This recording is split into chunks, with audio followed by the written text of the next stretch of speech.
Hi everyone. For those who don't know me, I'm Claire McRae. I'm the City Archaeologist here at York City Council. And I'd just like to welcome you all to our annual Archaeology Conference. We're running today pretty much the same as last year, which was quite a success. I hope you would agree if you were here, which is live talks in the room, with questions from the room, but this is all going to be live streamed on YouTube. Don't worry, nobody in the audience and no speakers will be on video. It's just audio and what you can see on the screen. And you'll be able to watch the videos again afterwards for, well, forever, I think. however long YouTube exists for. So don't forget to check out last year's talks as well if you would like to. It's been a busy year, as usual, for archaeological investigation across the city through the planning system with all the development that's going on. And the highlights include some post-excavation analysis of Guildhall, which we'll hear about in a minute, and Wetherby Road roundabout. Large excavations at Micklegate and Fishergate. Again, we're going to hear about Micklegate later on today. Lots of monitoring across the city. You'll have seen all of the hostile vehicle mitigation scheme going in and drainage works and things like that. Most of that's monitored archaeologically. And of course, you can read all about these things. Oh yeah, we've got, preliminary investigations on Coney Street, which we're also hearing about today, and lots of evaluation in rural areas as well. And you can read all of those reports on the HER, the Historic Environment Record. If you haven't looked at that before, I would recommend it. There's going to be a few updates to the HER web page coming very, very soon, which is going to include some LiDAR mapping and a nice map slider so you can compare modern and historic maps on the same page.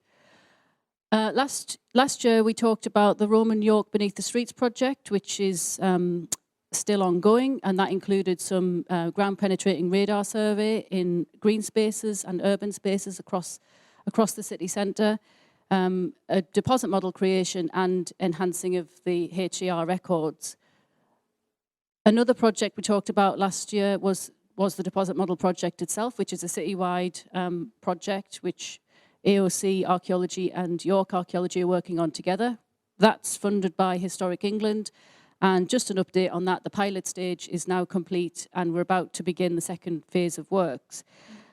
Chris and Virgil, who are working on that deposit model project and who are working on Roman York Beneath the Streets, are here today, and they've set up a stall at the back with the computer screen. So please go and see them at lunchtime and in the coffee break this afternoon and hear about what they've been working on. We've also got York Archaeology at the back with some finds from Guildhall and Micklegate as well, so please do go and talk to them in the breaks. And at the front of the room, we've got Catrina Appleby, who's speaking just after lunch, who's also brought some finds from the site in Acaster Malbis that she's going to be talking about. So please do go and make use of the finds and the display that have been put up in the room today. So this morning, we've got Ben Savine from York Archaeology up first, talking about Guildhall excavations, which we had on a couple of years ago while work was still ongoing, but we're now nearing completion of the publication of this work and the post-excavation analysis stage. So we know a lot more about this site than we did 2 years ago. So Ben's talking about that next. Then we're moving on to John Oxley, who's talking about Coney Street and work that's gone on there in the past and very recently. And then Paul Flintoft from York Archaeology and the University of York are going to talk about hydrology across the city and how we monitor that, and a project looking at microplastics and pollution. And then we'll have questions, so hold your questions till the end of these 3 talks, and then we'll have the mics passed round and you can ask questions to all of the people who speak this morning. And quickly looking at the afternoon, we've got a talk by Steve Moorhouse first on landscapes in Dunnington, then Catrina Appleby talking about a site at Acaster Malbis. Again, some questions and a break where you can look at the finds again and look at Virgil and Chris's display. and finally finishing with York Archaeology talking about Micklegate, and Paul Durdin, who will be talking about Iron Age Wheldrake and what happened when the Romans came there.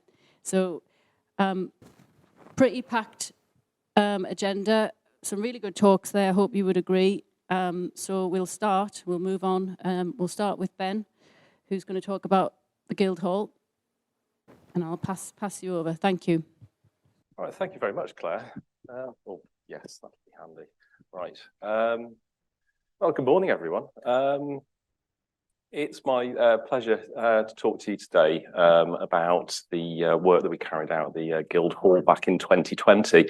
Not just because it was a project that we were appointed to carry out for the City of York Council, but because the results of the excavation are actually genuinely interesting and informative about an area of town where actually our understanding of the archaeology is perhaps rather more limited than you would expect for a fairly central part of the city.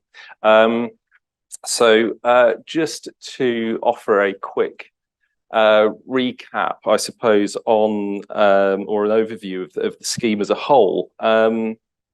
Back in, really sort of started back in sort of 2016, and for a number of years afterwards, the restoration project was quite a wide-ranging renovation of the Guildhall, the council chambers. But for us, kind of the sort of main area of interest is where the hutment site and elements of the North Annex building on sort of the northwest side of the Guildhall precinct were demolished, and the new building now run by the Science Park at York University. So you can see that on. I'm going to try and use the laser pointer. Here we go. So it's this new building on the left-hand side of the image here, just next to the tower. So today I'll be focusing on the work that we carried out in that area. In many ways, it was set up for us to a certain extent by a really good piece of work that AOC Archaeology did as a community project on the hutment site, where they were looking at the upper layers where the post-medieval largely post-medieval deposits before we were fortunate enough to pick up the project and then run with it from that point onwards. So to give you an idea of the setting of the site, you're going to see this map quite a lot today. So this is from the British Historic Towns Atlas, the York volume. So this is York in the 2nd century, and hopefully it will give you a bit of an idea about where our site is. There, more or less in the red circle.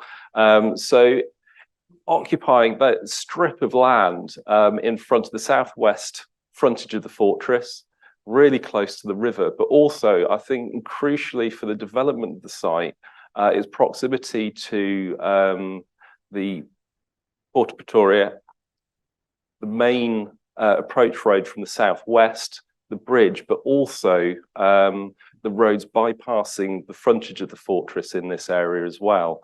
So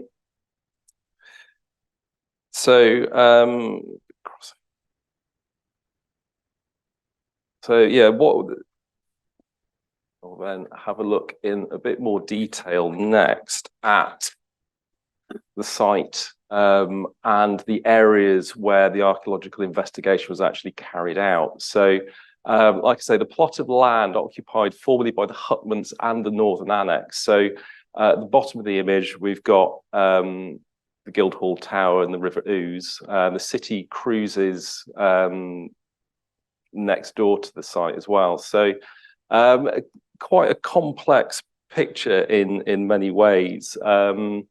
Because of the areas that we needed to get into access to actually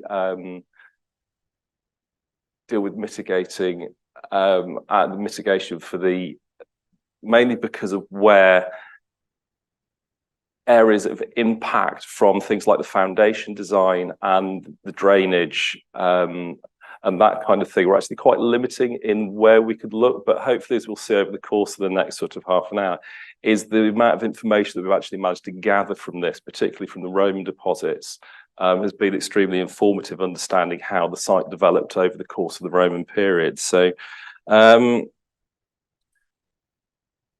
the areas highlighted in red, northeast end of the site, are where we found the vast majority of Roman deposits. But also the borehole transect highlighted in blue. So all of the red crosses, the targets there, a number of boreholes that we excavated in the summer of 2020. And that allowed us to piece together a deposit model for everything from the top of the glacial till to the top of the sort of post-medieval deposits within that sequence. So just to give you something, actually, I'm going to just skip back, because one of the areas that we're going to be focusing on really, so we've got the initial phase of excavation was in this area here, what we've termed excavation area 1.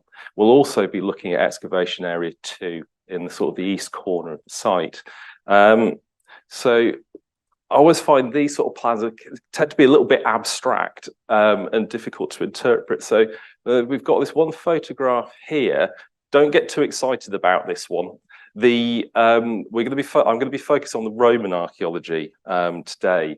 The walls in this image are actually part of the Augustinian friary, and they're actually probably 14th or 15th century in date.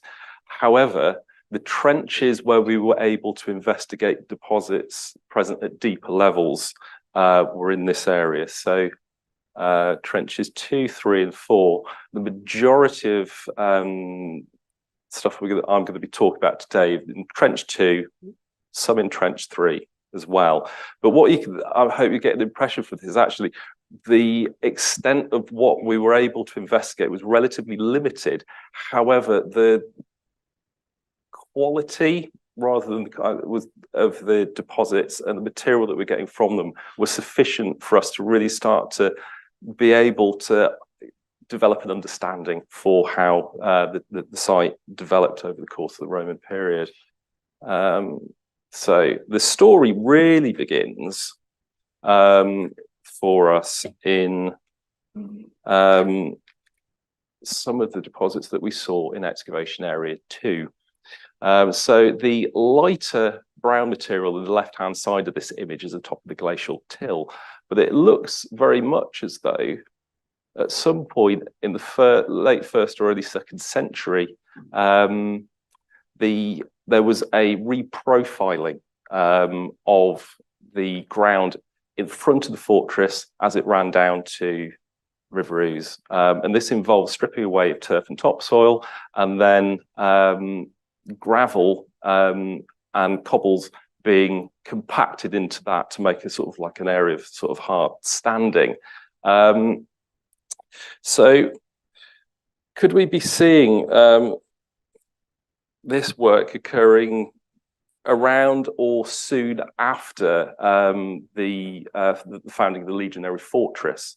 And it seems to be the case that around about this time, the bank on the opposite side of the river was being kept clear of obstruction. We don't see building development really taking off on the opposite bank of the River Ouse until the 2nd century.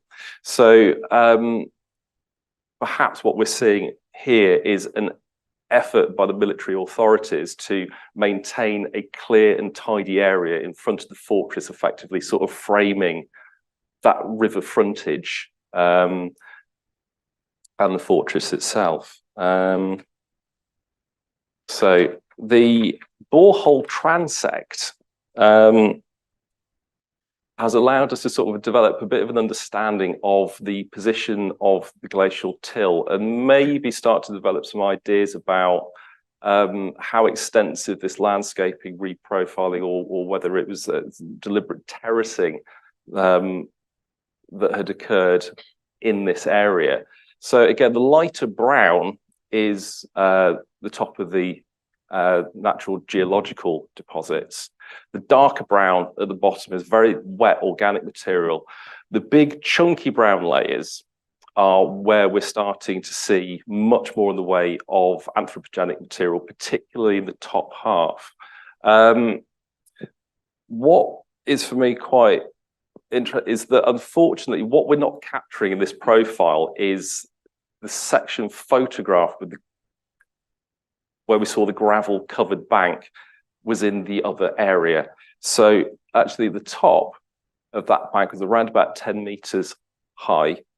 And there seems to be a considerable drop off on a flat plateau in this area. The deposits and structures that we're seeing in Trench 2, virtually all Roman in date, and everything's very flat, as you'll see in the upcoming slides. So we were looking at things from around about late 1st, early 2nd century at the bottom of Trench 2 through to 3rd century, maybe into the 4th at the top of Trench 2. But in Trench 3, virtually no Roman archaeological deposits in this trench until we got to the very bottom of it, and they were probably late 3rd or 4th century in date. Trench 4, there's no Roman deposits were found in that at all. So, but again, everything that we are seeing, or that we did see, was very flat. So there's a suggestion here, I think, that there's maybe more in the way of terracing that we're not actually picking up in the deposit model from the boreholes specifically, but there's certainly this drop off from this point to this point. So whether you're seeing more of like a staggered staged terracing or reprofiling, the evidence isn't really there, but there are just kind of hints and suggestions that may have been the case. So what I'd like to do with, really kind of this site, although the quantity of archaeology wasn't vast, it's actually of sufficient quality to allow us to sort of compare and contrast to a certain extent with a number of other sites within sort of the core of the Roman settlement. So I've just picked out a couple of areas which I think are sort of relevant to how our site developed and offers certain comparisons. So, and it's also quite a nice excuse actually to delve into some of the archive as well. So 39 to 41 Coney Street, W.H. Smith's, back in 1974, 75. This is where the timber-built warehouses, possibly used as grain stores, were found around about 50 years ago. So you can see in these images that the dark strips at the bottom of these trenches are actually the remains of where the floor joists would have been for that. So these are structures that were or would have been in place around about the same sort of time that this reprofiling exercise was being taking place a little bit further to the northwest. But again, the position of these structures is in a similar kind of setting between the fortress and the river. So there's the development of a commercial sector there. Spurriergate, underneath where H&M and the Lambretta shop are now, that was developed in the early 1960s. And again, 2005, our colleagues at MAP Archaeological Consultancy undertook some excavation work there as well, and there are traces of timber buildings dating again from the late part of the 1st century, the 2nd century. So moving on to the 2nd century, this is a photograph of Trench 2 in the excavation area 1 at the Guildhall, and whether or not the terraces were put in place for deliberately as building platforms in the same way as we're seeing in other parts of the Roman city a little bit later on in places like Spurriergate and Bishop Hill isn't entirely clear, but it does look as though after a relatively short period of time, buildings start to appear in this part of town. So the structural remains that we're getting of these buildings is actually pretty limited, but we have got, and you have to take my word for it because I know it's not the clearest of images, but at this point there is a floor with a layer of quite nice compacted trample over the top of it. But personally, for me, the really interesting thing about that particular floor surface, not the floor itself, but the material that we recovered from the demolition of the building. And we were seeing quite a lot of this sort of stuff, actually rather nice decorative wall plaster. In some cases, it had been repainted or painted over. So it kind of suggests that you got buildings of sufficient status that people are investing in quite, sort of nice, well-appointed buildings, but also they're standing long enough for them to have required redecoration at some point. But the next is that we got quite a lot of wall plaster, but apart from that, we weren't really getting any other building debris. So it does suggest that when the building was pulled down and cleared away, they're actually being quite careful about recycling, I suppose, reclaiming reusable materials to use in other things. No seem to no trace of those. Either a sort of roof tile, building stone or anything like that. But we were getting some other things in the mix, including materials which are very much suggestive of a kind of like domestic residential setting. Awful lot of reasonably high status pottery and animal bone, but also a few quite nice objects. So this bone pin is a class of object known as hand holding an object, which is very nice and descriptive, works very well. So hopefully you can see that held between thumb and forefinger, there is a spherical object.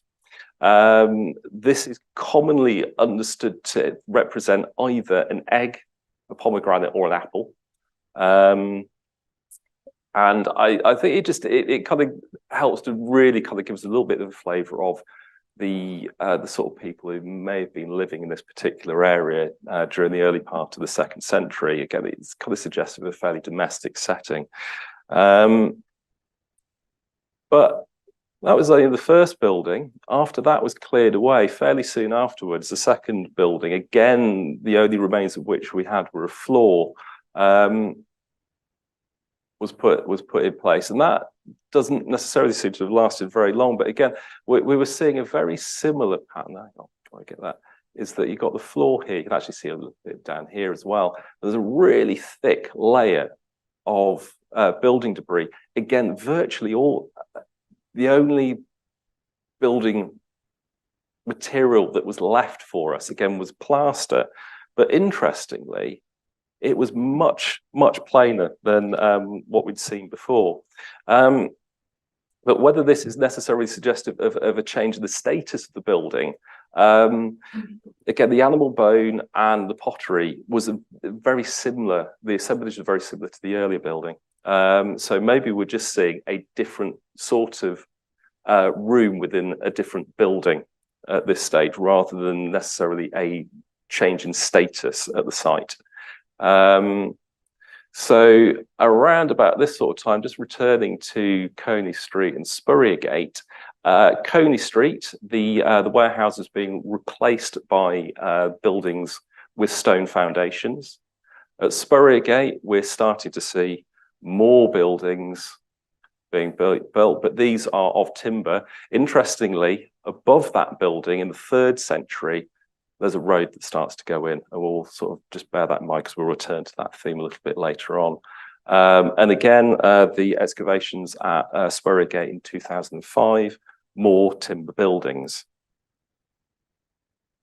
And then across the road, across the river rather, we are starting to see the development of a fairly sort of an area with a commercial flavour to it, really. So Tanner Row, Wellington Row, Rougier Street, we are starting to see the emergence of, so this is Tanner Row, timber-built buildings, but there seems to be a focus on sort of craft and industry here.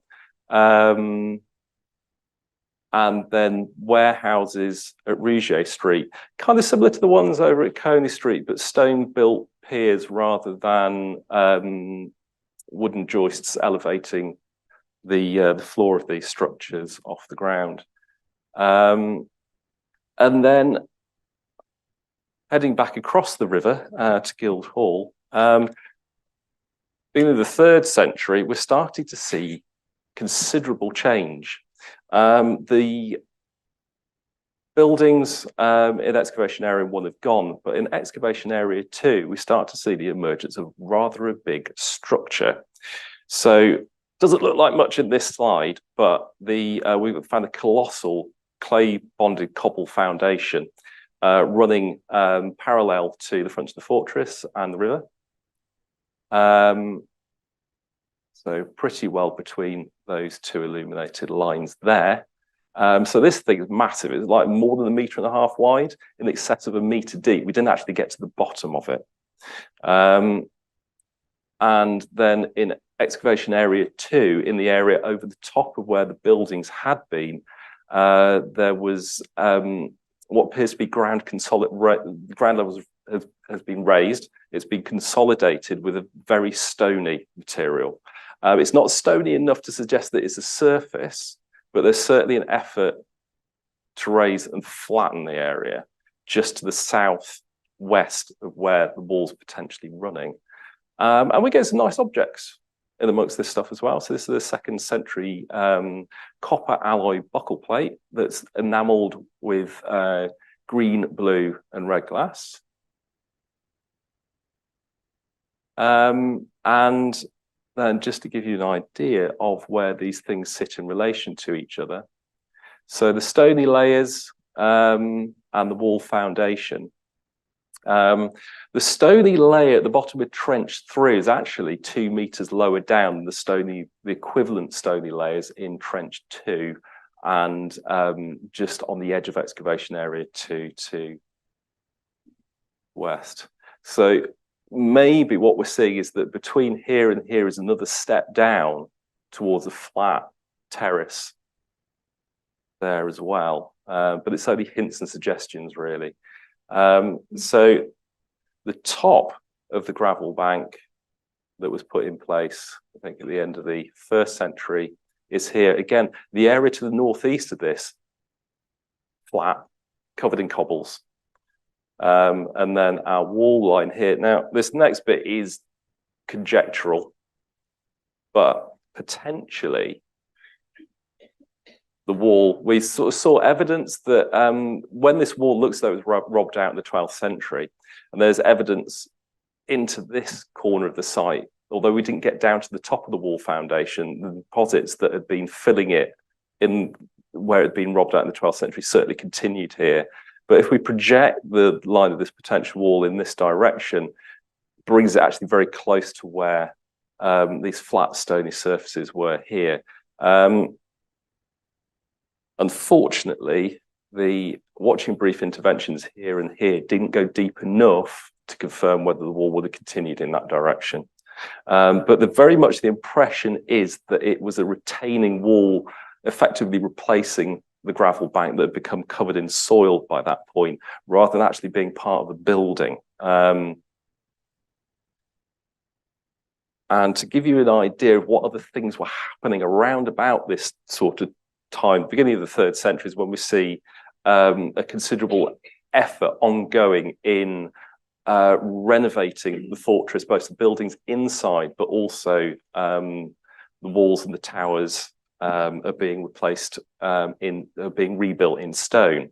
So Interval Tower 5 underneath Costa on the corner of Museum Street and Lendal is only really a few meters away, something like about 40 or 50 meters away from our site.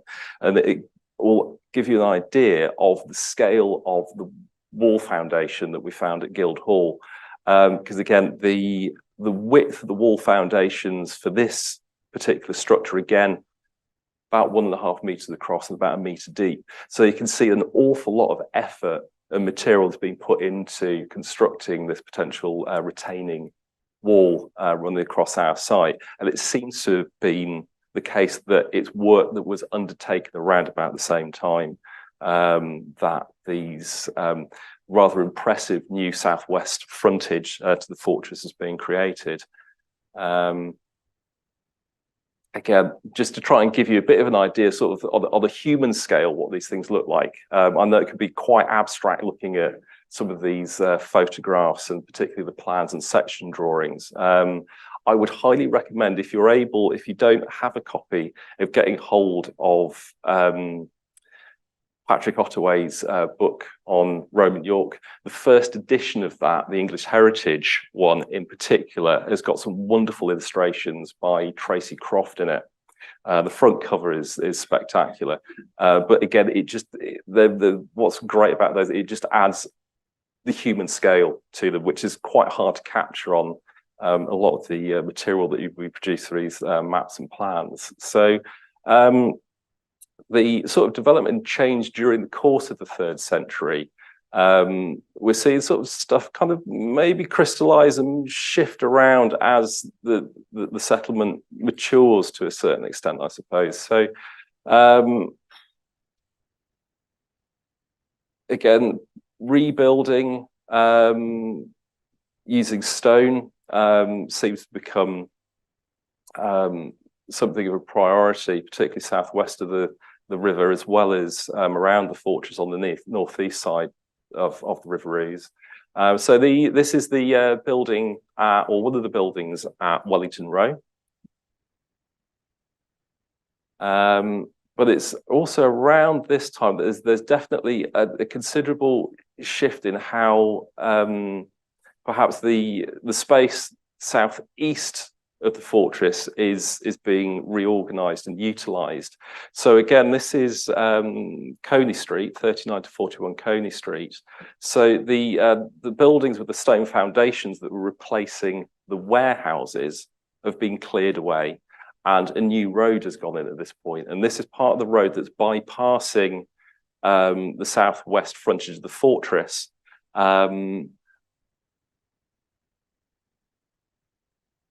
At a point in time where there's a considerable amount of effort going into building new stone-built buildings in the sort of the High Ousegate area, in particular, where there's evidence for buildings of kind of monumental scale, including temples.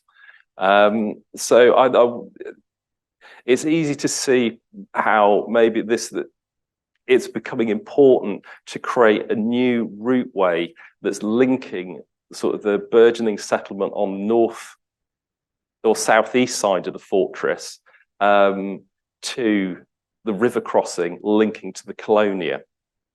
And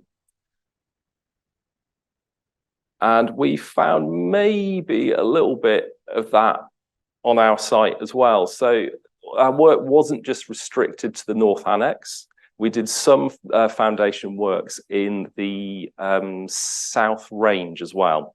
So we found a metal surface there. Now, this in no way is as thick as that seen at Coney Street or Spurriergate, which in both cases are around about 80 to 90 centimetres thick. This is only about 20 centimetres. So this may be a yard surface rather than a road surface, but it was very close to where it's speculated that the road bypassing the fortress and the road running into the fortress over the bridge are actually bisecting. So we may be seeing areas of hard standing relating to buildings and occupation in that zone.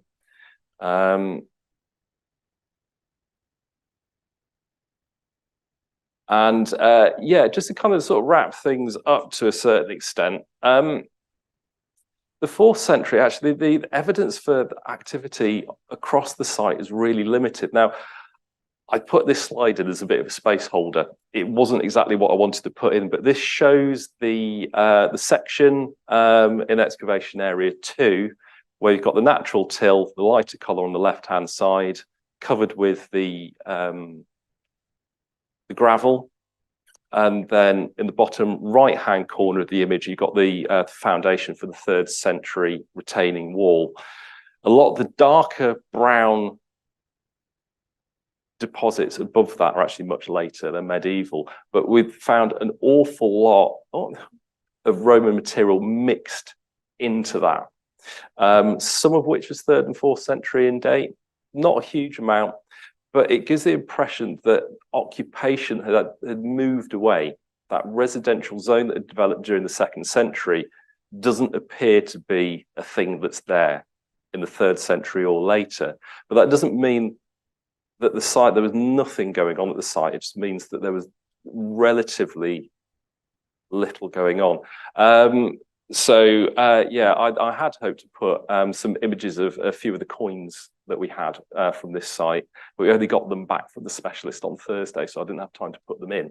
But out of the 4 Roman coins that we had from the site, one was 2nd century, but we had 3 all recovered from medieval deposits, unfortunately, which were 4th century. They're actually at the table on the back, so you'll be able to have a look at those a little bit later on, I hope. So, yeah, so people are utilizing or traversing the area during the 3rd and the 4th century. It just looks as though that focus of occupation has moved to another part of the city, potentially in the same way that the focus of commercial activity seen at Coney Street during the 1st and 2nd century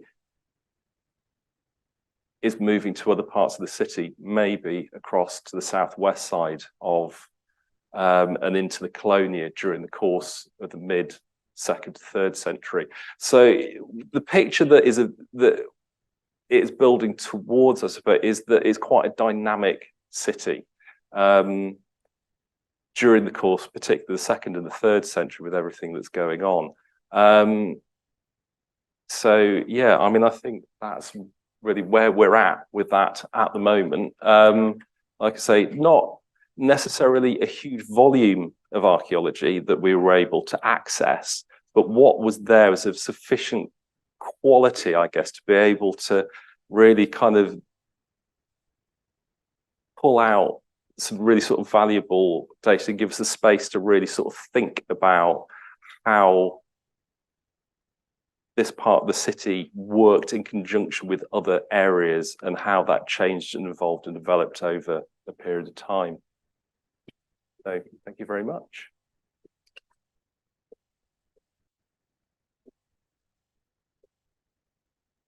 Thank you, Ben.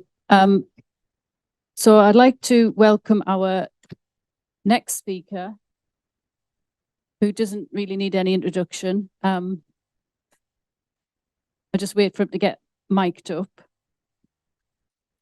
So Ben's talk touched on Coney Street as well, with obviously Guildhall being at the head of Coney Street. So this leads on nicely into John Oxley's talk about Coney Street investigations, past and present really, and what might be happening at Coney Street in the near future. So I'll pass over to John. Thank you very much, Claire. You've got a pointer, even better. I feel a bit like the ghost of Christmas past here, actually.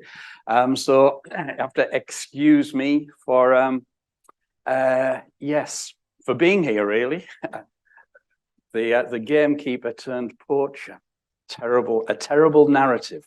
So what I want to do this morning, and Claire's has very helpfully programmed the work at the Guildhall first, and then Coney Street, the work that's going on or will be going on at Coney Street second, because Ben's talk illustrated wonderfully the end of the process.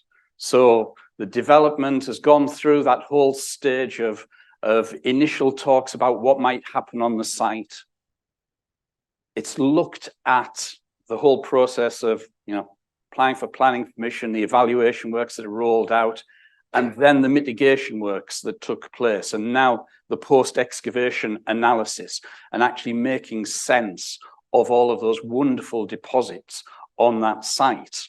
The work at Coney Street, essentially practically all of the rest of Coney Street, is still very much in that pre-planning stage. And so Helmsley Group have, over the past 5 years, put together a portfolio of properties along Coney Street that extends pretty much from the the mansion house, all the way down to the Boots building on Coney Street, opposite the end of Jubbagate. So they now own pretty much all of that tranche of property from the mansion house all the way down, with a few important exceptions. And they are, of course, in the process of applying for planning consent. And those planning applications are not without their controversial aspects, shall we say. What I want to do today is to look at the process that we're going through in order to define the archaeology on the site and look at how we can put together a series of measures that will either end up preserving what is there, or where these deposits can't be preserved, as was the case at the Guildhall, how we can put in place those measures which will excavate, record, and produce the wonderful objects, and perhaps more importantly, the narrative that Ben so eloquently put forward today for the development of this part of the city.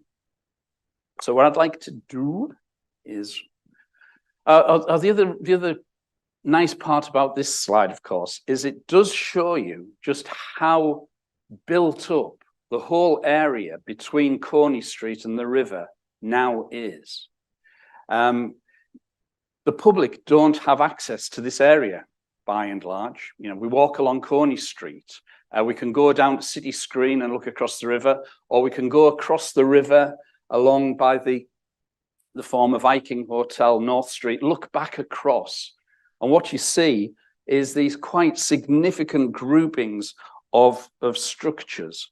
So running sort of from north to south, the City Screen complex here, Picture and Piano, the next building, the properties here at the rear of Coney Street, most of which formed the former Mothercare store, the W.H. Smith building here, and the former Woolworths building, and which is now occupied by Boots. So all of these are thriving, most of them are thriving commercial properties, which in terms of getting to grips with the archaeology of the site has presented significant problems in terms of access. Leaseholders, as those of you archaeologists in the audience will know, leaseholders are very reluctant to let the dirty archaeologists come in and dig deep holes or even shallow holes in their basements.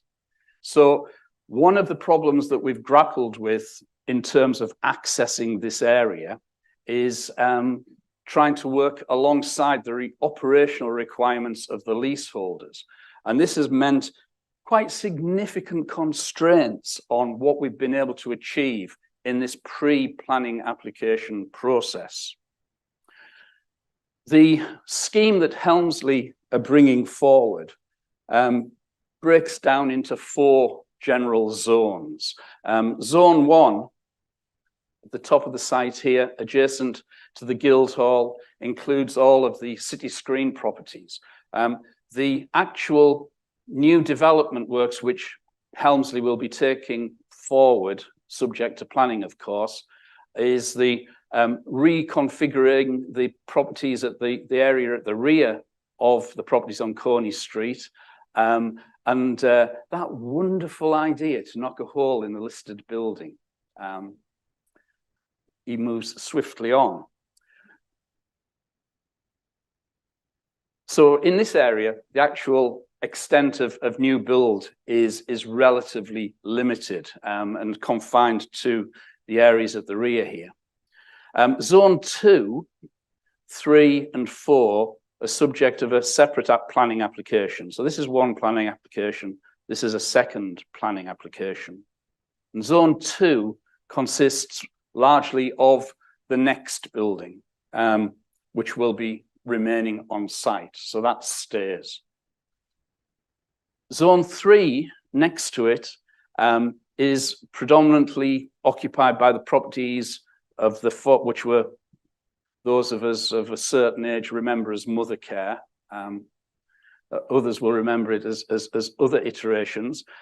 Most recently, you've got Street Life has been in there with their Coney Street social history and archaeology and heritage program, which has been run by the university and has been funded by the government and other organizations, and has produced a really interesting set of heritage-based activities and interrogations of Coney Street, and has produced really some quite significant evidence in relation to the medieval Jewish population of York.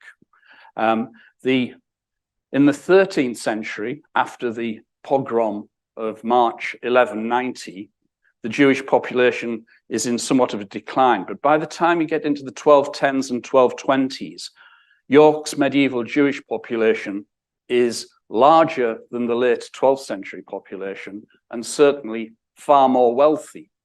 And they are living along Coney Street. I'll come back to that shortly. So they've been, that narrative of the medieval Jewish population of York has been one of the really important elements that has emerged from the work that's been carried out by the University of York in that Street Life project. In this area here. Helmsley don't own the site here, which is the Willow restaurant. So that sits in the middle and forms a little island within this proposed redevelopment. And then you're into zone 4, which is predominantly the W.H. Smith building, 39 to 41 Coney Street, which Ben has taught very eloquently about and illustrated beautifully, and the Boots building adjacent to it, the Woolworths building. So what I'd like to do now is sort of take you through the overall process that we've been engaged in. So the first element of this has been, of course, carrying out an archaeological desk-based assessment. And this work's been carried out by on-site archaeology for the Helmsley group. And they have done a lot of the work that Ben has talked about. They've picked up on a lot of the work that's been carried out there. And they have profiled and looked at all of the archaeological work that's been carried out in this zone.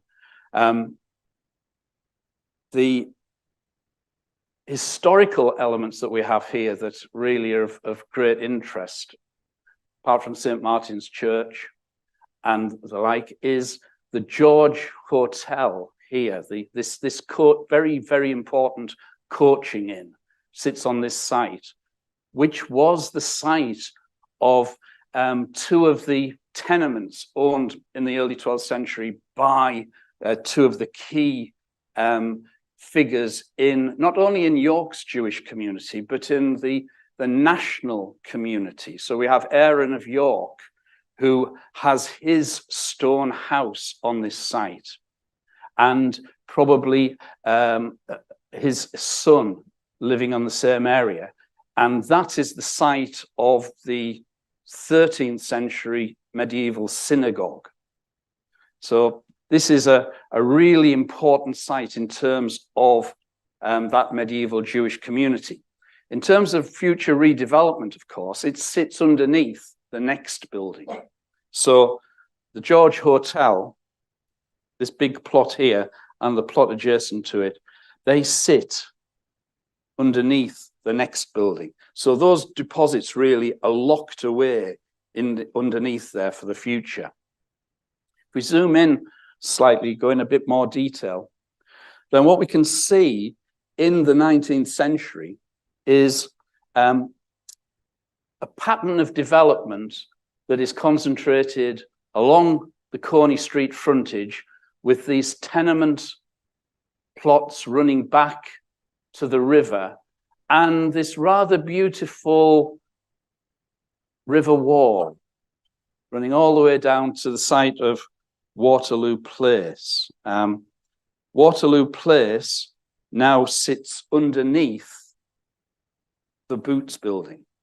And these early 19th or perhaps 18th century tenement property developments down here, these sit probably on that site that sloped down to the river.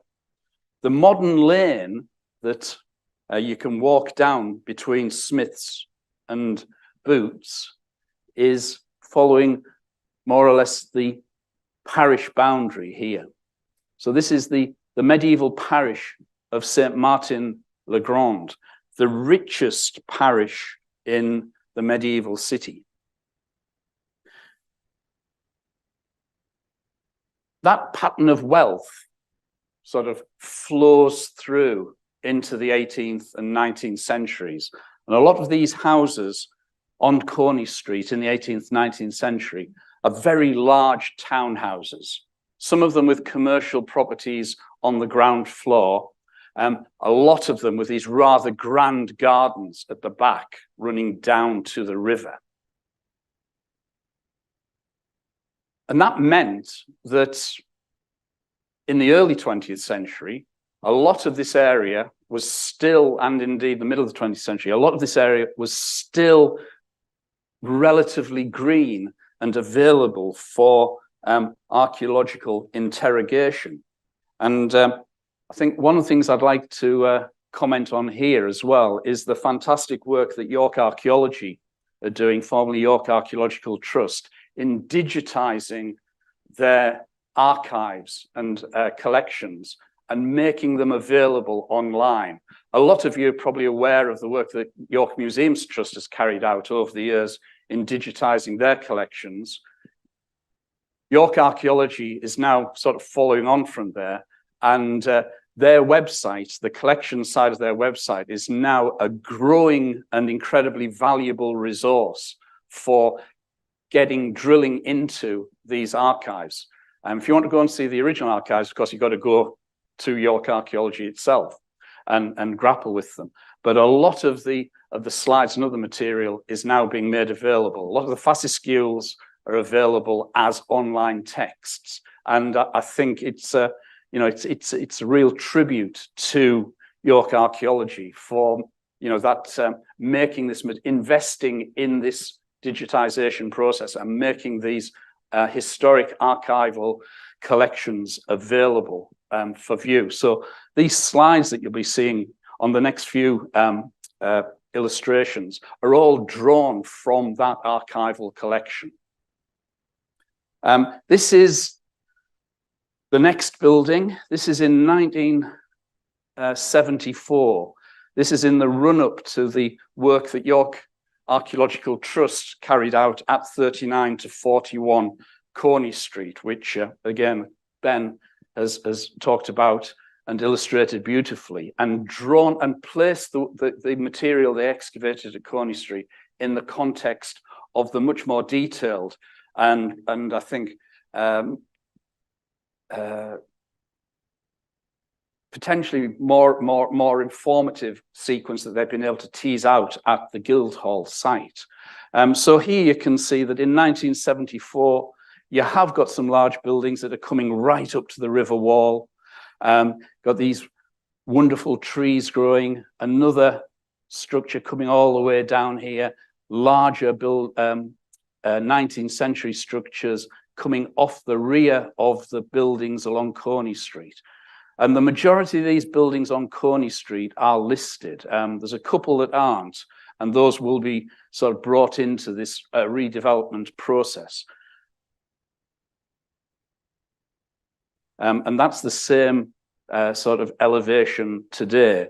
And you can see how the development of this area in the 1970s and 1980s has brought quite significant volumes of new development right up to the riverfront.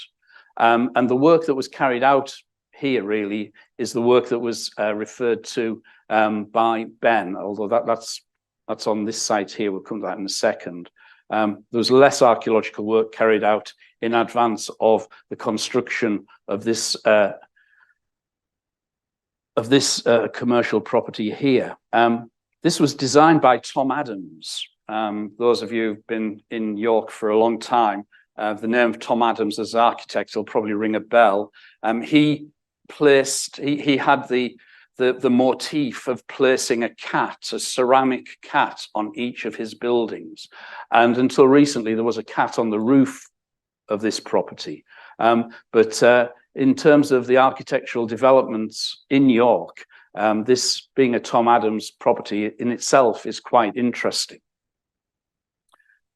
We're moving further along, and here again we've got the York Archaeological Trust digitized slide with the corner of the Woolworths building here, and then this wonderful sort of potpourri, this great mix of buildings that was at the back, or which is taken out totally by the new development at W.H. Smith, 39 to 41 Coney Street, the location of the excavations that that Ben's already mentioned.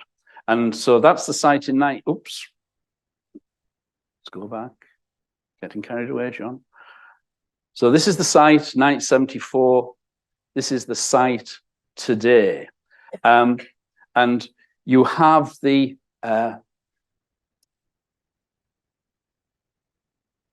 this little feature in the river wall, this blocked archway. And further along on the Woolworths building, there's another blocked archway, which is where Waterloo Place came down to the river. So you can see that the scale of construction on this site, even in that late 19th century, even before the Smiths building went in here, the scale of the buildings on here were really quite large, although they did sort of step down towards the river, whereas the Smiths building comes right up, hard up to the river's edge. And there's a loading bay underneath here, which we were not able to gain access to, which was very disappointing from the attitude, from the work that was from the archaeological evaluation process. Anyway, so that's the site. So the desk-based assessment has sort of looked at all of the archaeology running on through here, the outline of the legionary fortress, and these green dots, the archaeological, and the yellow dots, where archaeological excavations and observations have taken place. And what I want to do here is really just go back to site 21 in the archaeological, the gazetteer of the desk-based assessment, which is 39 to 41 Coney Street. And you've seen this already. You've seen a version of this already, which is the this stone gutter, which goes in as part of the road construction here, which Ben was talking about in the 3rd century, and the road and other sequences on here which seal these rather splendid warehouse deposits. What Ben didn't mention, which is of course of great interest to myself and to the future development of the site, is that the work at 3941 Coney Street also produced significant environmental evidence. So the warehouses, these structures which sit underneath the road surface and run down towards the river, these appear to have been used to store grain. And there were 2 really significant deposits of grain, which again date to that 2nd, early 3rd century. The first deposit seems to have been shoveled out of the warehouse and thrown down the side of the riverbank at the back of the warehouse because it was infested with weevils. It had this insect infestation. Seems as though the whole lot's just been cleared out and dumped and then sealed with a deposit of clay. And then a second deposit of grain within these warehouses was charred. So it was burned. And that's quite interesting, because I'll come on to the evaluation work which we've just carried out, and which was only completed a fortnight ago. So hot off the press, some of this. So the work at 39 to 41 Coney Street demonstrated the existence of these archaeological deposits. This really significant sequence of Roman deposits, which has been investigated in even more detail at the Guildhall.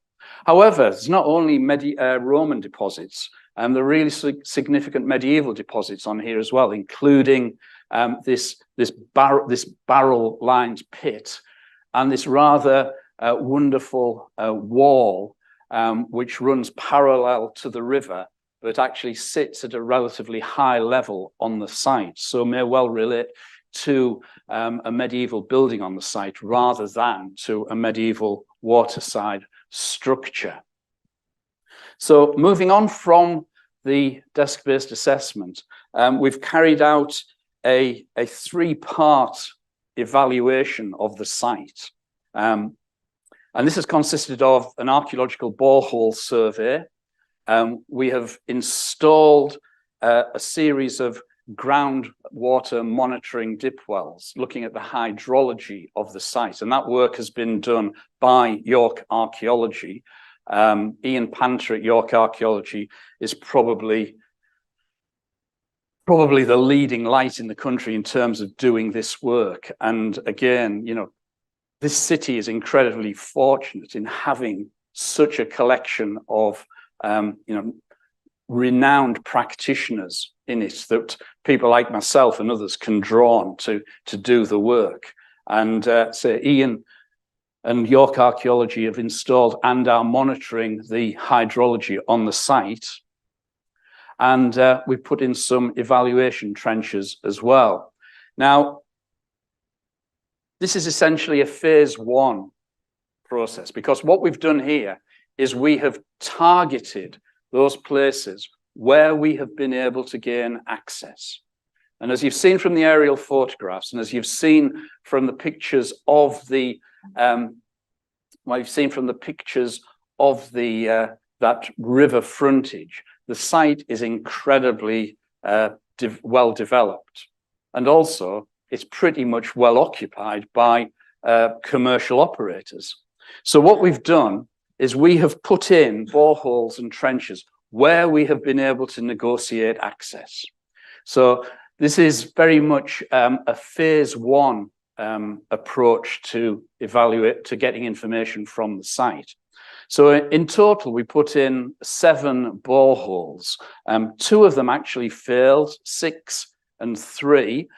These demonstrated that at the rear of the river wall, there is a significant deposit of 20th century concrete.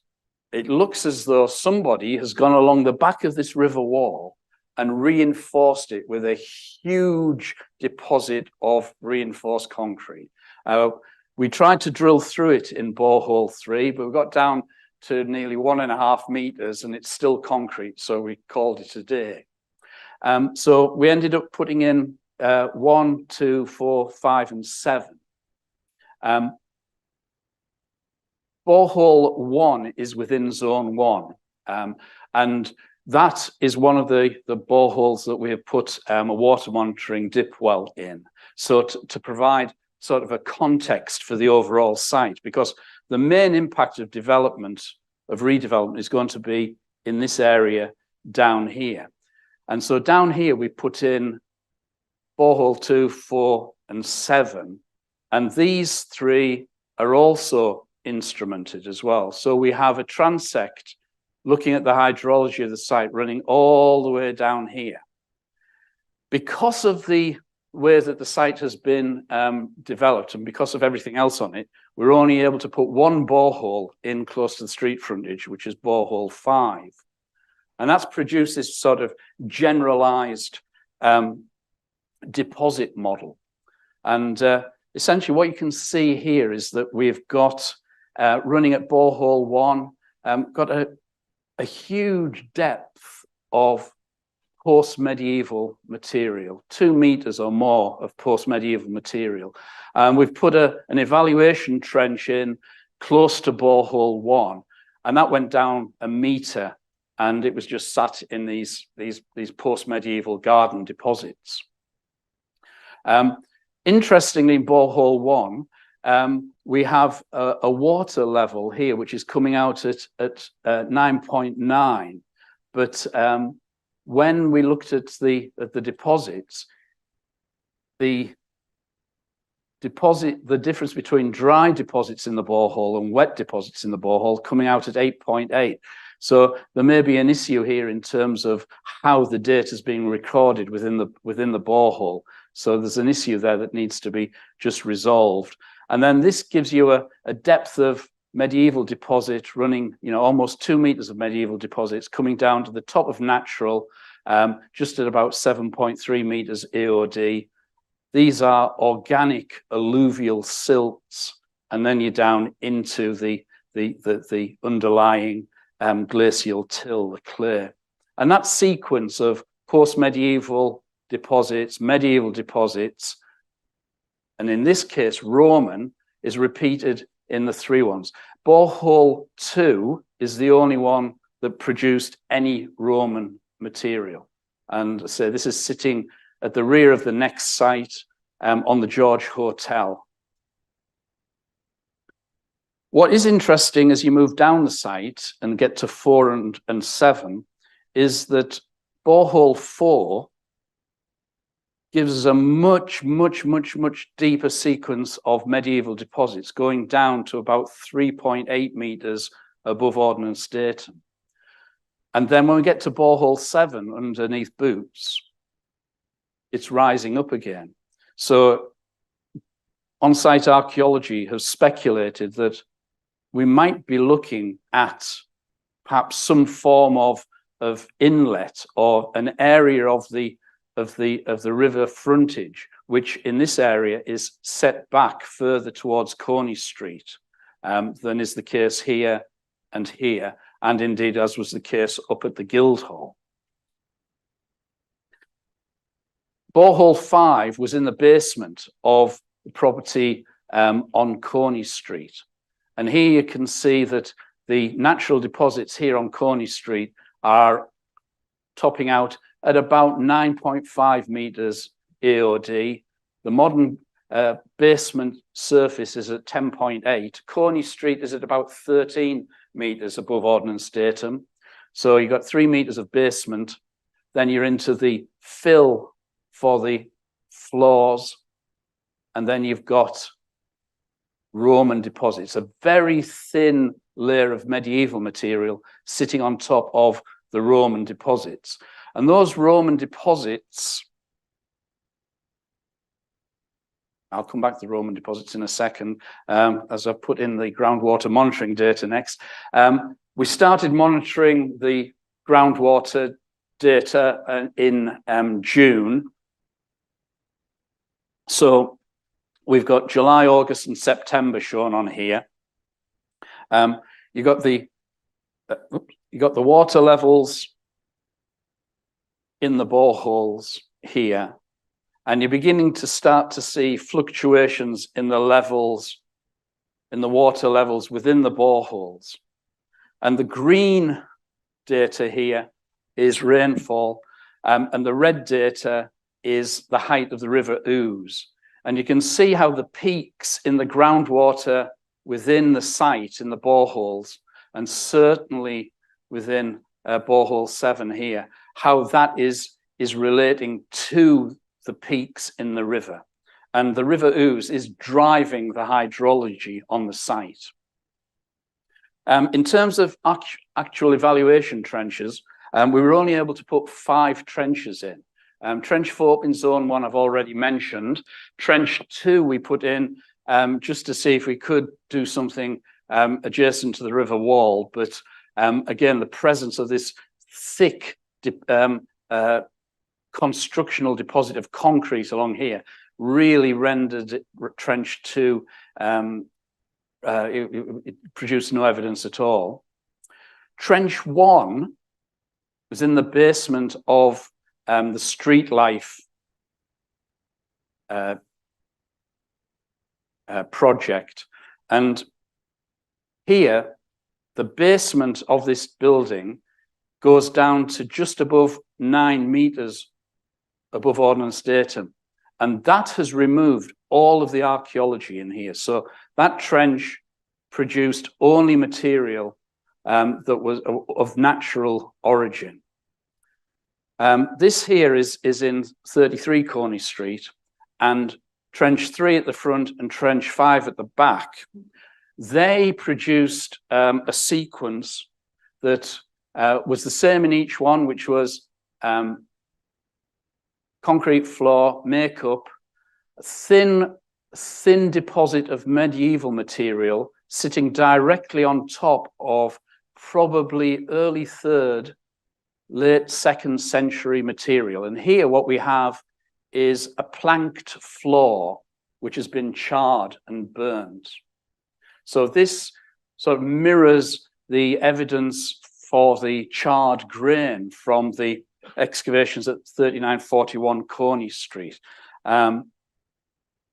The rubble at the bottom here relates again to that Roman sequence of deposits. And of course, in a trench this big, it's pretty much impossible to say what it represents, apart from the fact that we have a sequence of Roman deposits surviving. And that's why the information from 3941 Coney Street is so important, because it sets these tiny keyhole observations into a wider context. And indeed, the work at the Guildhall, of course, has set the work at 3941 Coney Street into an even wider context. So these keyholes are a small part of a jigsaw that we can see emerging on these other sites. So what this is taking us towards is this sort of generalized deposit model across the site, where we can see we have shallow deposits surviving where they haven't been truncated by basements, by modern or even 18th century basements, surviving along the Coney Street frontage. And then towards the river, you have these much deeper deposits, as you could see in the borehole evidence, which are sealed below these significant depths of post-medieval and modern dumps.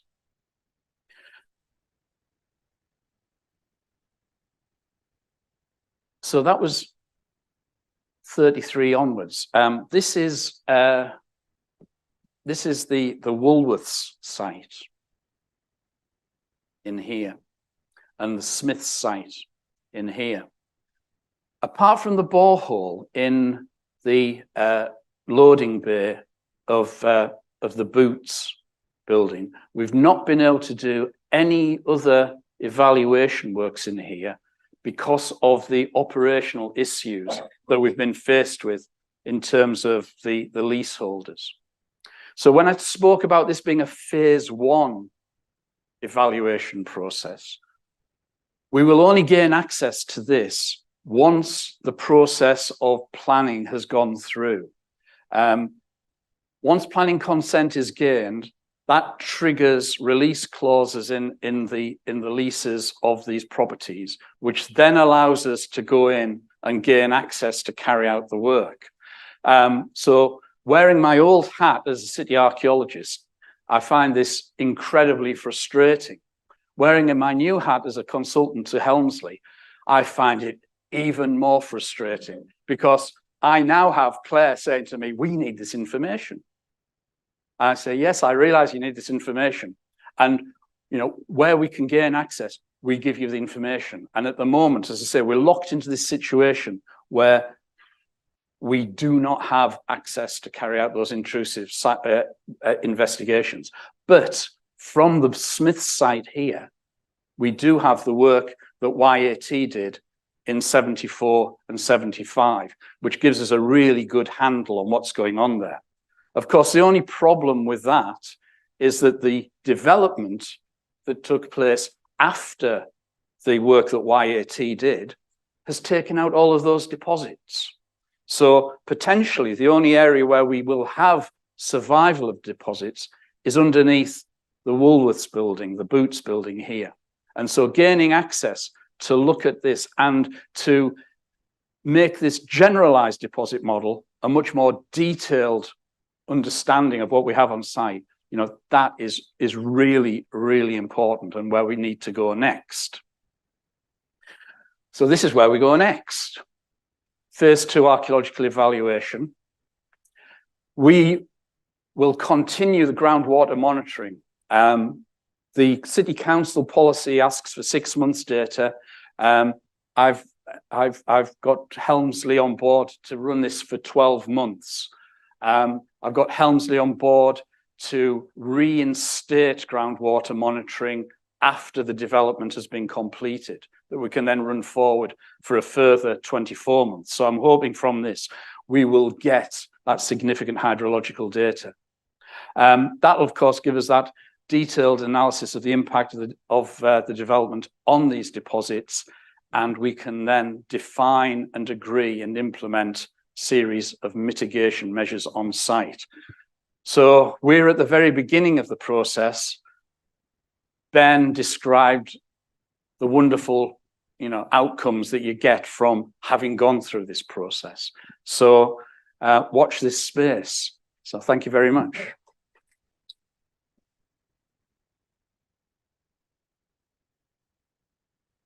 Thanks, John. As I said before, if you can hold your questions till we finish the next talk, we'll have all of the questions for our morning speakers together. Next up, we have a joint presentation between York Archaeology and the University of York.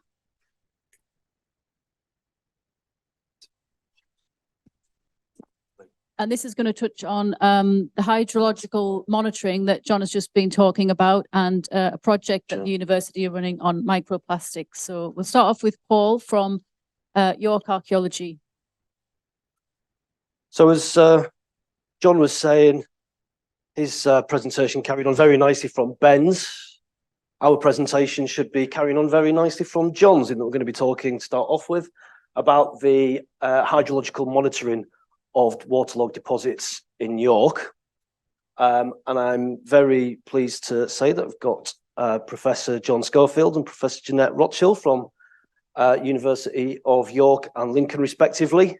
And they're going to be presenting data on microplastic pollution, which may be traveling through the ground into archaeological deposits, which may be leading to all sorts of challenges. I believe this is the first time microplastic data has been presented as well, isn't it? So, I'm going to start things off by talking about the hydrology. I'm then going to hand over to Jeanette, who's going to talk about the microplastic contamination, and then John's going to pick up from there and try and summarise the whole thing and maybe look at the implications and how we can maybe what we're going to do in the future, what's coming up next. So to start off with the hydrology, we don't have to look very far to find the column inches that are detailing the threats to buried archaeology that climate change poses. All around the world, thousands and thousands of archaeological sites are at threat, largely from the drying of waterlogged deposits and the other factors that lead from the drying out of these buried deposits. So just quickly, I'd like to highlight what some of the main factors are. Well, firstly, there is drying out. Waterlogged deposits need to remain waterlogged. As they are waterlogged, it means that there's very little oxygen surviving in those deposits. And no oxygen means that very limited bacteria can exist and start to eat away at organic remains. So drying out is the worst possible scenario for waterlogged deposits. Drying out can affect the redox, which very simply put is the tension zone between permanently waterlogged deposits and sediments and the seasonally waterlogged sediments on top of those. And in that tension zone, between the two, you have oxygen, water, other soil gases, but the oxygen largely gets used up by the redox process, which means that those materials remain anoxic and, those sediments remain anoxic and will continue to preserve the materials in there without getting eaten away by microbial bacteria. pH, maintaining a constant pH is very important. Different materials will survive in different pH.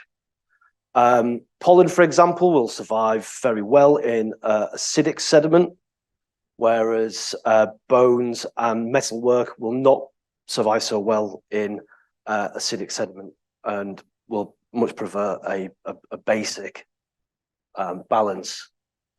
Salinity is less of a problem we think at the moment in York. That could change. In Scandinavian countries, they've noticed that a lot of salt that gets used on the roads in winter is going into the drains. That's starting to permeate into the archaeological sediments and it's starting to have a huge effect. So something to look forward to. And then finally, temperature. Sudden and sustained changes in temperature can have very detrimental effects on the survival of waterlogged deposits. So when we think about archaeological sites at risk in England, Starcar in North Yorkshire, Mus Farm and Flag Fen in Cambridgeshire, Somerset Levels in Somerset, and Langdale Moor in Cumbria. They're all peatland sites, and they're the things that spring to mind when we think about decaying archaeological sediments. I'm just quickly like to look at a case study from Starcar, just because it's quite local to us. Starcar is an internationally significant site near Seamer in North Yorkshire. Mesolithic occupation with incredibly well-preserved organic remains. Plant and animal remains have preserved fantastically because of this very thick bed of peat. And if you look on the left, you can see Graham Clark in the 1940s excavating a trench. And then in 2006, the University of York, as part of the post-glacial project, returned, excavated the same trench, and recreated the photograph. And you can see how high the peat bed is in the 1940s. And in 2006, it's far, far lower. So this is really happening at an alarming rate. And you can see some journal articles there. That's two of many articles that exist that are really trying to understand the effects that are happening at sites like Starcar. Now with Starcar, we can start to understand what the issues are that are leading to the desiccation of the peat. We can see where the drains have gone in. We can see where ditches have been cut that are leading to dewatering.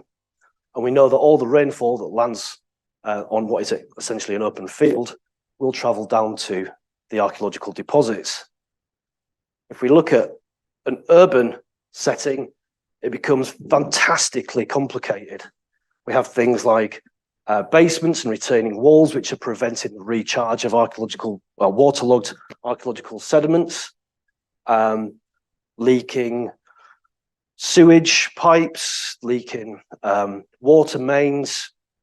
These are all things that are starting to affect buried sediments.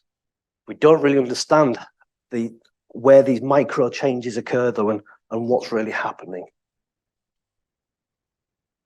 So in order to try and understand this, we drill dip wells like John was talking about at Coney Street. And also, as John pointed out, we can't just go out and do them anywhere like you can in a big open field. We have to be very selective of where we can find. And here's an example from Rydale House on Piccadilly, where we've put 4 dip wells in.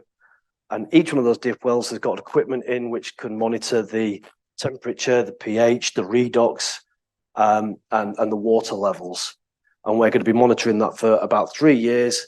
And we've got several sites across the city where we will be monitoring the factors that may be leading to decay.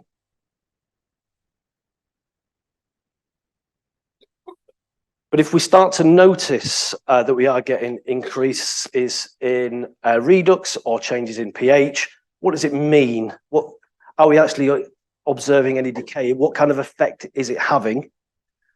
Well, to try and establish some baseline data, we recently returned to an excavation from 1992, Simpson's Yard, which is just up there.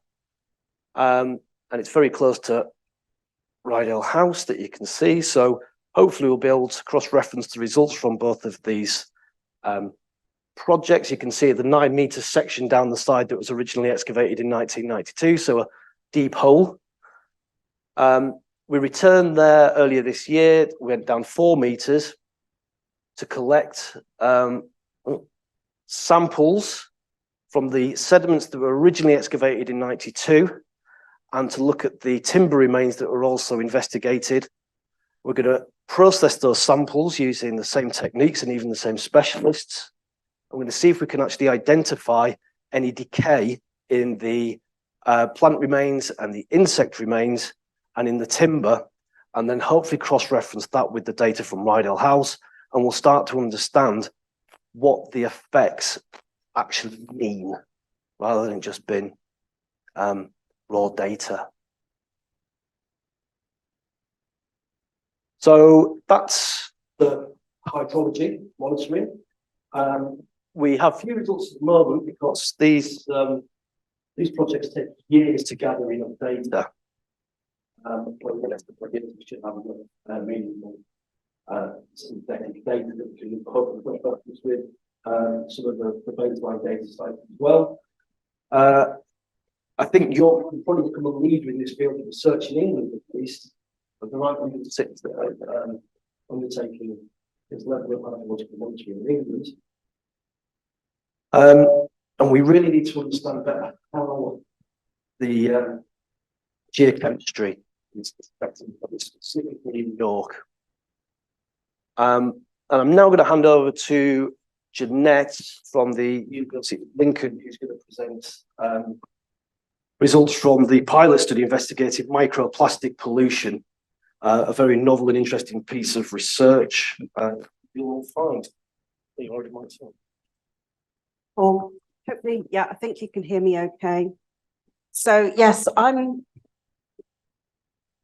Jeanette Rochell, and I'm actually from the University of Hull up until last month, and now I'm at the University of Lincoln. So I've changed jobs. I'm an environmental toxicologist, so I'm completely out of my comfort zone here. And this is a brilliant example of multidisciplinary research. So I'm going to be talking about a pilot analysis.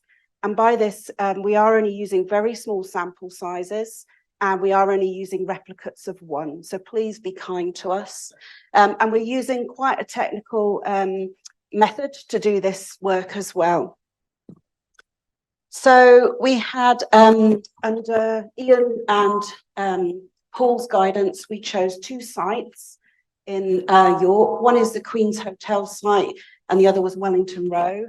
To me, they were both car parks, and that's all I can tell you about them. So hopefully Paul can fill in a bit more detail, or John after me. So we had these 2 sites where we had, I call them cores, because that's what we use in marine biology. And we have ones that were taken from the 1980s and have been an archive source. And then we have ones that we went and collected in the summer this year as well. So 2 sites and 2 snapshots in time. Hopefully that makes sense. And you can see where they are here. And just to say, these are only 5-gram samples, so very much pilot analysis here.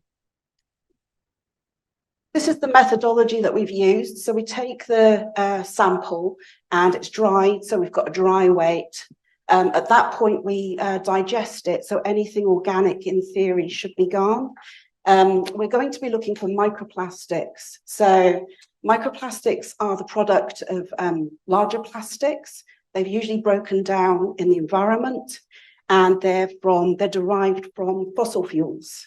So they're entirely man-made or anthropogenic types of chemicals, particles. So the hydrogen peroxide shouldn't break them down, and that's all we should be left with. It takes about a week to do that. We then end up with a sort of soup, which we filter into a special disc, and then we analyze those discs using what's called micro-Fourier transform infrared spectroscopy. So I'm not even a chemist either, so I'm doubly out of my comfort zone. It's quite an intensive type of analysis. So you're basically using a microscope with a laser, and you can see a particle, you beam a laser through, and you get a spectrum from that particle. And it's quite a tricky analysis to do because you also have a lot of background contamination to deal with. So there's microplastics, for example, in the air around us, and you have to make some quality control, quality assurance steps for that. It's, as I said, it's quite laborious. If you want to know any more about the technique, we've got Kat Liddell sitting in the middle there on her own. So she was one of the summer interns who's a forensic science student at Hull. So about 4 colleagues who did all of this analysis. We can't do any statistical analysis on this because I've said we've only got a replica of one. And here's an example down here of the sorts of things I'm usually analysing. So it's normally animals from the environment like mussels or human tissues or foodstuffs as well. That's what the particles look like under a microscope. So tiny little fibres or very small little fragments. And that's what a spectra looks like when these samples. So when you get that, you basically compare it to a library, and then you look for a match, and that tells you what type of plastic you possibly have. I'm going to very quickly do a whistle-stop tour through the results. On the left-hand side here, we have the number of particles. So this is everything, all the stuff, if you like, including microplastics, and that's per kilogram of sample. And along the bottom here, we've got the location. And we've got in blue, the total particles, that's everything that didn't digest. And in red, we've got microplastics part of the equation. So the way in which I've labelled them, which is probably also wrong because I'm not an archaeologist, is Wellington Row, upper modern. So these are the contemporary samples, and they're from the top part of the core. And moving along, you've got the middle and then the lower. So we have 3 parts of the core that we analysed. And hopefully what you can see is that the sites with the most particles were actually the Queen's Hotel and somewhere in the middle of the contemporary sample, but also at Wellington Row at the lower part of the sample, which were the samples from the archived source. So there's a lot of variation between these samples. Looking at the microplastics, we did find microplastics in all, both of the sites, but not all of the samples that we analysed. The most microplastics that we found were in the Wellington Row lower core sample, where we found quite a few actually in that sample. So let's look at the types of plastics that we found. So this time I've sort of labelled it slightly differently. So we've got the location on the left here and the time at which these samples were derived. And then on the bottom here, we've got the number of microplastic particles this time in just 5 grams of sediment sample. So these values are quite small because this is what we actually saw on a filter. We've not sort of extrapolated up. Down the right-hand side, we've got examples of different types of plastic. So PS polystyrene, resins, EVA, EVA-OH, which is something that's used in packaging, plastic packaging of food materials, PTFE, Teflon, so you might have that in your cookware, polyethylene, and so on, all the way down the list. But hopefully what you can see is, again, the archived sample from Wellington Row.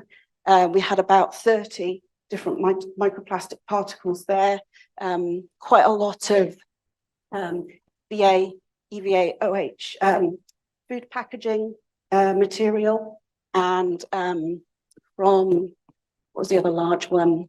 PA is nylon as well. So I'm pretty sure, well, I'm sure John will talk about the implications of finding nylon and Teflon in these samples in a moment. But you can see again, quite a lot of variation in the types of plastics that we found. Looking a bit more at the polymer types and how they differ according to each of the different sites. So you can see PTFE is actually found quite a lot in each of the sites, both Wellington Row and Queen's Hotel. PTFE, as I mentioned, is Teflon. It's used in cookware, modern cookware, and it's also used as a sort of to prevent for textiles as a sort of flammable to avoid things bursting into flames in a fire. The other ones, polyamide, I've already mentioned, is the nylon. I should have mentioned as well, we've got another called EDPM.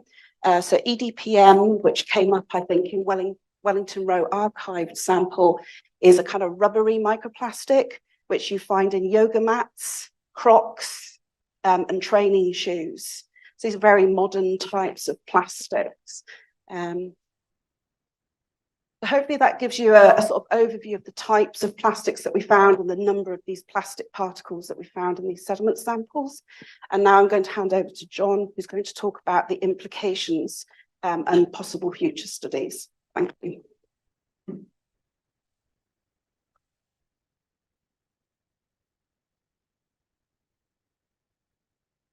Great, thank you.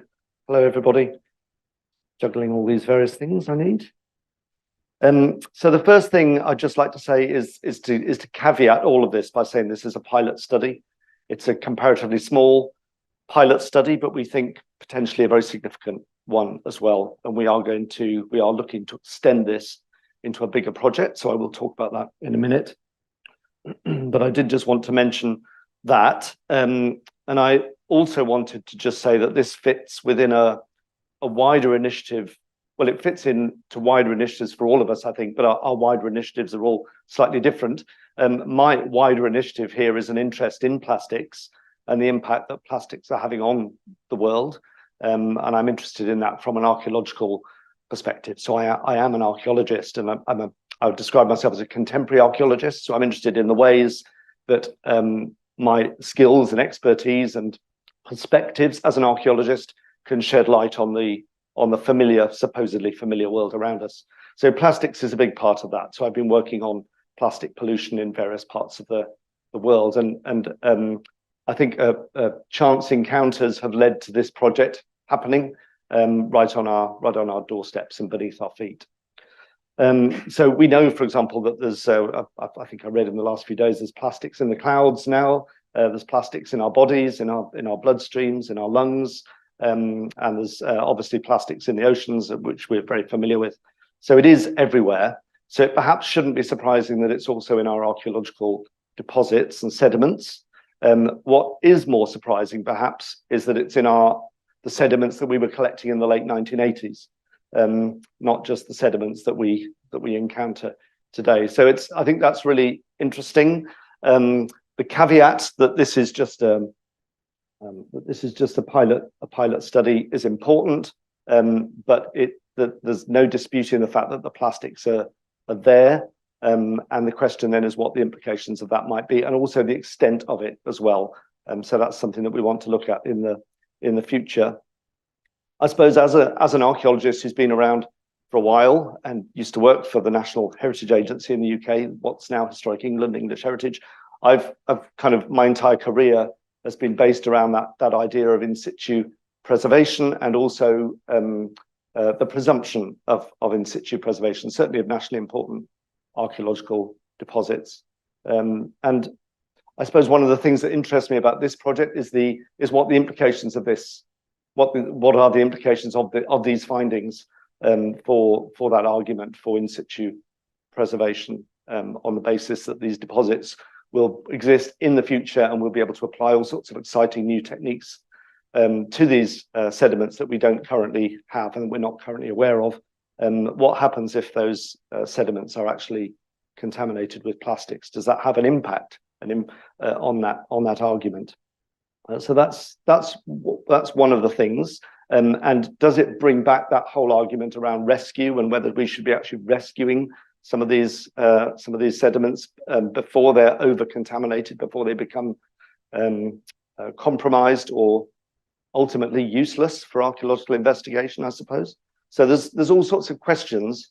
I'm not providing answers for them, so I think that would be premature, but there are questions that I think we need to think about in all of this. And the other thing, and it relates to the deposit models that we've heard about already, I think it's a conversation we may well be trying to have over lunch with some of the people involved in that, is how we can start to create a more nuanced map of pollution, of plastic contamination, or the risk of, or the chances of plastic pollution across deposits across the city, based around our knowledge of those deposits. Are there areas, for example, where plastic contamination is more likely or less likely to occur? And can we predict that? That would be a really interesting thing to think about as well, I think. So the final thing we should say, and we haven't said yet, that this is a project that is supported by Historic England. So they've funded the pilot study in York. So what we're looking to do next is, well, first of all, publish that pilot study. So that's ongoing. That's been submitted to a journal, and that will no doubt receive peer-reviewed comments and also maybe responses from the people who read it. So that will be helpful to us. But we are going to look to Historic England to support a wider national study as well. And they've expressed an interest in that. That doesn't guarantee the funding, of course, but they've said that they would welcome an application from us on this. So that's one of the next things that we'll be doing. And part of this pilot study involved writing to a number of archaeological consultancies around the country who retain sediment samples going all the way back into the 1970s, in some number, in many cases, asking if they would make those sediment samples available for study. And they've said unanimously that they would, and they've given us a good sense of what they hold in their collections as well. So that will be the subject of this national study. I'm also coming to the view that something more detailed in York would be really useful, based around potentially how this all maps onto the deposit modelling, and to see whether there are predictions that we can make. So that's where we've got to. It is only a pilot study, but I think the results are really interesting, if not alarming. And the next stage is to extend this out into a national project, publish the results, extend it out into a national project, and see what more can be done here on our doorstep in York, with the very welcome support of York Archaeology. And it's great to have Jeanette on board for this as well. We really need that expertise if this is going to work. So I think that's it from all of us, isn't it? Have I missed anything important? No. Great. Thank you very much. Thank you. Thanks, John and Paul and Jeanette. So we've got some time now for some questions, and we've got a microphone that can be passed round. It needs switching on the bottom, which Ian's going to help with. We've had it's been a great morning for talks. I hope you'll all agree so far. But if anyone's got any questions for any of our speakers this morning, we're starting over here, I think. Microphone working? Yeah. Well, I've spent a lot of time reviewing microplastics in the marine environment. That's part of my role. And the big issue of contamination controls is just, I mean, I think there was a point where they had to basically send aside all the stuff they'd done up to a certain date, because they didn't realize that just sitting in a lab, you can find microplastics landing on your sample. So have you any comments on that one? Yes, so I didn't go into that. There is a lot of quality assurance, quality control that goes into microplastic analysis. So we did actually use a very technical glass beaker collection of passive fallout of the any plastic that might be in the air at the time when we were sampling during the summer. And we also put a beaker in the archive facility at York for a month and collected what was typical microplastic floating around in their archive. So we had that as background procedural control data. And then we also run procedural controls alongside that at the point of sampling as well. So you then take the data from all your procedural controls and use a limit of detection, limit of calculation approach to then address that. but we only used replicates of one here because this was only a pilot study. But yes, we're aware of all the problems with that. We found a very small number of polymers relative to the number that, or diversity that we found in the samples. And the one that we find in the air the most is PTFE again, Teflon. So if you're doing LOD, LOQ type calculation, you really do have to take that out and ignore the Teflon. But everything else was above that sort of limit of detection.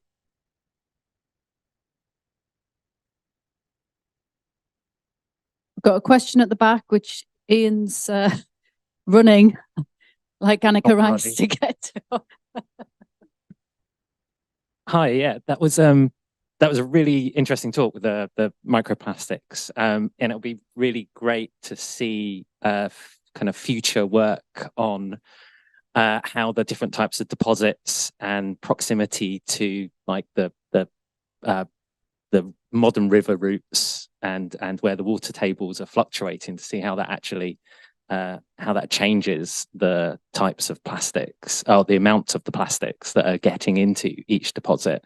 One of the things I was wondering though, on that, again, on that kind of contamination question, is that we're using a lot of plastics and rubber and things like that when we're sampling, like the gloves we're wearing, the even with the cores, where you think you've got a core that's quite isolated from contamination, but then you can shatter and fragment the perspex casings that the cores are in and things like that. So are those an issue? Or even like the buckets and bags that we're storing the samples in, are they also potential contamination routes? Yes, they are. I should have said we also included those in procedural control analysis, so we know exactly what the perspex cores were made out of. We also know what the buckets were, and even the plastic bags that are used to keep all of the samples safe from the 1980s. So they're all in that mix as well. But at the moment, the microplastic community, research community, is having, I think, a bit of a, if you do qPCR, it's called the MICI guidelines. They're trying to come up with a set of standards for analysis. And I think the way this might go is not just having procedural controls, but perhaps using FTIR plus Raman. So you're having two different means of identification. So it's really robust at that point. But I agree, a lot of the data in the literature going back 10 years is pretty flaky, I guess. I don't know what it's not as robust as it could have been. I've got a very quick follow-up. If microplastics are in the air, are we breathing them out? So are we vectors of contamination as well? Or is that just too... They tend to get stuck in your, I don't know what these are called, but they're a cilia. And you can actually find our other work on microplastics in the human lung if you're really interested. We've got a question down at the front. Oh, Ian's coming to you. Thanks. Not sure who to address this question to. You've got kind of Roman deposits and then 12th century deposits found in the Guildhall and on Coney Street. And I wondered really, I guess, between you, John, and you, what happened in between in those 6 centuries? Yeah, it's a very good question, actually. It's a pattern that we see across York, is that following really the middle of the 3rd century. Oh, is that close to? Oh, that is better, isn't it? I beg your pardon. Yeah, it's a fairly widespread pattern across York, is that following really sort of middle of the 3rd century,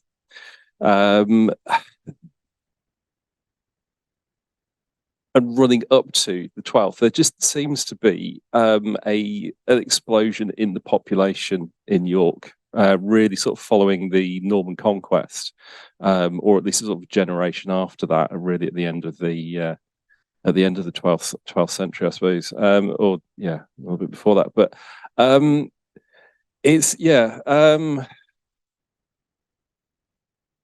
think it's maybe a reflection of where the core of activity is focused in the city in the early medieval period, and you're well aware that sort of axis from Micklegate, where you get the deviation, the river crossing in the Roman period being directly in front of the fortress, and it's sort of deviating across where Hughes Bridge is now to the southeast side, and you'll get this sort of like commercial and population centre in that High Hughes Gate, Coppergate area heading out towards Layerthorpe.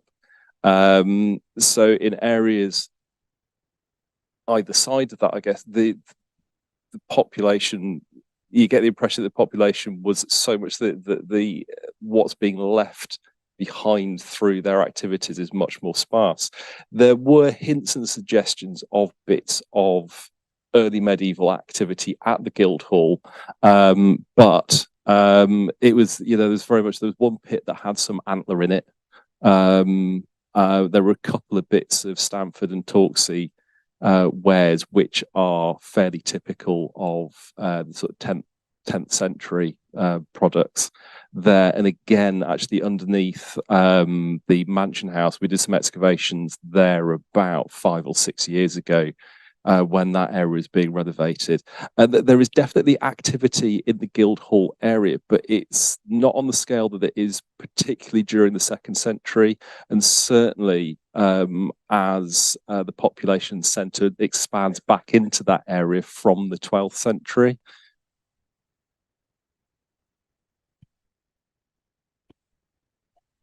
Got another question over there? Yeah, a question for John Oxley.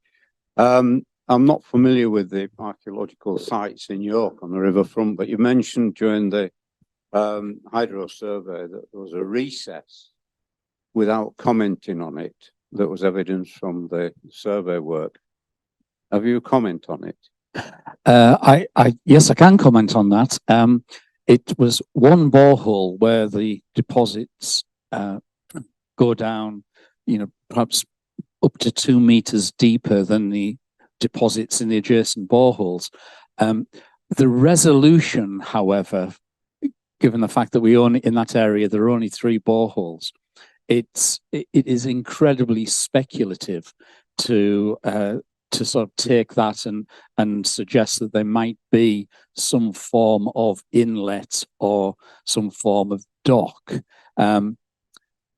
I put it out there as an idea, and I think as we move forward on the site and as more of the site becomes available for evaluation, both through borehole and trenches, that's one of the questions that we may well be able to answer. It does jar up against the information, the evidence that we're getting from 3941 Coney Street, the Smith site, backed up by the evaluation trenches 3 and 5, where the Roman deposits are quite close to the surface, and then you have this terracing activity dropping down. So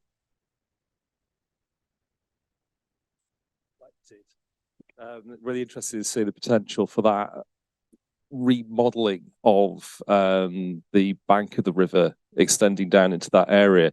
And it's one of the ones that I'm kind of like felt quite uncertain applying that interpretation to Guildhall, particularly because it's off the back of a couple of very small trenches and a deposit model from 6 boreholes in the transect.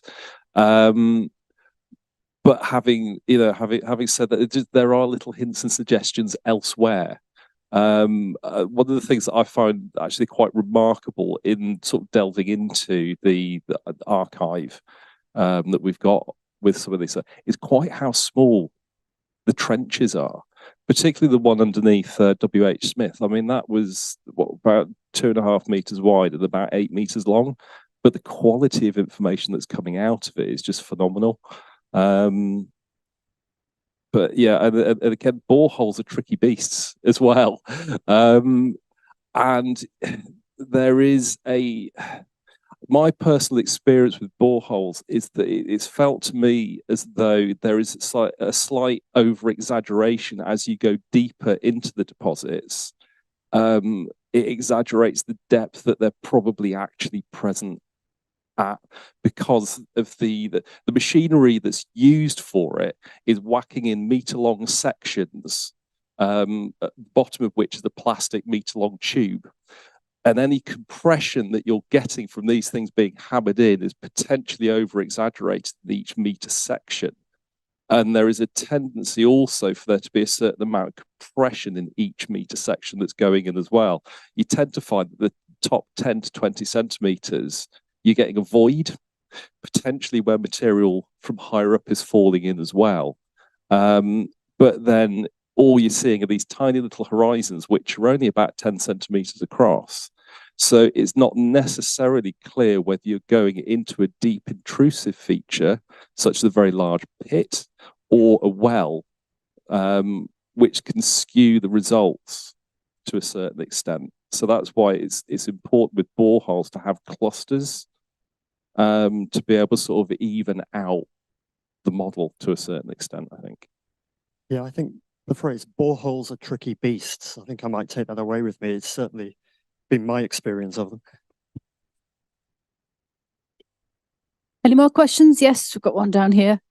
Oh, have you got one? Okay. It's not so much Steve a first. question, it's more a comment.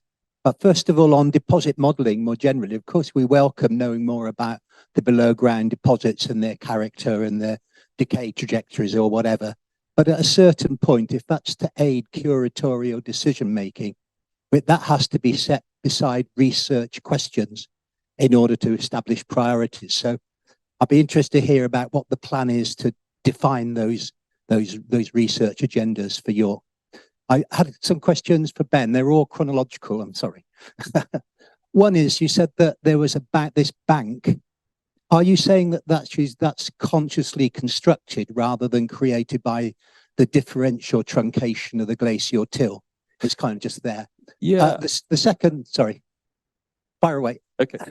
Yeah. The very much the impression that I got is that it looked very much as though that area had been deturfed and topsoil turf stripped away. I was also kind of interested about the angle at which that had been created there as well. It was around about 30 degrees, which would seem to sort of fit into producing an angle that's quite stable and easy to maintain for the gravel that was put over the top of it.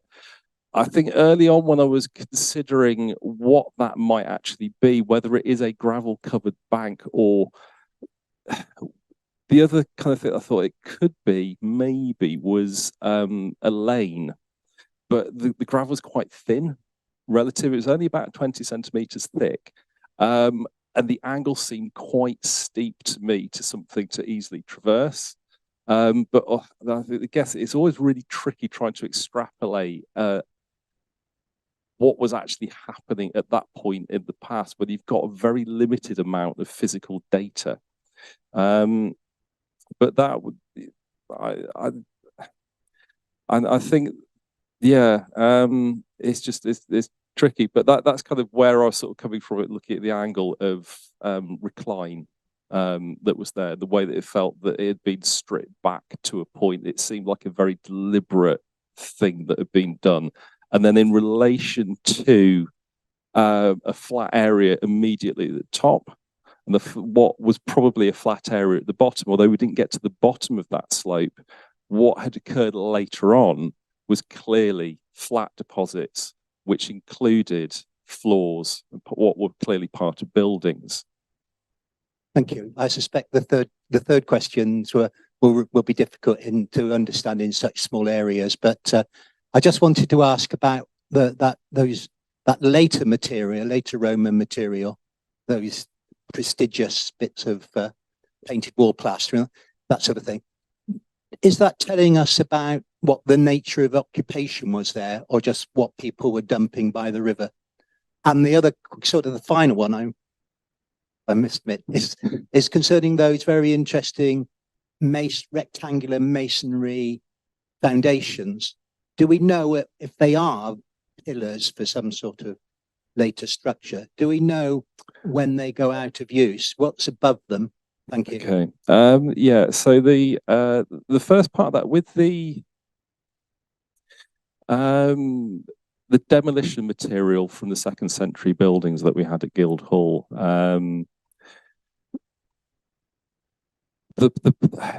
yeah, I mean, my personal fit is that you had what was very clearly a success. There were two phases where there were floors. We didn't have any other structural remains within that trench.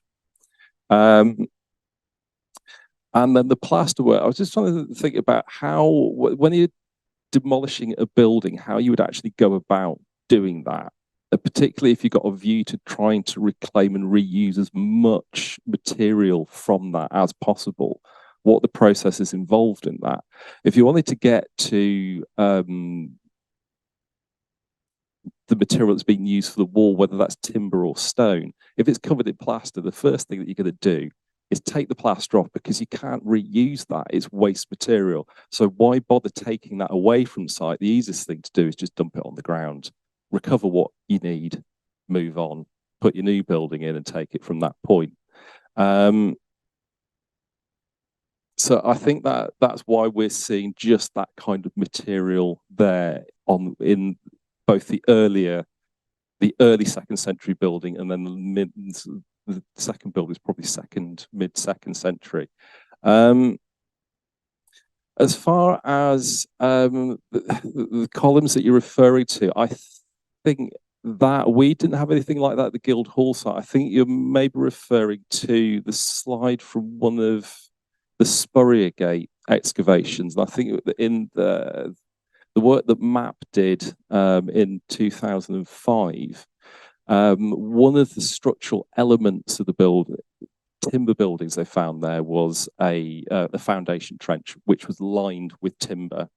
Also, in the frame of that image, there were a number of quite light coloured, what might have looked like timbers, but they were in fact concrete piles, part of the foundation of the 1960s building that preceded the current development on the corner of Spurriergate and Hyusgate. So I can't, so I think that's what they were rather than that. One last question. Do you still have a question to ask? More of a comment, just to say thank you very much. We found this event on Eventbrite. I've got nothing to do with archaeology, but I found it really, really interesting. More from a people point of view, general public, Joe Bloggs, in the sense how you translate this to government policies, how people manage plastics, etc. I found it absolutely amazing. Thank you. Yeah, yes, it is why we're here.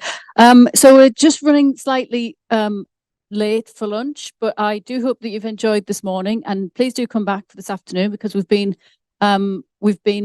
very urban looking this morning, but our two speakers straight after lunch, we will be looking out into the rural areas around York before later this afternoon we head back towards Micklegate excavations and again then heading out towards Wheldrake. So please come back and please have a look at the finds. We've got Catrina at the front with finds from the site she's going to talk about a bit later on today, and then we've got finds at the back from Guildhall and Micklegate and the deposit model project. Please go and see those guys have travelled up especially from Nottingham this morning to show us all their snazzy new models, and I do believe the book stalls and things are still on downstairs over lunch. So we're going to start again at 1:45.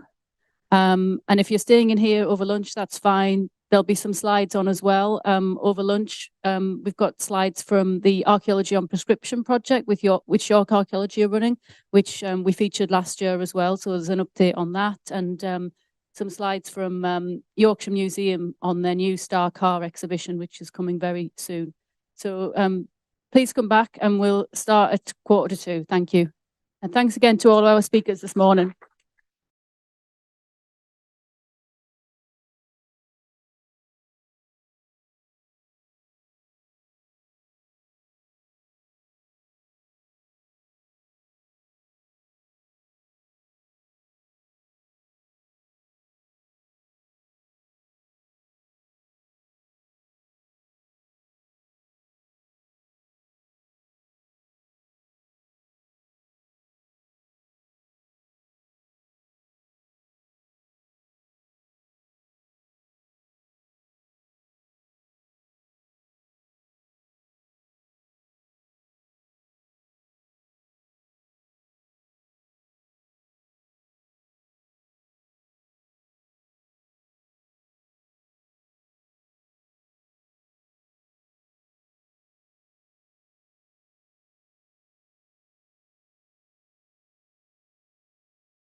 Okay, hi everybody. Welcome back to this year's York Archaeology Conference. Thanks to Claire McRae this morning for hosting. She now gets a rest. It's now my turn.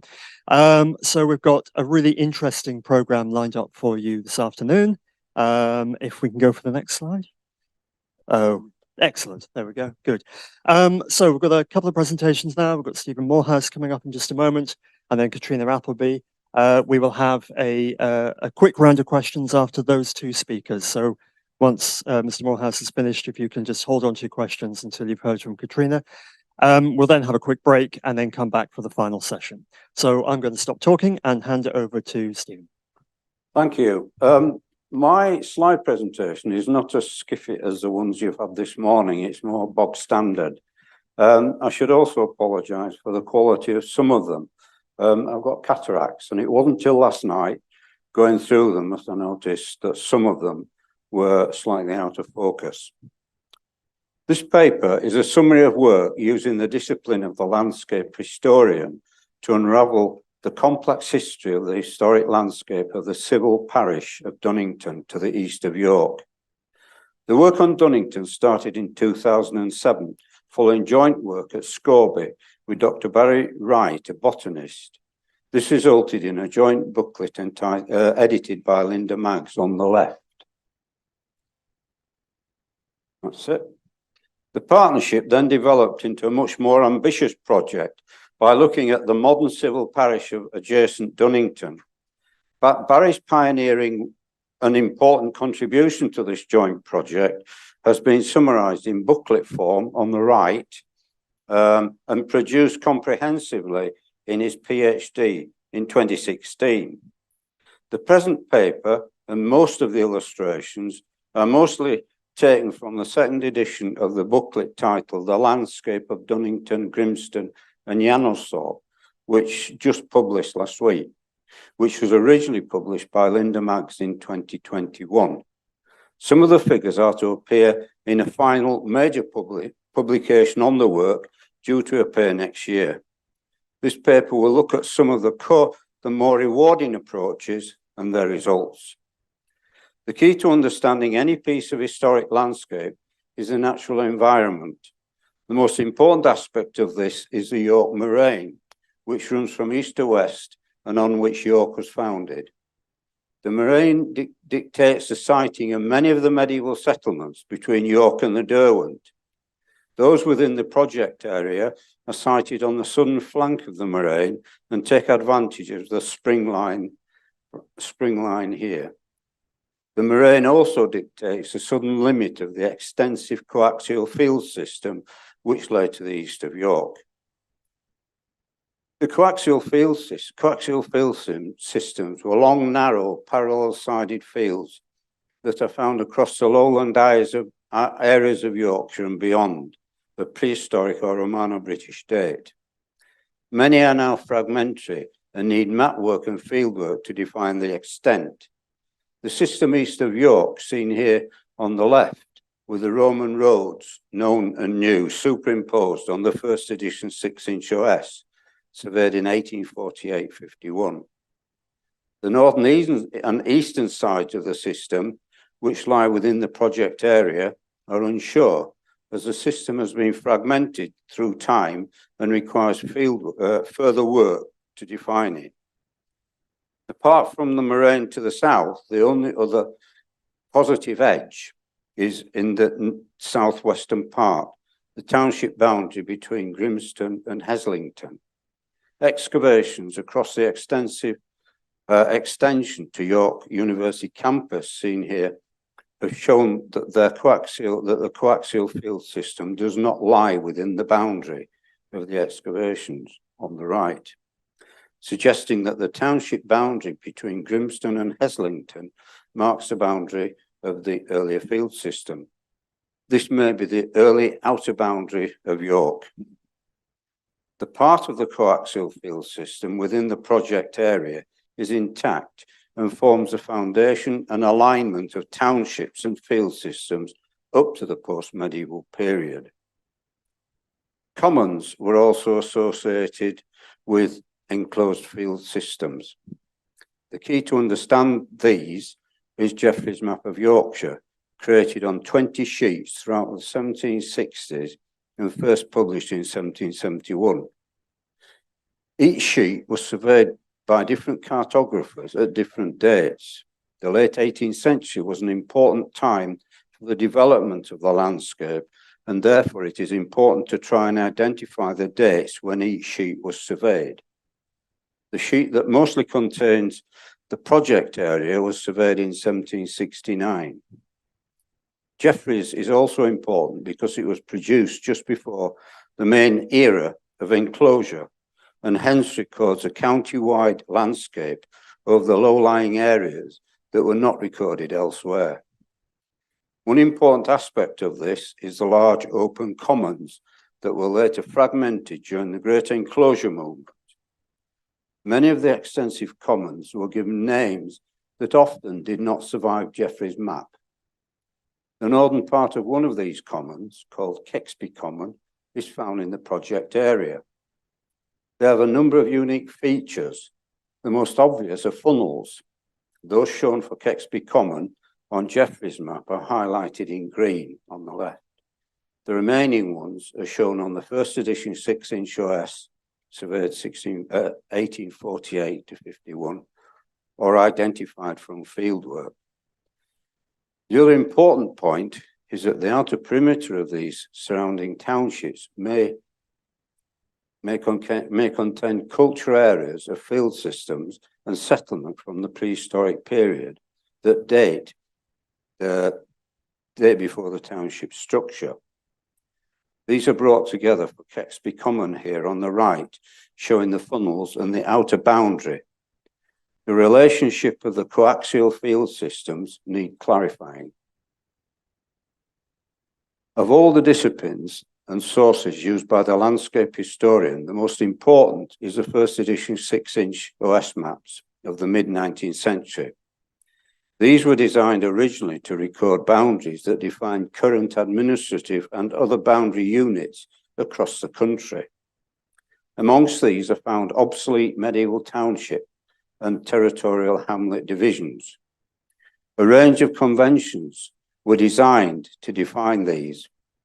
A rare survivor of a key I found in the Yorkshire Archaeological Society map collection in the late 70s as part of the work for the West Yorkshire Survey. Font types and point sizes were designed to illustrate them, as seen on the screen. Territorial names are usually found central to the area being defined. This also occurs where names survive, but the boundaries do not, helping to identify them. Familiarity with these and other common features of the maps are the Bible of the landscape historian, and allow the maps to be read and understood on their own. Where boundaries could not be agreed with adjacent townships, a process was in place to agree them. These decisions and why are recorded in boundary remark books in the National Archives. The first edition 6-inch contains much else from earlier landscapes and is often the only record of them. Boundaries not in current use were deleted from the second edition in the late 19th century, making the first edition crucial. Apart from boundaries recorded on the maps, there are two unusual features which help to define former historic townships. Two are quite common, and for this are worth mentioning. Footpaths often run along historic boundaries and often survive when the boundary has long been forgotten. These form part of the evidence for boundary lines between Yanelsthorpe and Dunnington on the left, and between Dunnington and the unnamed township on the east, on the right. The other feature is a change in the boundary line from one side of a historic road to the other. This point of change often marks boundaries running north-south either side of the road, defining former township boundaries. A good example is a boundary between Yanelsthorpe and Dunnington on the left. An example in Full Sutton to the east of Stamford Bridge formed part of the estate granted to Ripon in the 660s. This will be discussed at the end of the paper. The east-west route in orange, seen here on the left, is a Roman road from York through Stamford Bridge to the east coast. The change of the boundary from the south to the north of this route, shown in detail on the right, circled in orange, coincides with the north-south footpath and former township boundary in green. The names of these former townships are not preserved as such, but the names of 4 redundant townships, 2 each in Full Sutton and adjacent Skirpenbeck to the north, are not discussed here due to lack of time, but if people want details, see me after. By using the full range of approaches to understand historic townships, it's been possible to identify 4 medieval townships within the medieval civil parish of Dunnington, seen on the screen. It comprises the historic townships of, from west to east, Grimston, Yanulthorpe, Dunnington, and an unnamed township. A wide range of documentary sources, names and map evidence, supplemented by the important botanical evidence, has been used. This is summarised in the 2nd edition of the booklet and will be discussed in full in the forthcoming comprehensive volume. The township boundaries follow the boundaries of the much earlier coaxial field system and are equally spaced.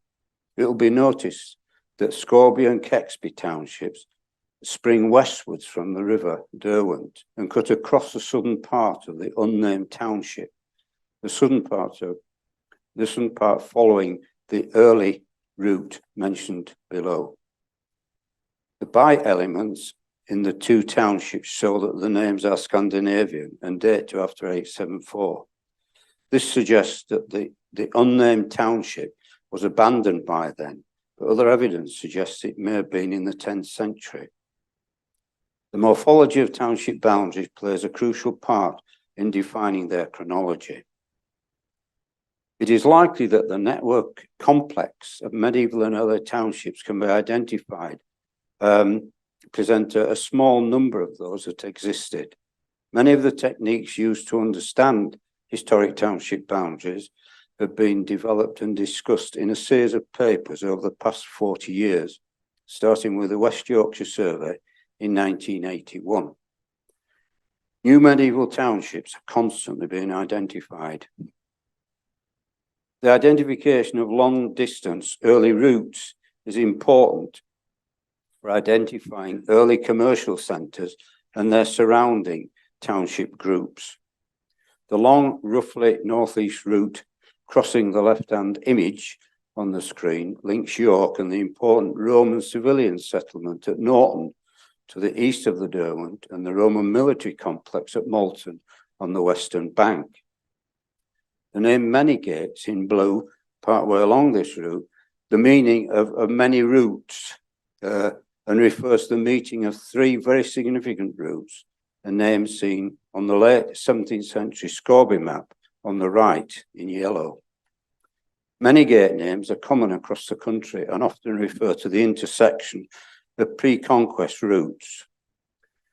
Norton developed during the post-Roman period by the creation of a series of small townships around the earlier nucleus, whose boundaries are seen here on the 1st edition 6-inch OS map, and with their still surviving significantly named settlement names, highlighted in orange, are civil parish names, and those in green names within their territorial units.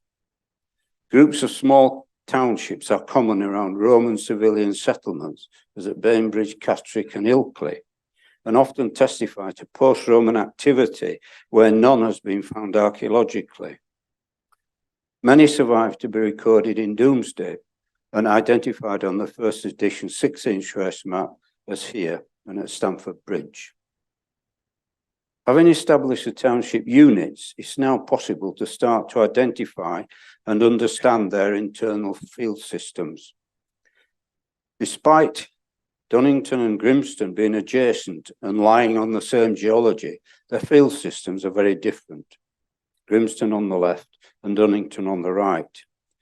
The early 17th century Grimston memoranda book implies that Dunnington was well drained throughout time and Grimston was not. The medieval fields for Dunnington is as shown on the left, first edition 6-inch OS map, complete with the arable field names. Further evidence comes from the enclosure of the arable fields in 1709 and the common in 1772. Evidence for Grimston was by piecemeal agreements between 1606 and the 1620s. As enclosure was piecemeal by private agreement, evidence for which does not survive. A wide range of documents and maps not available for Dunnington has allowed a firm foundation for understanding the development of the historic landscape of Grimston. The field system has been ploughed over in modern times.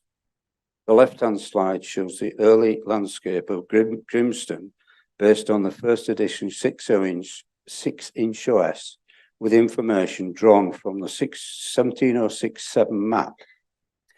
It developed north of the east-west head dike, XX, to the Hull Road with a composite field system and small settlement of unknown shape and size beneath the former 3-row green village, which does not survive. Also probably contemporary is the island in the mire to the south shown in green, with a probable prehistoric east-west route along its northern edge. The island was probably the site of the well-documented medieval settlement of Tilmire, recorded from the 12th century, if not earlier.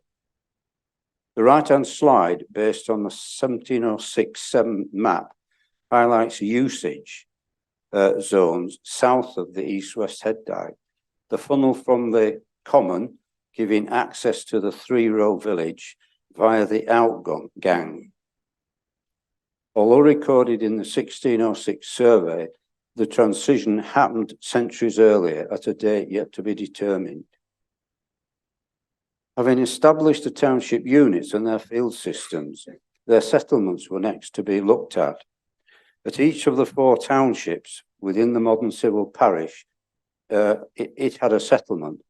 These lay along the spring line just below the brow of the moraine on the southern slope. The former settlement of Grimston has already been considered. The other 3 can be located, and the 4th in the unnamed township, which may be revealed by future fieldwork. The settlements of Grimston and Dunnington are as different as their field systems. The 3-row village of Grimston appears to have had the underlying coaxial field system as part of its base, while Dunnington is laid out over it. Dunnington is the only village to survive. Like many villages today, their history can often be gleaned from its plan, which usually begins with the first edition 6-inch OS map. Here we see the village from the map surveyed in 1848-50.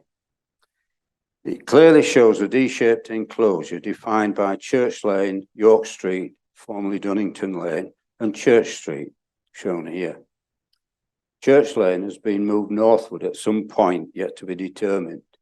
The church, manor house, and probably fish pond lay on the northern boundary of this enclosure, suggesting that the church was formerly a manorial chapel to the manor house, and that the wider enclosure was devoted to the manorial farm. Such landscapes are common across Yorkshire. Normally the manor house was moved outside the enclosure, which, when the church was upgraded to parochial status in the 11th century, became the parish church, but this did not happen at Dunnington. The area to the south of York Street was clearly a series of tenements attached to the prebendary manor of St. Peter's, the Minster. The southern boundary of these is typically called Back Lane, defining the back of the Tofton Crofts and providing back entrance into the croft. The southern curved extension of Church Lane, south of the road, to form Back Lane shows that the layout of the tofts and crofts were contemporary with the former manorial enclosure. The large square enclosure to the east end of Back Lane was clearly an important enclosure and possibly the Ampleforth prebendal manor centre. Sadly, the earthworks of former buildings, so common in cemeteries across Yorkshire and beyond, clearly seen at Scraingham, north of Dunnington, have been obliterated by the construction of a modern housing estate. The extension of tenements between Petercroft Lane and Stockhill Lane, seen here, called Sandholm in green, were also part of the Minster's property and may have been the tenements attached to the Ampleforth prebendary. Grimston village does not survive, but we know where it was from estate maps. An extensive and remarkably detailed township survey dated 1606, which had an accompanying map, which no longer survives, and a very detailed early 17th century memoranda book. It is intended to publish transcripts of both in the major book on the results of the work.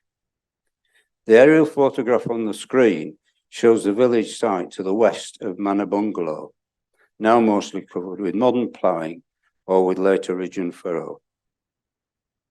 A detailed three-row plan can be gained from the 1606 survey. A diagrammatic version is seen on the left, running roughly east-west. The institutional tenements are in the east row. The Guildhall, the chapel, and the priest's house, unusually called Prophet Garth. The plan is not to scale, and there are no measurements given in the survey. And the earthwork, and until the earthworks are recorded, we will not know precisely how much of the village survives. The plan on the right is derived from the 1606 survey, the early 17th century memoranda book, and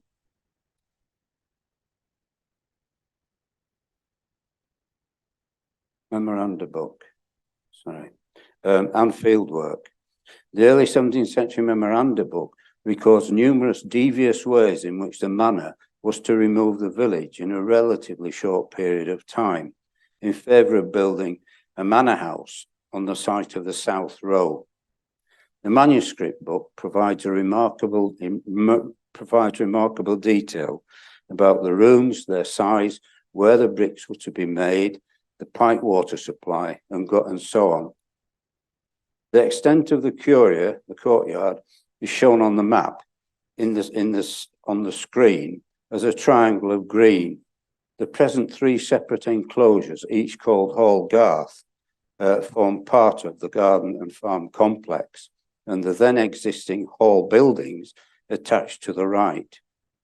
The manor house was burnt down in 1769 and moved across Elvington Lane to the site of the present manor farm.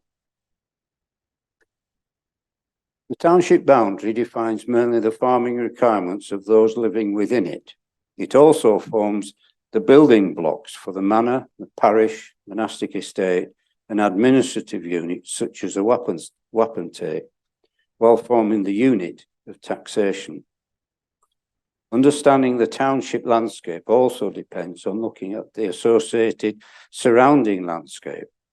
The most important in this case is Stamford Bridge and the relationship of the early manor of Catton to the project area. Both are seen on the screen. Stamford Bridge formed an important crossing point of the Derwent in the Roman period and possibly before. It was the navigable head of the river, probably a Roman port, and certainly an important medieval inland port. It was because Dunnington was equidistant to York and Stamford Bridge that drew the Minster to Dunnington in the pre-conquest period. Stamford Bridge formed part of the extensive estate centred on Catton in Domesday Book and granted to Ripon in the 660s. It was also the administrative centre of the south of England, south of the Tees, between 626 and 631. Full details and references for Stamford Bridge are given in the final volume. Little of this for Stamford Bridge and Catton is recorded in the VCH and highlights the dangers of using the volumes as sources of information on their own. Sadly, this has happened a number of times in recent major archaeological reports. The multi-period port aspect of Stamford Bridge links through to today's next paper by Catrina and provides an explanation for the riverside finds made at Acaster Malbis. Many years ago, I carried out research across the county which looked at travel by land and water in the medieval period in Yorkshire. Amongst much new understanding, the work has shown that the banks of the major rivers of Yorkshire were lined with a range of landing places and stays, and many small medieval ports, some of Roman origin. This map was published in 2000, and the map on the left published in 2003, but was created during the 1990s. It shows a range of features associated with intensive water transport on Yorkshire rivers during the medieval period. Mariners, shipmen, and shipbuilding deep into the county. Shipmen were river travellers, while mariners were sea traders. Acaster Malbis is coloured green, and all three are recorded here during the medieval period. Subsequent work has only intensified the distribution pattern. There were a number of families recorded in Acaster Malbis called shipmen. The most prominent was a Jowkin family from the 13th century who plied their trade up and down the Ouse into York, mostly ferrying building stone from the major collecting point at Cawood to the Minster, the Minster in York, where many members of the family were freemen. Medieval shipbuilding complexes were vast. On the right, we see the aerial photograph by Tony Crawshaw of the earthworks of the abandoned medieval shipbuilding centre at Hornington on the wharf near Bolton Percy. There are many ways for suggesting that a small abandoned riverside place was an important commercial centre. One of these is the presence of monastic landholding and property rights. Monastic houses holding land in Acaster shown on the screen include the Minster and St Mary's Abbey in York, Nunappleton Priory, Fountains Abbey, Newborough Priory, Rievaulx Abbey, Sawley Abbey, and Furness Abbey on the Furness Peninsula on the northwest coast. Acaster is in green and the monastic houses in red. In 1265, Rievaulx Abbey was granted arable and meadow in Acaster, but more importantly, the right to load and unload ships there. The riverside recessed bays, and this is why I asked the question of John this morning, because I don't think the landing's sticking out. I think it's what he described, a recess for boats to go in. Lost my place now. The morphology of such river settlement shows that the core of the settlement is often detached from the commercial area, as at Acaster Malbis. The 1763 map shows that the early settlement was to the south of the church and that the detached commercial part in line along the river bank to the south, highlighted in yellow, suggesting at least two phases of development. Mill Lane, now the main route, would probably have been the back lane. One important feature of medieval and earlier riverside commercial settlements is often thought to be recent, and that is riverside footpaths. Medieval documentation shows that medieval riverboats were often barges and needed towpaths for horses to drag them. Medieval documentation shows that most of the major rivers in the county had towpaths along all their navigable lengths for towing commercial boats. The evidence is considerable. Boat boats travelling the same way are restricted to the same side of the river.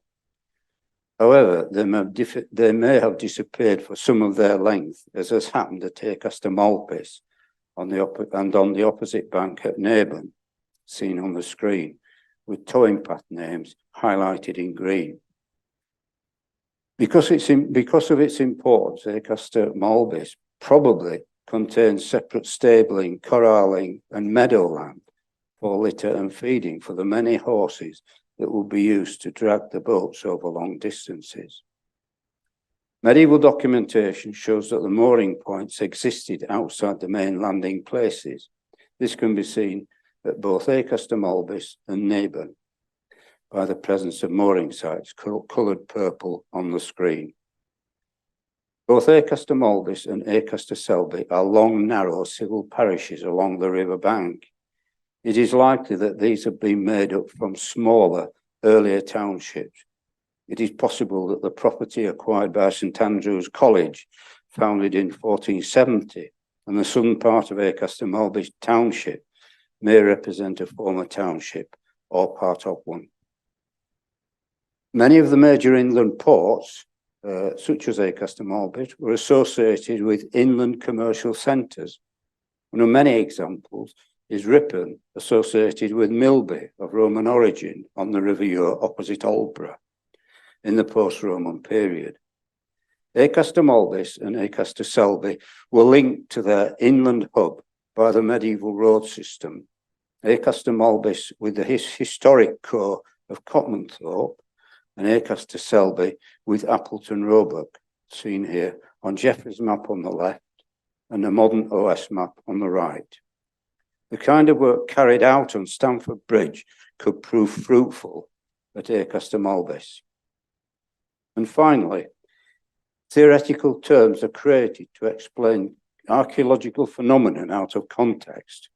That given to the wide range of multi-period artifact groups of the type found at Acaster Malbis is, quote, persistent place, a meaningless term that can lead down blind alleys and never arrive at the reason for the artifact group.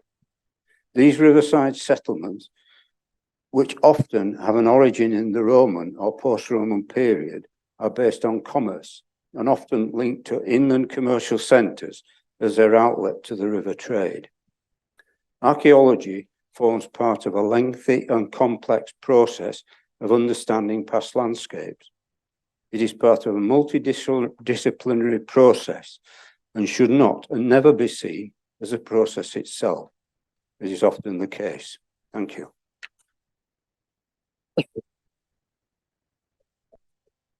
I've got copies of the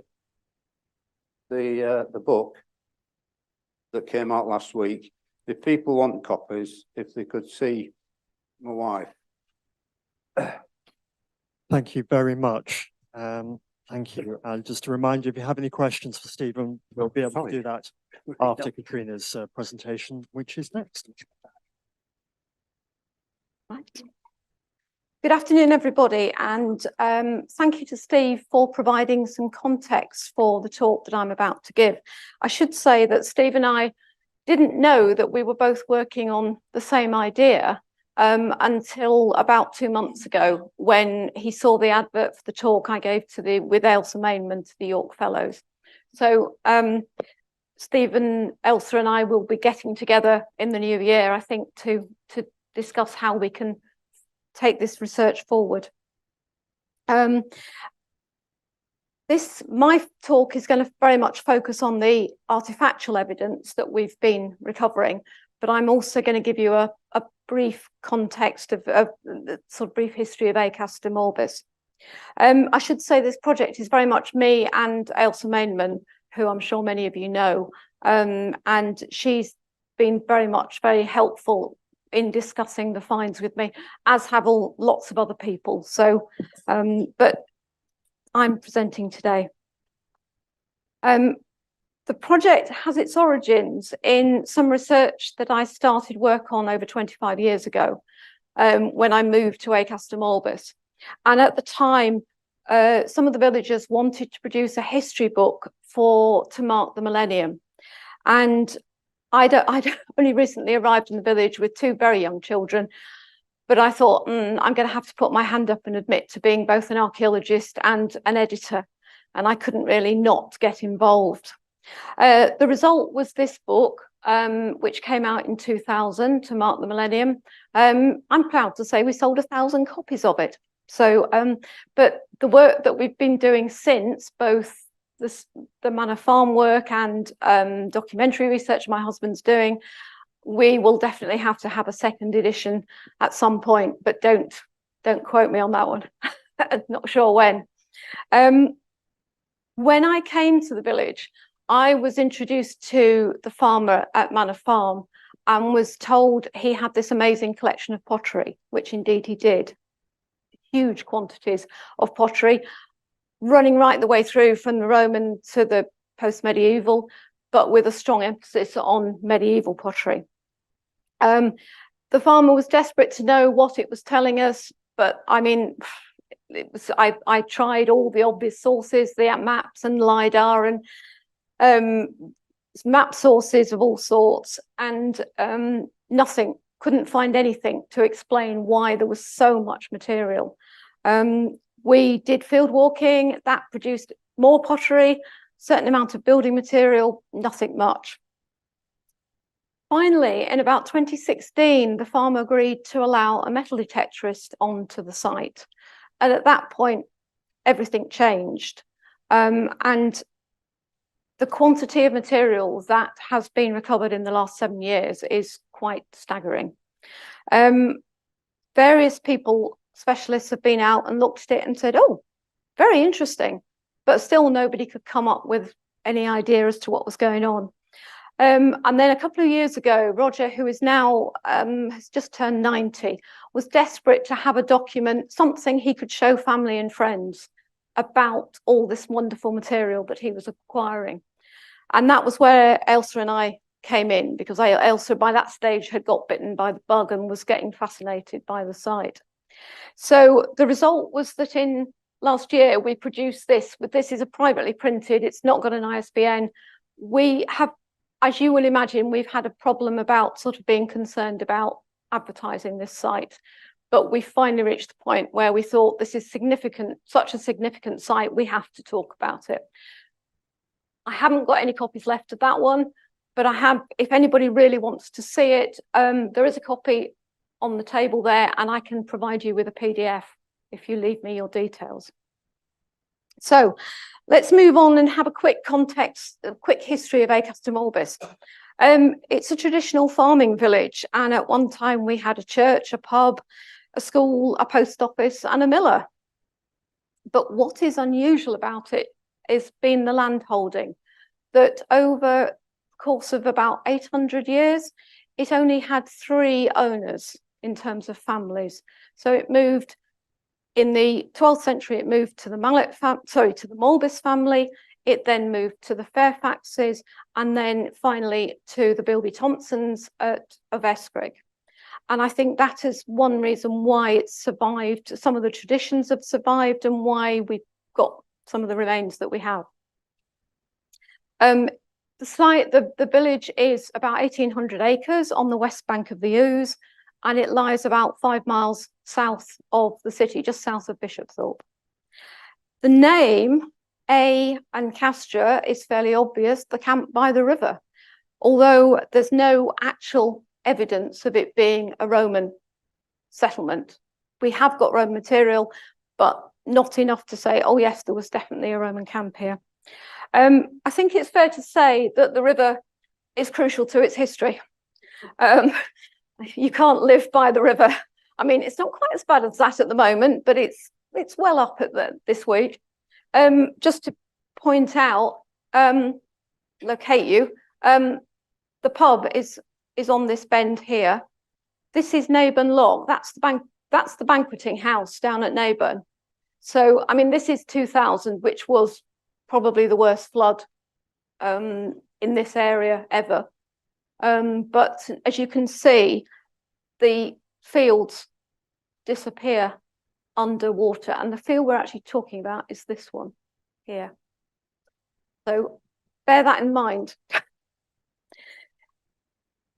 in terms of the medieval village, we have a medieval church. The architectural historians claim that it's about 1325-ish, sort of first half of the 14th century. The dedication is Holy Trinity, and it's been suggested that that reflects the fact that it served not only Acaster Malbis, but also a large chunk of Naburn, and probably initially it served Bishop Thorpe as well, because this church is probably, although it doesn't appear in Domesday, it probably is a much earlier foundation. We have records, it appears in Pope Nicholas's taxation of 1294, but there is other evidence in terms of architectural bits. And we've got good 14th century records for it. Inside the church is this tomb of Sir John Malbis, who died in 1316. And in 1328, his son applied for permission to remove the bones of Sir John and his wife Agnes to Rievaulx Abbey. And we are wondering whether that's the point at which the present church is built. And that this tomb, which has clearly been outside, gets moved inside into the new building. I can't prove that at all. That tomb has obviously been outside, but then it gets brought in before it gets too weathered. So that's an idea that I'm floating at the moment, that actually we might be able to date fairly precisely when the church is constructed. This is another extract from the map that Steve showed you, which I'll talk a little bit more about in a minute. But this, I put this one up here. This is stub wood. Stub wood first appears in the documentary sources in 1226. Stub wood still exists, I should hasten to say. And as Steve has already mentioned, we have a document of 1265 when William Malbis grants land to the monks at Rievaulx. There's a reference to linlands, which is probably a reference to flax. And there we go. This is the extract from that charter. They may freely load and unload their ships in going and returning from the markets. What I don't know is where Lydgate and Jeevesmarsh are, but I'm hoping I want to talk to the place name people down at Nottingham next year.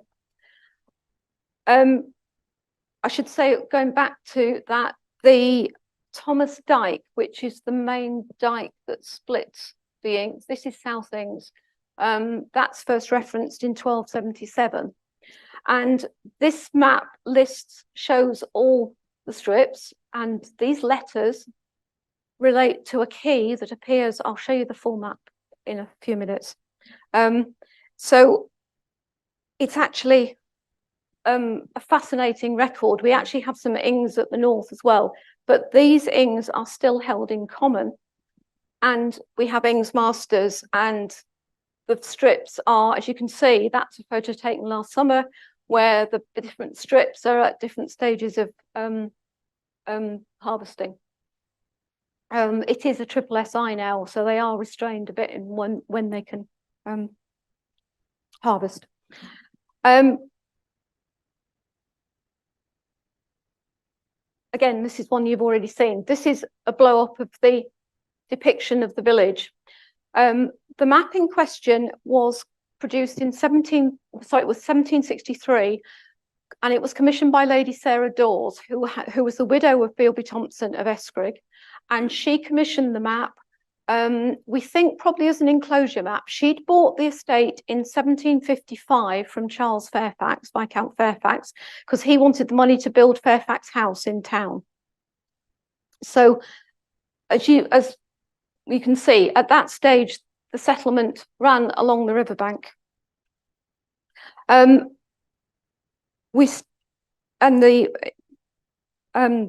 poll tax of 1379 records 65 adults living in the village. So it was quite a decent sized settlement. Cobbler's Trod, which runs from, those of you who know Acaster, from the Ship Inn, it runs along the river southwards, and then it actually peters out and bends up and joins Mill Lane. But this first bit This is a relic of the original village street, and there are still a couple of properties along it, not least this one, which is the old vicarage, which dates from about 1713, I think, certainly early 18th century. So we still have a relic of the original footpath along the river. I think you have to try and imagine what the village was like at this point, because you've got the river, but the river is tidal, definitely tidal. So you've got ships going up and down, but you've also got at low tide a muddy mess. But you also need to imagine the amount of traffic that was going up and down that river. This is the full map, which I've had to lighten it up a bit to try and show the detail. But as you can see, we have Ings at that end of the village as well. There was a post mill. Holy Trinity Church sits in here. This is the main village, and then we have South Ings, and then this continues on down to Acaster Malbis, St Andrew's College site, and ultimately to the nunnery at Nunappleton. Going back to this, important thing to note here, this map is produced in 1763, and that is the weir. And it's the construction of the weir is a very important point in our overall story, because at that point, everything changes in terms of the nature of the settlement, because you no longer have, what's the problem that we have now of flooding? You've changed the river levels drastically.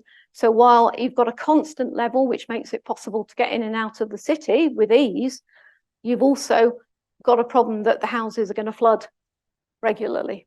So at that point, I think that's the point at which they start to move back onto Mill Lane, which, as Steve said, was probably the back lane prior to that date. The river remains throughout its history a feature. I love this picture. This is early 20th century. This is the York and Ainsty Hunt crossing the river from to Neyburn on the ferry, which survived until 1946.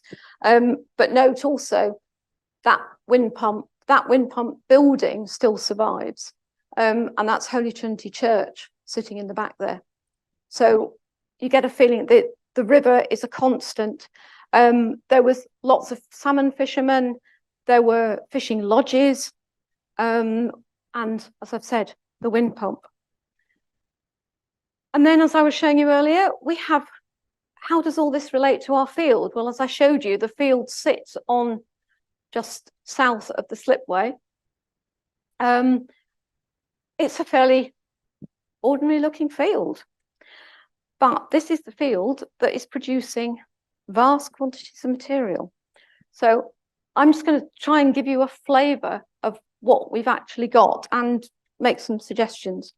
So this is just samples of the pottery. We've got lots of, well, we did have some of the pottery has disappeared now, but we still have a good sample. We have something like over 500 clay pipes. So we've got 50 in terms of some of the particularly the pottery and the clay pipes, we've got over 50 years worth of collection. So we've got a very wide range of material. But should note what we've not got, we haven't got organic material because it hasn't survived. And we haven't got ferrous objects because the metal detectorist hasn't been collecting them. But I should say we did do a sample last year. We did try detecting for ferrous material, and all we got was the standard relics of, sort of bits of farming machinery from 19th, 20th century. Nothing, there was nothing of any antiquity. So, so what are we dealing with? As I say, as you'll see, we've got huge amounts, but bear these questions in mind.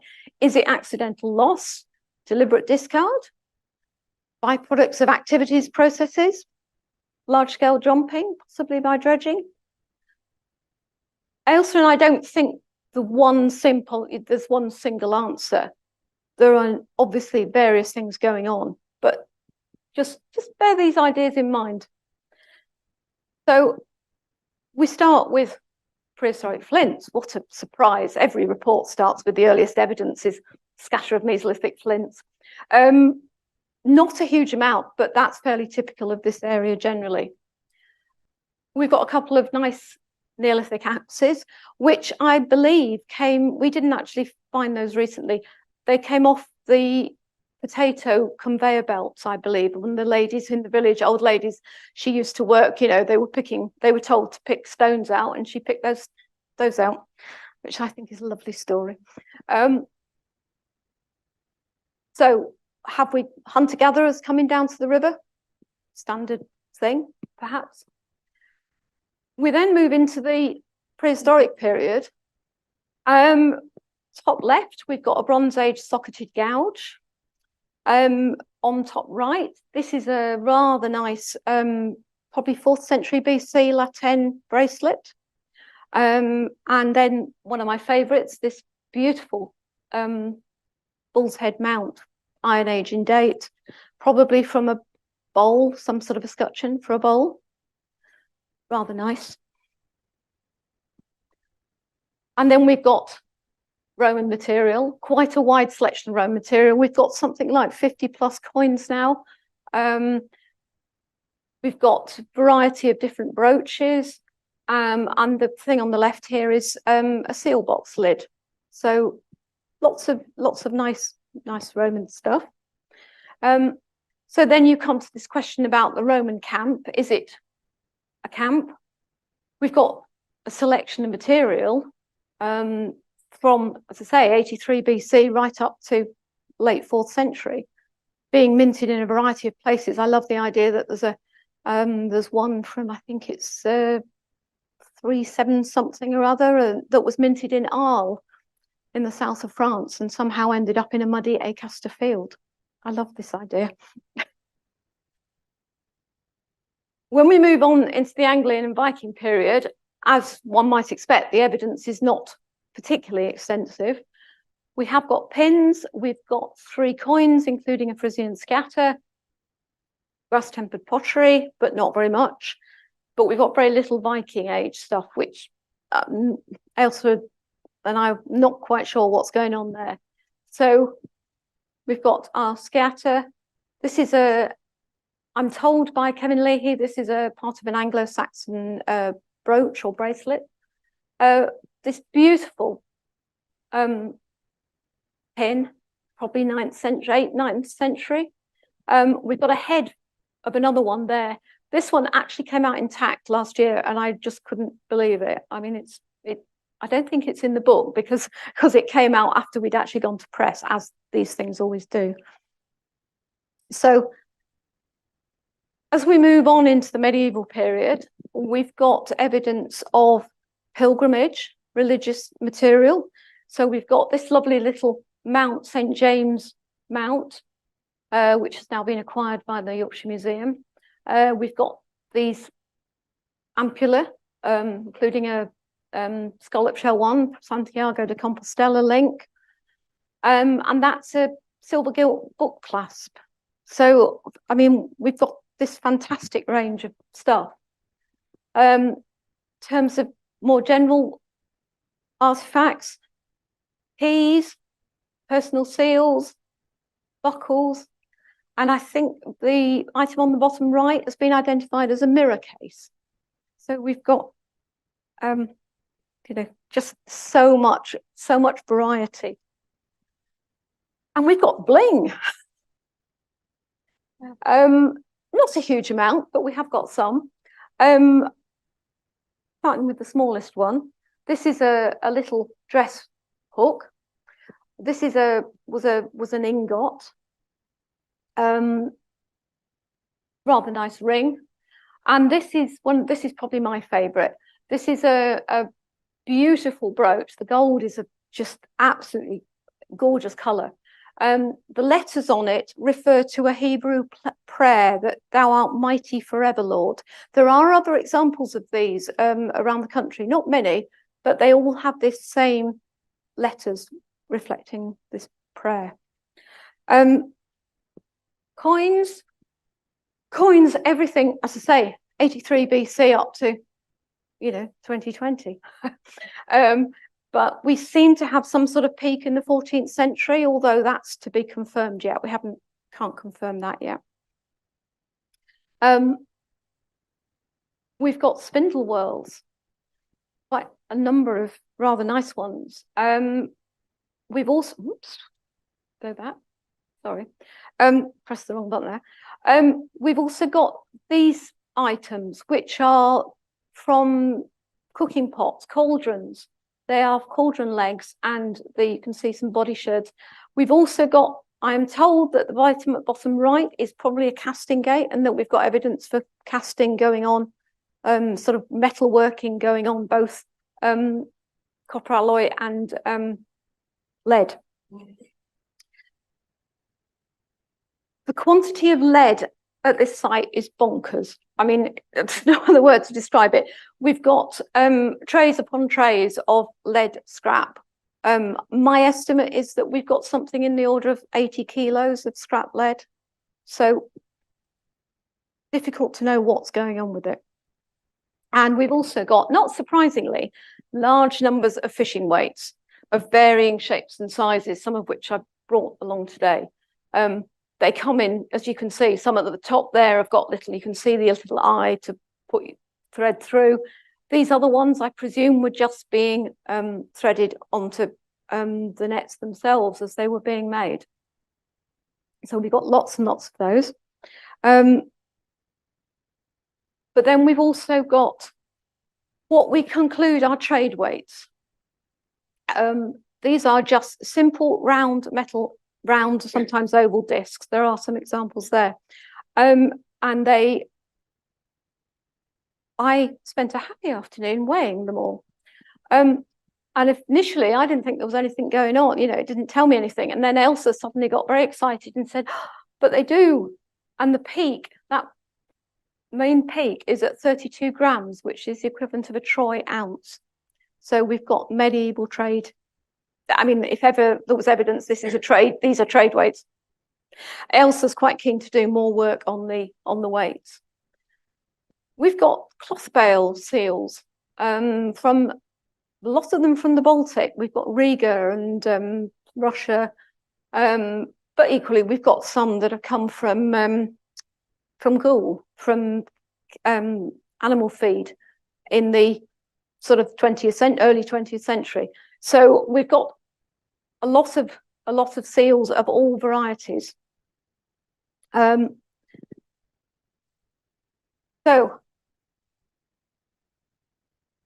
what have we got? Survival and collection bias? Well, we've got pretty much everything.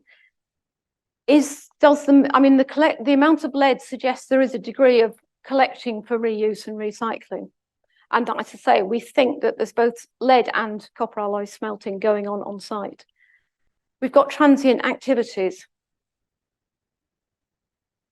Somebody was suggesting to us when we gave this talk recently that it might be dredging, but we're almost 5 miles downriver, and you sort of think, probably not. It's also, I'm quite adamant, it's not night soil being brought out from the city. I've walked fields with night soil. It doesn't have that character at all. And we've no obvious structural evidence. So the question is, what have we lost? And what does it represent? I think we come back to the river. I think it tells us a story that the riverbank's a very busy place. I know Steve's just said he doesn't like the term persistent place, but that was the term that was used to me when I first started talking to people. So we know that the monks are loading and unloading their ships in that area. And I think we have to start imagining wharves and bartering and people camped on the riverbank waiting for the tide, cooking, mending nets, children running around. We've actually got some medieval children's toys. But why here? Why at Acaster Malbis? Well, I think, again, it comes back to the nature of the river. The way the river bends and the nature of it in terms of the tides, the depths. There's a survey from 1699 by somebody called Thurby, and it's been shown his survey is actually very accurate, and he clearly describes in that survey the difficulties of actually navigating from Acaster into town, particularly around Fulford. Think about the name. Why is it Fulford? And you've also got to remember that the tides are difficult. You know, we all think about tides being 6 hours in and out. By the time you get this far upstream, it's more like 2 hours and 10 hours. So there's the challenges of navigating the river are immense. So what Elsa and I think is what we've probably got is, as Steve says, an inland port, but where they're transshipping goods, they're probably doing a certain amount of trading there and then. But I think you've also got, I mean, I keep coming back to this idea of thinking about the fact that all the stone for the fortress and for the minster had to come upriver on this very shallow water. So it's not surprising really that the construction of the weir in 1757, you know, is a very good investment, and it completely transforms the nature of trade and river traffic. And I think that's the Naburn Lock in the late 19th, early 20th century. That's the number of barges waiting to come upriver. So I think rather than the idyllic, peaceful scene that we've had in today, I think you have to, unfortunately though, if we have got wharves and jetties, they're now all buried in the mud underneath the water. So anybody wants to come up with any other ideas, do let me know.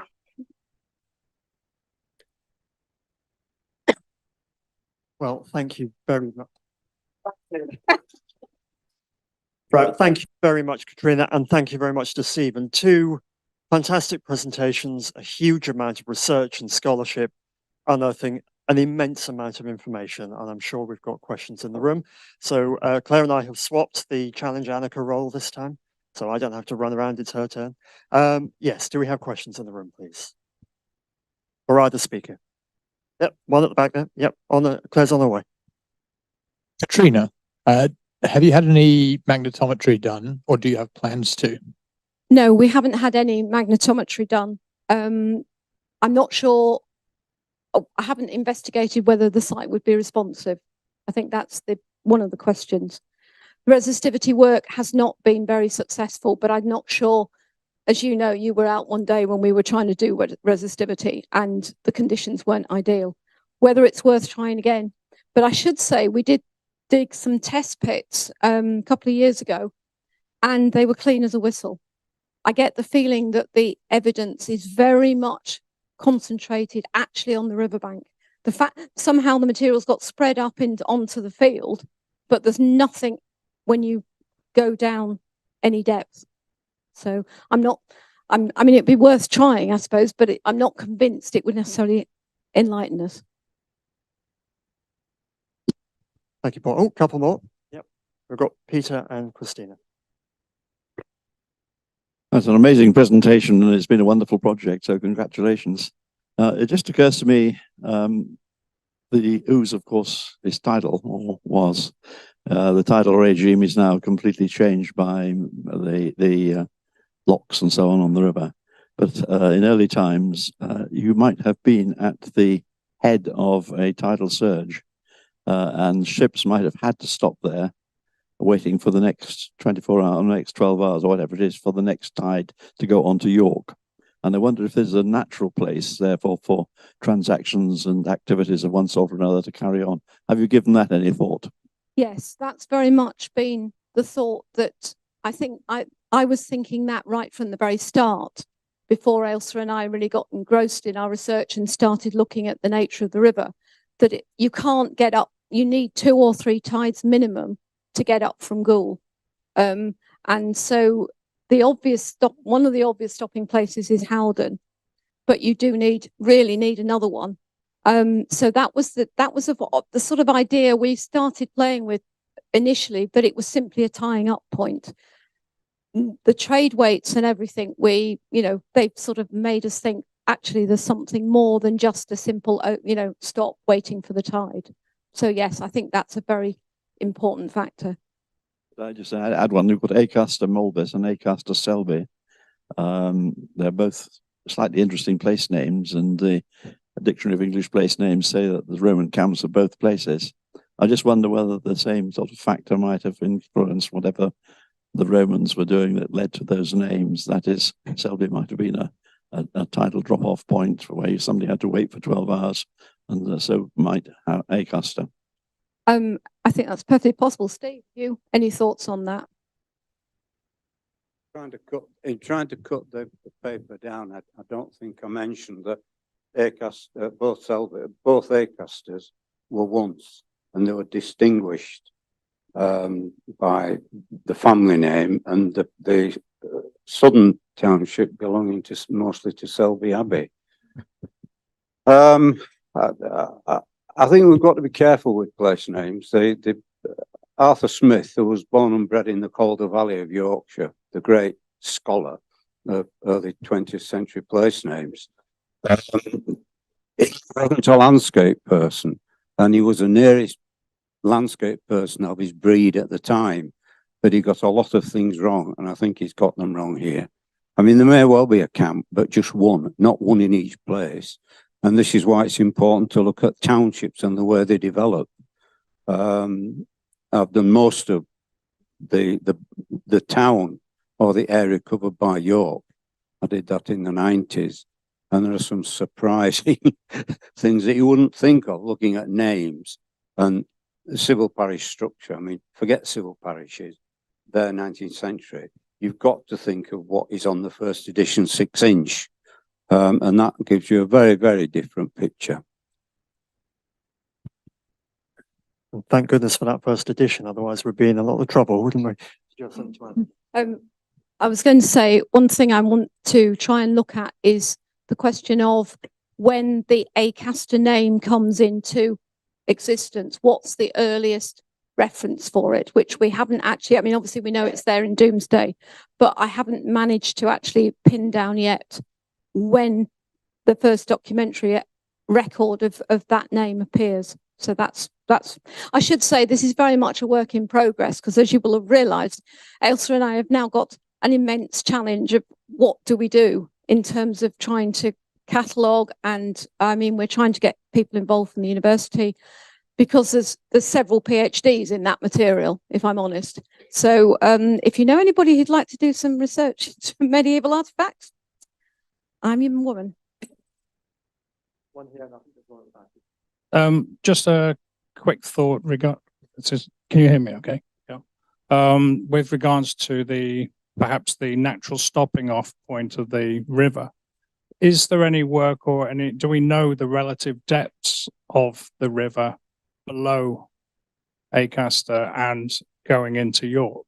And therefore I'm thinking that perhaps, as you mentioned, if you've got stone that's being brought up the river or down, then maybe that's partly the unloading is there because of the depth, the draft of the vessel. Yeah. And maybe the heavier material is being offloaded there for transport into York, and maybe the lighter material perhaps is, your wall or whatever is going further. And as a final point on that, do we have any clear indication of those routes into York if it is being offloaded, for example, onto carts going in? Do we know anything about that? Not that I'm aware of. I don't. Certainly, the question of offloading it and putting it into other means of transport. I think, to be honest, with the amount of stone and given thinking about the nature of roads, both during the Roman period and obviously in the medieval, I think the river was probably still the best means of transport. We've got Serby's survey from 1699, which is reckoned to be pretty accurate, and there are various surveys. The Oozen Navigation Board, or I'm trying to think of the full name. Their records are in the city archives.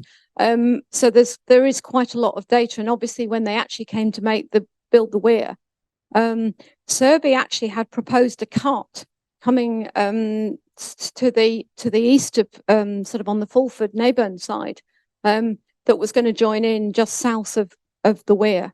But there's records of shoals and all sorts of things. And I mean, talking to one or two people who have, you know, boats now, they'll tell you it's still hazardous going between Neyburn and getting down to the wharf. So the river, the view seems to be it hasn't changed that much.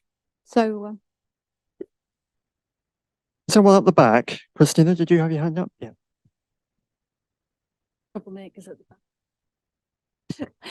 I was just really interesting and reminded me a lot of a couple of sites that I've worked on over the years, one of which we evaluated with dozens of trenches. We'd field walked it and found absolutely tons of high status Roman artifacts in the topsoil and not a sausage in basically no cut features, nothing to correlate with the finds. And it turned out the farmer had brought the soil from a very high status site on another part of his land to basically improve the soil. So there was a site, it just wasn't there anymore. And he basically brought the site in the topsoil from another very nice high status villa site.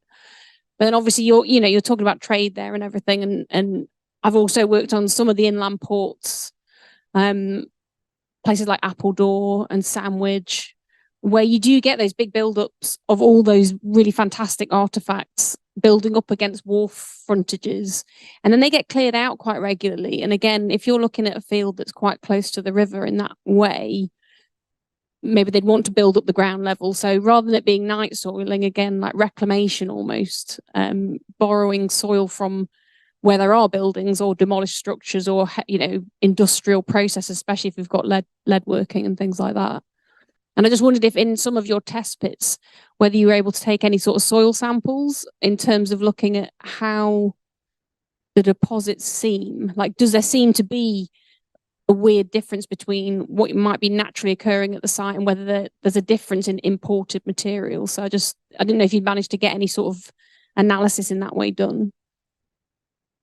No, we haven't managed to do anything much in that sort of type of work. As I say, I mean, I've recovered pottery from the site. I field walked it for pottery. The metalwork has all been one metal detectorist over the course of the last 7 years. So, you know, Elsa and I didn't really start working on it in detail until a couple of years. Well, it was actually part of our lockdown project, just about.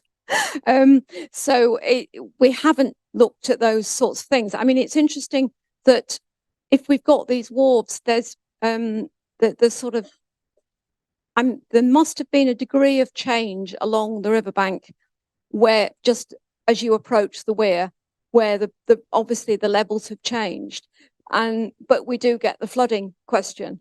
So whether it could be that some of the material is being sort of redistributed onto the actual field during periods of flood, because as you could see, I mean, I was down there yesterday, I can't get to the site because it's completely underwater.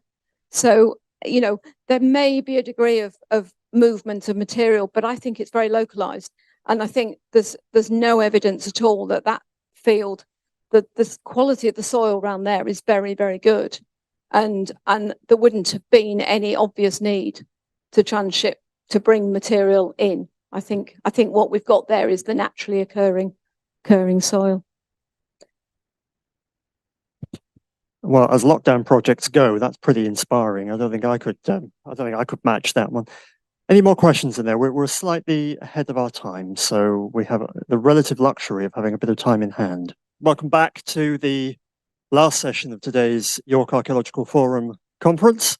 Our next speaker is George Loffman of York Archaeology, who's going to be describing the excavations at the Micklegate site, which I've been looking forward to seeing. And after him, it'll be Paul Durdin. And as before, we'll have questions after the second speaker. So if you can hold on until then, that'd be great. Thank you. George. Good afternoon, everyone. My talk today is going to be on the excavations at 105 to 111 Micklegate.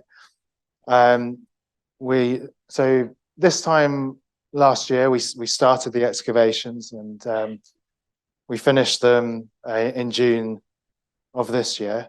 I would like to present today the preliminary fieldwork results. So just a slight caveat, we haven't completed or started much of the post-excavation work yet. So obviously interpretations that I present today are subject to change.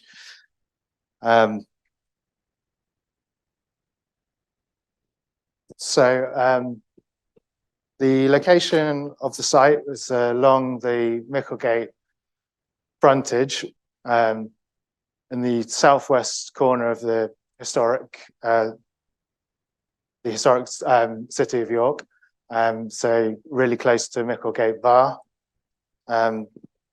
The reason for the excavations were a hotel development on the site, and that's where the red boundary is where the hotel is proposed to go. We carried out an evaluation in 2019 on the site, and found that there were Roman remains quite of about 1.5 meters in depth. So the hotel development would have an impact upon those deposits. So the design of the hotel was changed to kind of mitigate the impact, apart from in areas where there was pile caps and lift shafts. In those areas, the impact will be through the archaeology down to natural deposits, and these would need to be hand excavated. So the dashed areas on that plan, they're the hand excavation areas of the pile caps and lift shafts. So it's kind of a weird shape, but that's why that's the case. So a bit of background to the site. This is the same map that Ben showed you earlier in the Guildhall presentation. So we've got the fortress on the north side of the River Ouse, and then an approach road exiting the fortress on the southwest, going over the bridge and heading out of York towards Tadcaster, or in York, or Roman Calcarea. Our site of Micklegate is located down in this corner here, so it would have been close to this approach road.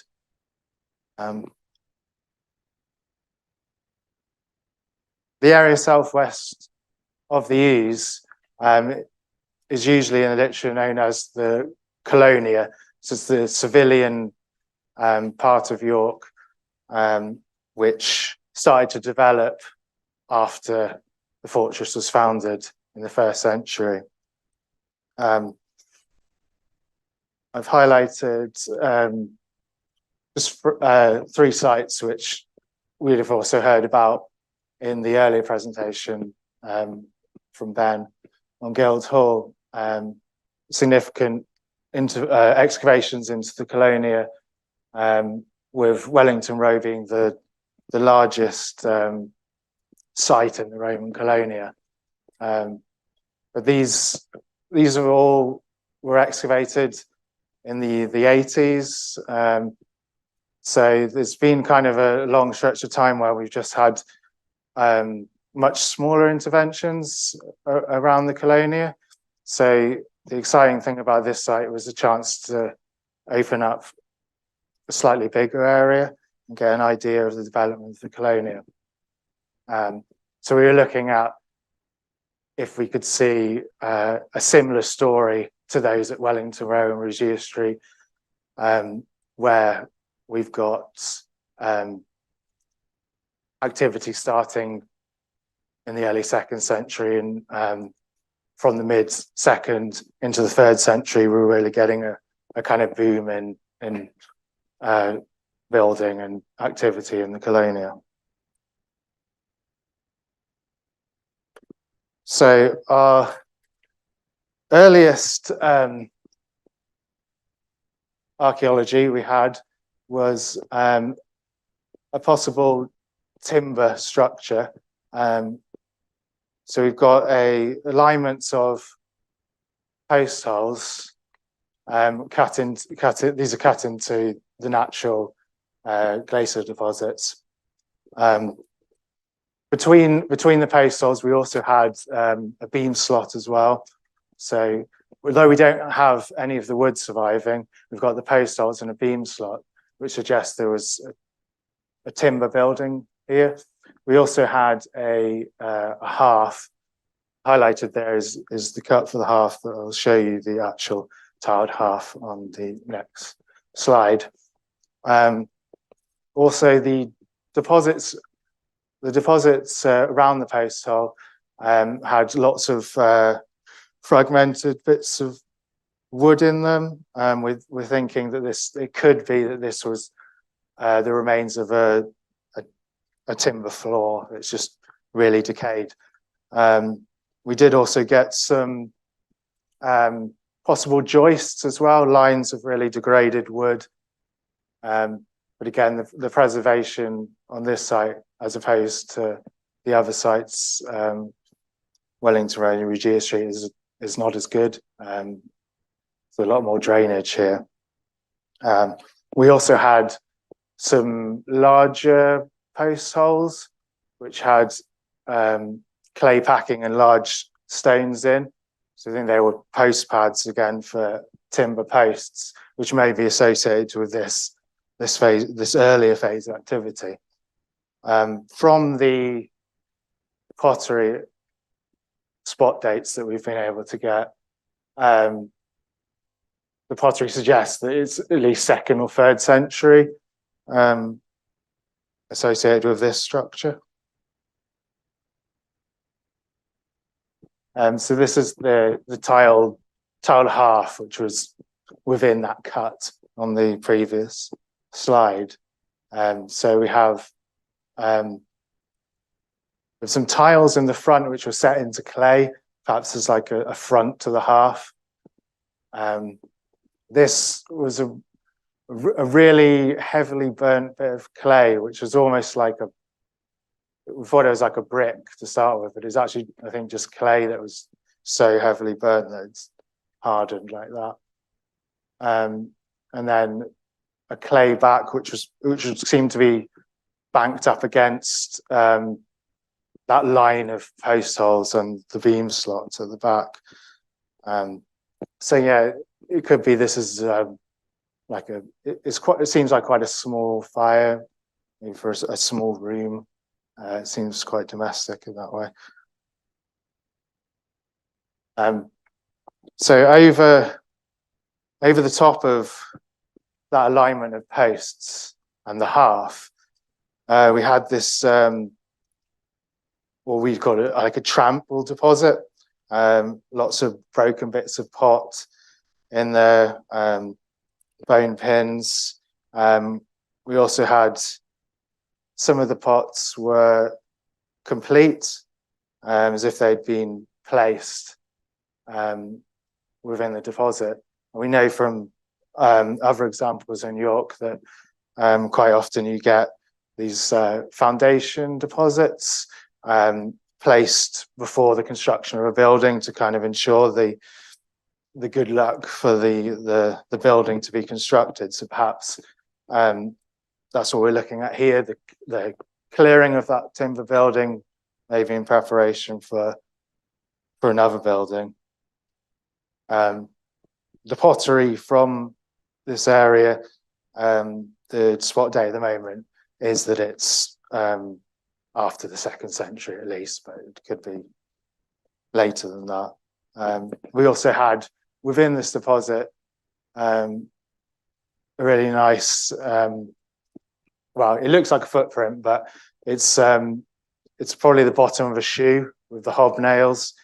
Hasn't come out particularly well there, but there's a hobnail shoe there within the deposit. So this shows a section through the main hand excavation area. So you can see it's a metre tall there. The top of the section there is about half a metre below present street level. So you can see how shallow the archaeology was, and we started getting Roman deposits at that level. And then below that, there was another half a metre-ish of deposits, which then came onto that timber structure. So the bottom there in plan, we had this greasy, organic-y layer. It seems the only interpretation at the moment that I think is maybe it's like mud that's been moved about by animals. And there was lots of kind of fragments of wood in it. So maybe the area at that point was being used to store animals. Again, that's pottery dates mid-second to mid-3rd century-ish. Then moving up the section, we had this greeny material filled with metal fragments, really copper fragments. Seems industrial, but obviously we haven't had the samples back from that. Will tell us more about if it was industrial. But again, it kind of suggests maybe a change in activity going on in the area, or the dumping of material from another area. And then above that, we had an actual floor, which would suggest a kind of return to a more domestic setting, an opus signinum floor, made quite a thin layer, but made of crushed brick and tile. Overlying the floor, we had this plaster-rich demolition layer, which is probably quite similar to the plaster layer that Ben was talking about for the Guildhall. There was pretty much nothing else in it apart from plaster and quite large bits, painted plaster as well. It seems like that's to do with the demolition of the room, perhaps, associated with the opus signinum floor. Again, in the demolition, that's pottery suggests that it's at least 3rd century in date. So this is the opus signinum floor in plan. So the section you're just looking at is where those big stones are sticking out now. So we're more at the top of the sequence there. So you can see also how shallow it is. So it's been truncated by medieval pits at the top. So that's what they are. We think we've got the extent of the room front to back and possibly side to side. If that was the case, it would be about 3.5 meters by 2.5 meters. We also had at the back plaster, which was upright, seemingly against a beam slot. So this is possibly part of the in situ plaster, which hadn't been removed. And there we had some painted plaster in the demolition there.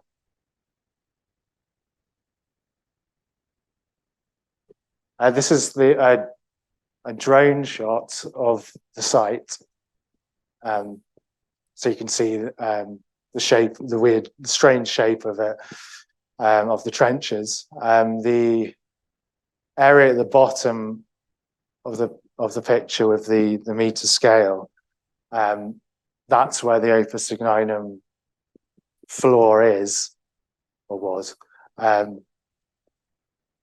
then just at the top of the picture, we had a clay and cobble structure. So this was about 0.5 meter-ish in thickness, with like alternate clay, cobble layers, and about 4 by 2.5 meters in dimensions. Cut into the top of the structure, we had a flue, a possible oven. So yeah, this is the photo taken on top of this clay and cobble structure. The clay on the top was red, probably from being heat affected. The flue itself, which is the linear at the top, and also the pits at the bottom, were filled with ashy material. Also within the flue, there was heat affected stones which had appeared to have fallen into the flue. So we're not sure exactly the purpose of it, whether it was what type of oven it was. So hard to say, we've lost much of the structure. The pit at the bottom of the screen, we interpreted it as a rake out pit, so pulling the ashes out of the flue. But it is also possible that it could have been an oven that's collapsed. So there was clay over the top of it. So it could be that clay has sunk down onto the ashy bit in the middle and it's just collapsed. But hopefully we've extensively sampled the deposits, and hopefully they will give us an indication of the purpose of the oven. So we also had more structural elements. This is a photogrammetry shot of a alignment of stone supports we found actually within one of the we had to hand dig out one of the drainage channels for the hotel development, and luck would have it, it was exactly in the line of these stone footings. So they're in total it's about 14 meters in length, the whole structure. They are all reused blocks of stone,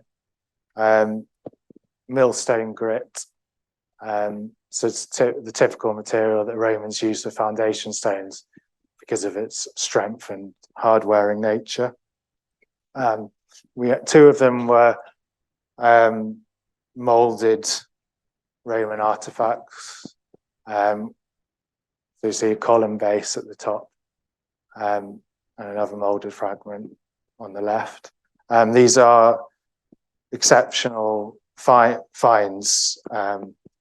It's rare to find molded Roman architectural fractures in situ, mainly because they usually get robbed in the medieval period, and reused and reused and reused, and they get worn down and incorporated into other buildings. So this was an amazing find. We think from obviously preliminarily, the demolition backfill on top of this structure, pottery was from the 4th century, so sometime later than that. So putting it all together, do we have a possible building? So we've got the stone footings alignment there.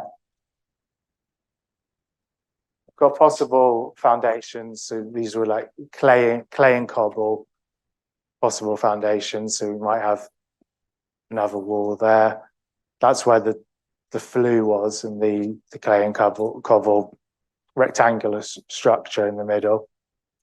Had the beam slot, which is probably associated with the opus signinum floor. We also, interestingly, in the backfill of these stone supports, and also in this pit, which was located on top of those stone supports, lots of stone roof tiles, and this pit was just packed with them as if they'd just been like lined up in them. So these were stone tiles, sandstone, of Ellen Flag, which has its origin in West Yorkshire. So they all had, some of them had nails adhering to them. So I think they were mostly, we can say they were roof tiles. So it opens up the possibility that, you know, this building maybe was roofed with stone rather than clay tiles at this point, which kind of is interesting to think of when you think of the normal Roman building with the terracotta roofs. Maybe it looked quite different by this stage.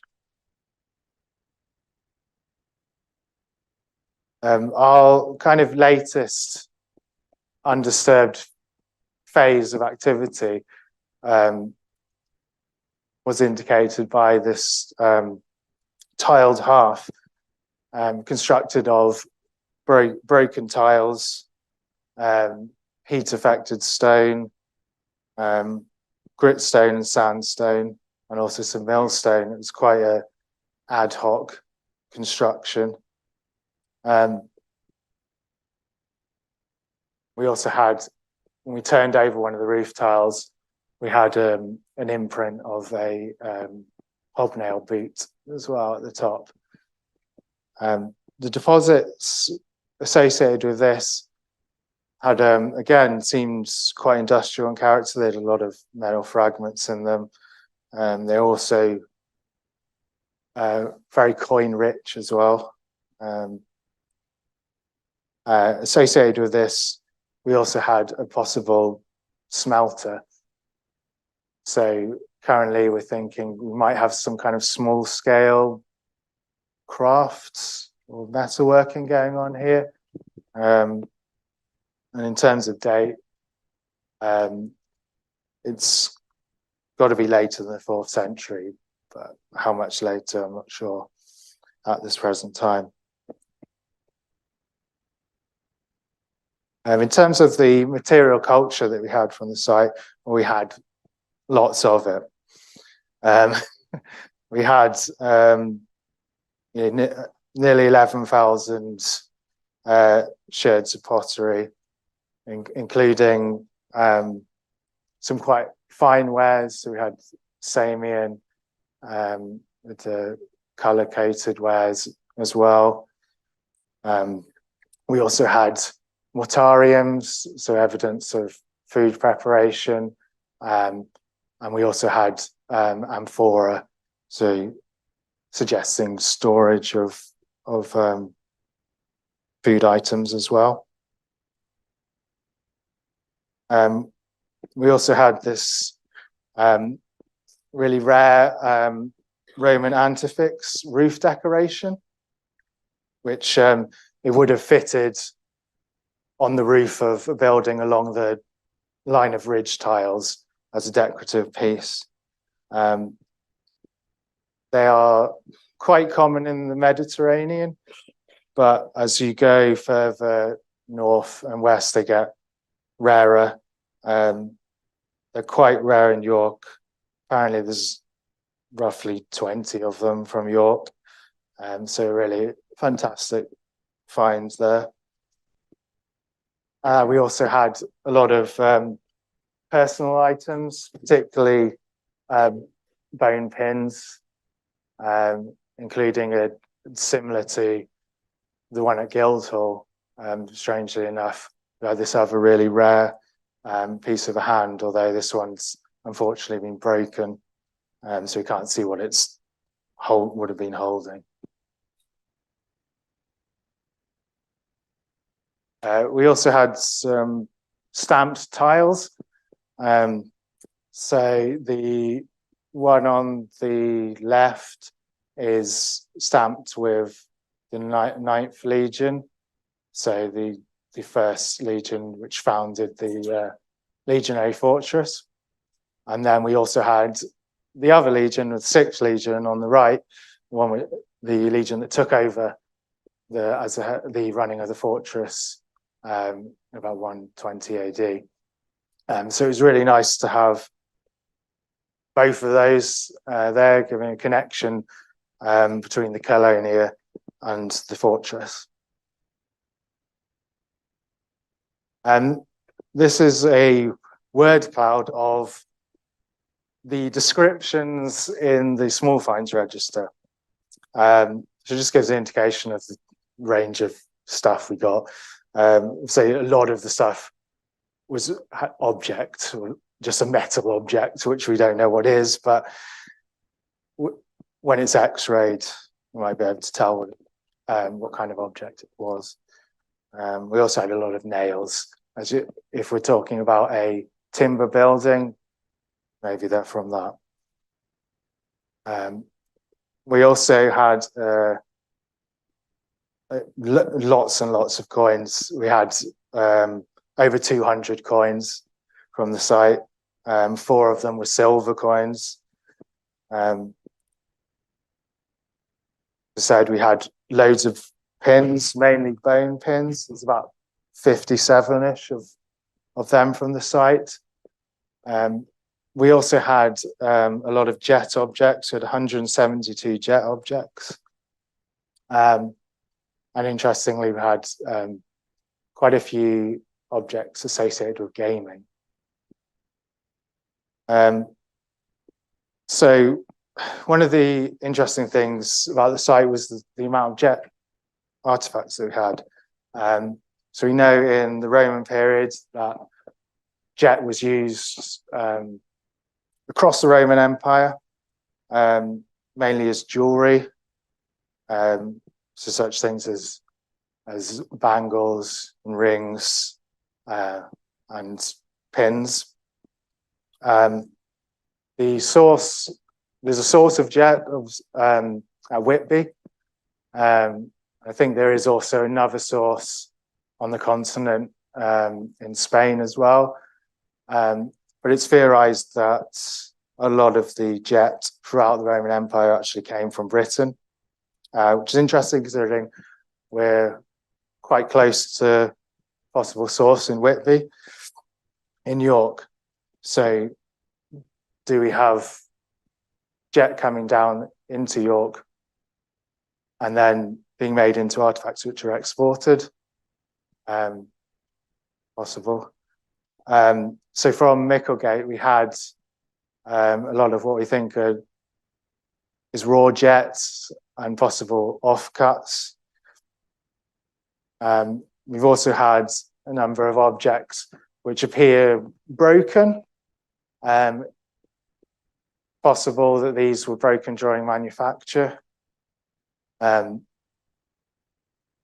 then we also had complete objects as bone pin with a jet head. Obviously, none of these have been looked at by specialists yet, so it'll be interesting to see if we can find out more about this. We also had some really nice finds related to recreational activity in the period.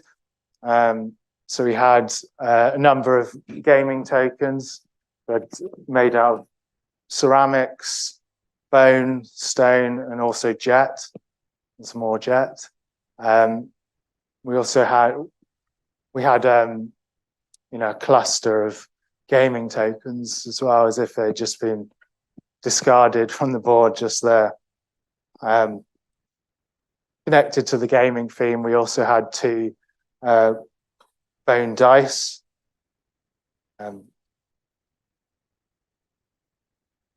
So in conclusion, there's much work to be done still on the site. As I said, a lot of the phasing and detailed stratigraphic analysis is to be done. Samples need to be processed and finds need to be looked at. But so there's much more to come from the site. But I think from what we found during the field work, there's going to be plenty of information to look at how the colonia developed in this area of York. Thank you.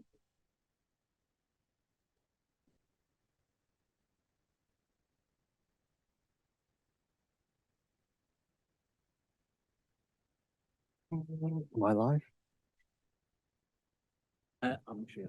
I've turned it on. Thank you, George. That was superb. And remember, if you have questions, then after the next speaker, George will still be here to field those. So that's fantastic. Thank you. And so our final speaker for today is Paul Durdin. While he gets himself mic'd up.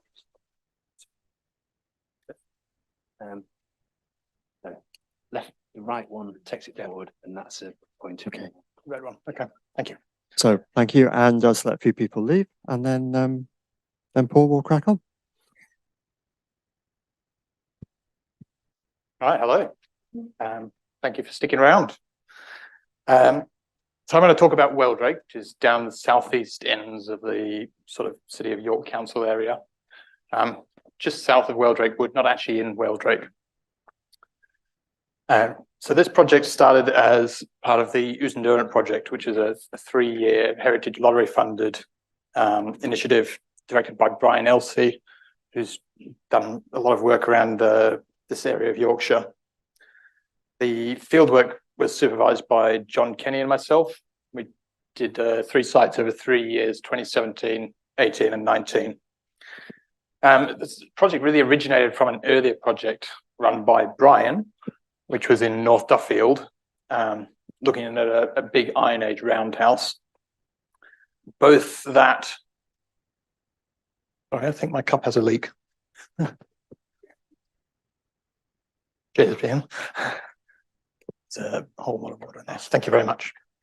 Yeah, so both projects actually originated from looking at crop marks.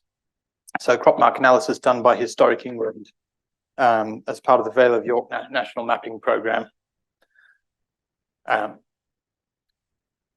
are we up to now? Yeah, so we were intending to investigate relatively understudied Iron Age in the southern Vale of York. The 3 sites we were going to look at were Hemmingbrough, the southern end of the area, it's North Duffield in the middle, and Wheldrake up towards York, which is what I'll be talking about. Thank you, Ian. I'll discuss the first projects quickly first to put it in context, but over the course of 3 years, we had well over 100 volunteers. It's almost entirely staffed by volunteers.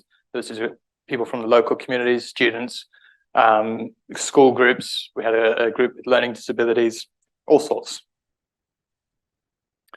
So Hemmingbrough was the first site we looked at, and we were drawn to this by the huge band of crop marks, which you can see running northwest to southeast across that area. We decided to focus on that small 4-hectare area in the southeast because it was nicely accessible. Farmer was very friendly, and he was happy for us to do anything in the field. He didn't care.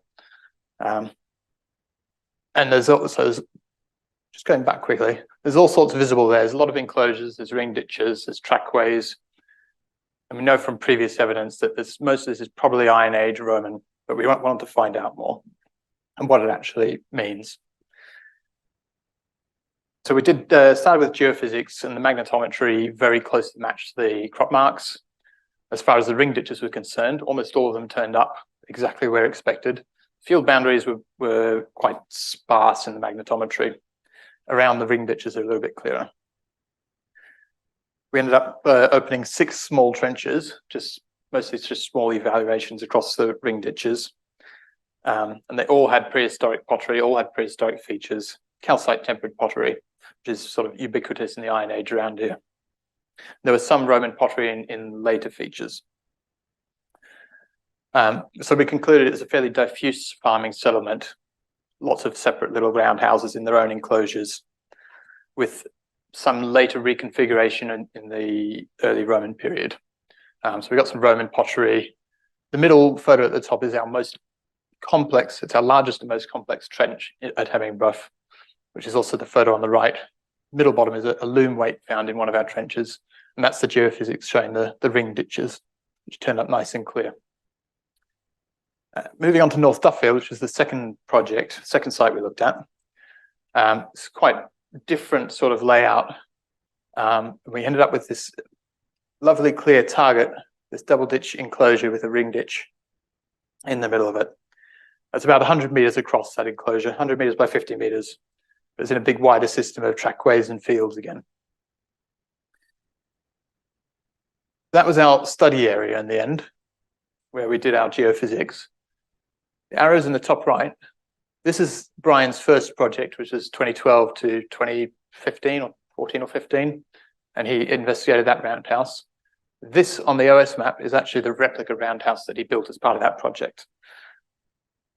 We did geophysics again. Again, the magnetometry survey showed up the enclosure in the ring ditch and a ton of other interior features in the within that double ditch enclosure. We ended up opening about 5% of that enclosure in our main trench. We put in other small trenches across some of the boundaries and external features.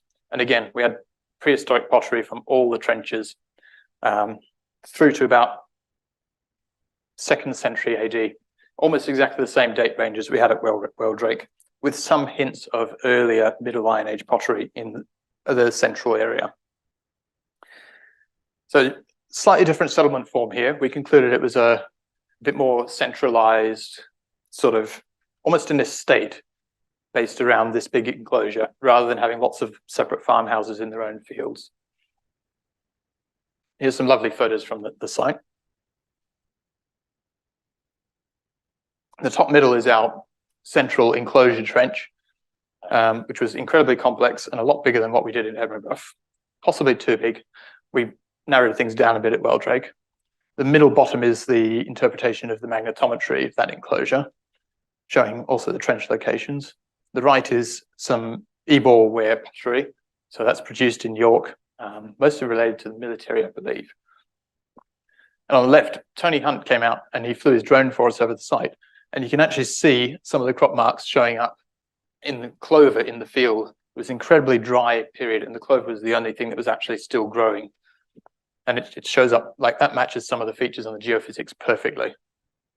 You could see it standing, looking along the features, and you could see the clover beyond. But moving on to Wheldrake. Sorry, I'll just say we're starting to get a feel now for what to expect when we came to Wheldrake in 2019. An Iron Age to early Roman settlement, mostly truncated by modern agriculture, with lots and lots of pottery. So in Wheldrake, we initially intended to look at Hardmoor Farm, which is the site on the left here, mainly because John Kelly knew the farmer well. We was good friends with him, and the field was very accessible. It was all pasture. Wasn't subject to any sort of ploughing or farming regime that we needed to worry about. But we started to do, well, we did some geophysics at the same time as we did North Duffield, and the results weren't very positive. So we started to look for an alternative, and we were lucky to be given access to Cannon House Farm east of the road, which has this large enclosure, which is obviously a very easy target to go for. This is both sites on Google Earth in 2019, and you can see our dig underway, our eventual Ooze and Durant project dig. But Hardmoor Farm is where we went first, so we ended up actually going to dig there. This is the crop marks for Hardmoor Farm. Just hop back there. So this is this field here, and it's sort of two fields which are partly separated by a hedgerow. Originally, it would have been completely separated, and there are other hedgerows earlier as well. So the crop marks are relatively quiet. We have some linear features over here, possible ring ditch, another little ring there, and a square thing here. When we go to the magnetometry, it's even less promising. We have that probable linear. That's probably one of the ones that shows up in the crop marks. The rings don't appear at all. The square feature doesn't appear. What we do have is an area of noise around here, what we call noise in geophysics, a very busy area, lots of responses. But interpreting it from the magnetometry is quite difficult. There's no clear shapes or anything to it. So we did some earth resistance as well. So that's the mag there. You can see this is the earth resistance here. So the lighter color is high resistance, the dark is low resistance. So we ended up with some nice high resistance linears here. And those normally indicate stone walls or brick walls, something of that sort. And they didn't really match what was in the magnetometry. But when we're looking for Iron Age sites, we're not really looking for stone walls, and we didn't think this was really going to be suitable for our big excavation. So we looked for an alternative. But we also thought we should come back here and actually do some test bits and at least get some dates, figure out what we were seeing. So we ended up putting in 5 small test bits. So number 1 up there, looking on the north-south linear, 2 and 4 on the east side of the trench, 3 and 5 on the west side of the hedge, and 3 and 5 on the west side of the hedge. We did have some iron slag, a big lump of iron slag from underneath that hedge, suggesting there's some iron working going on.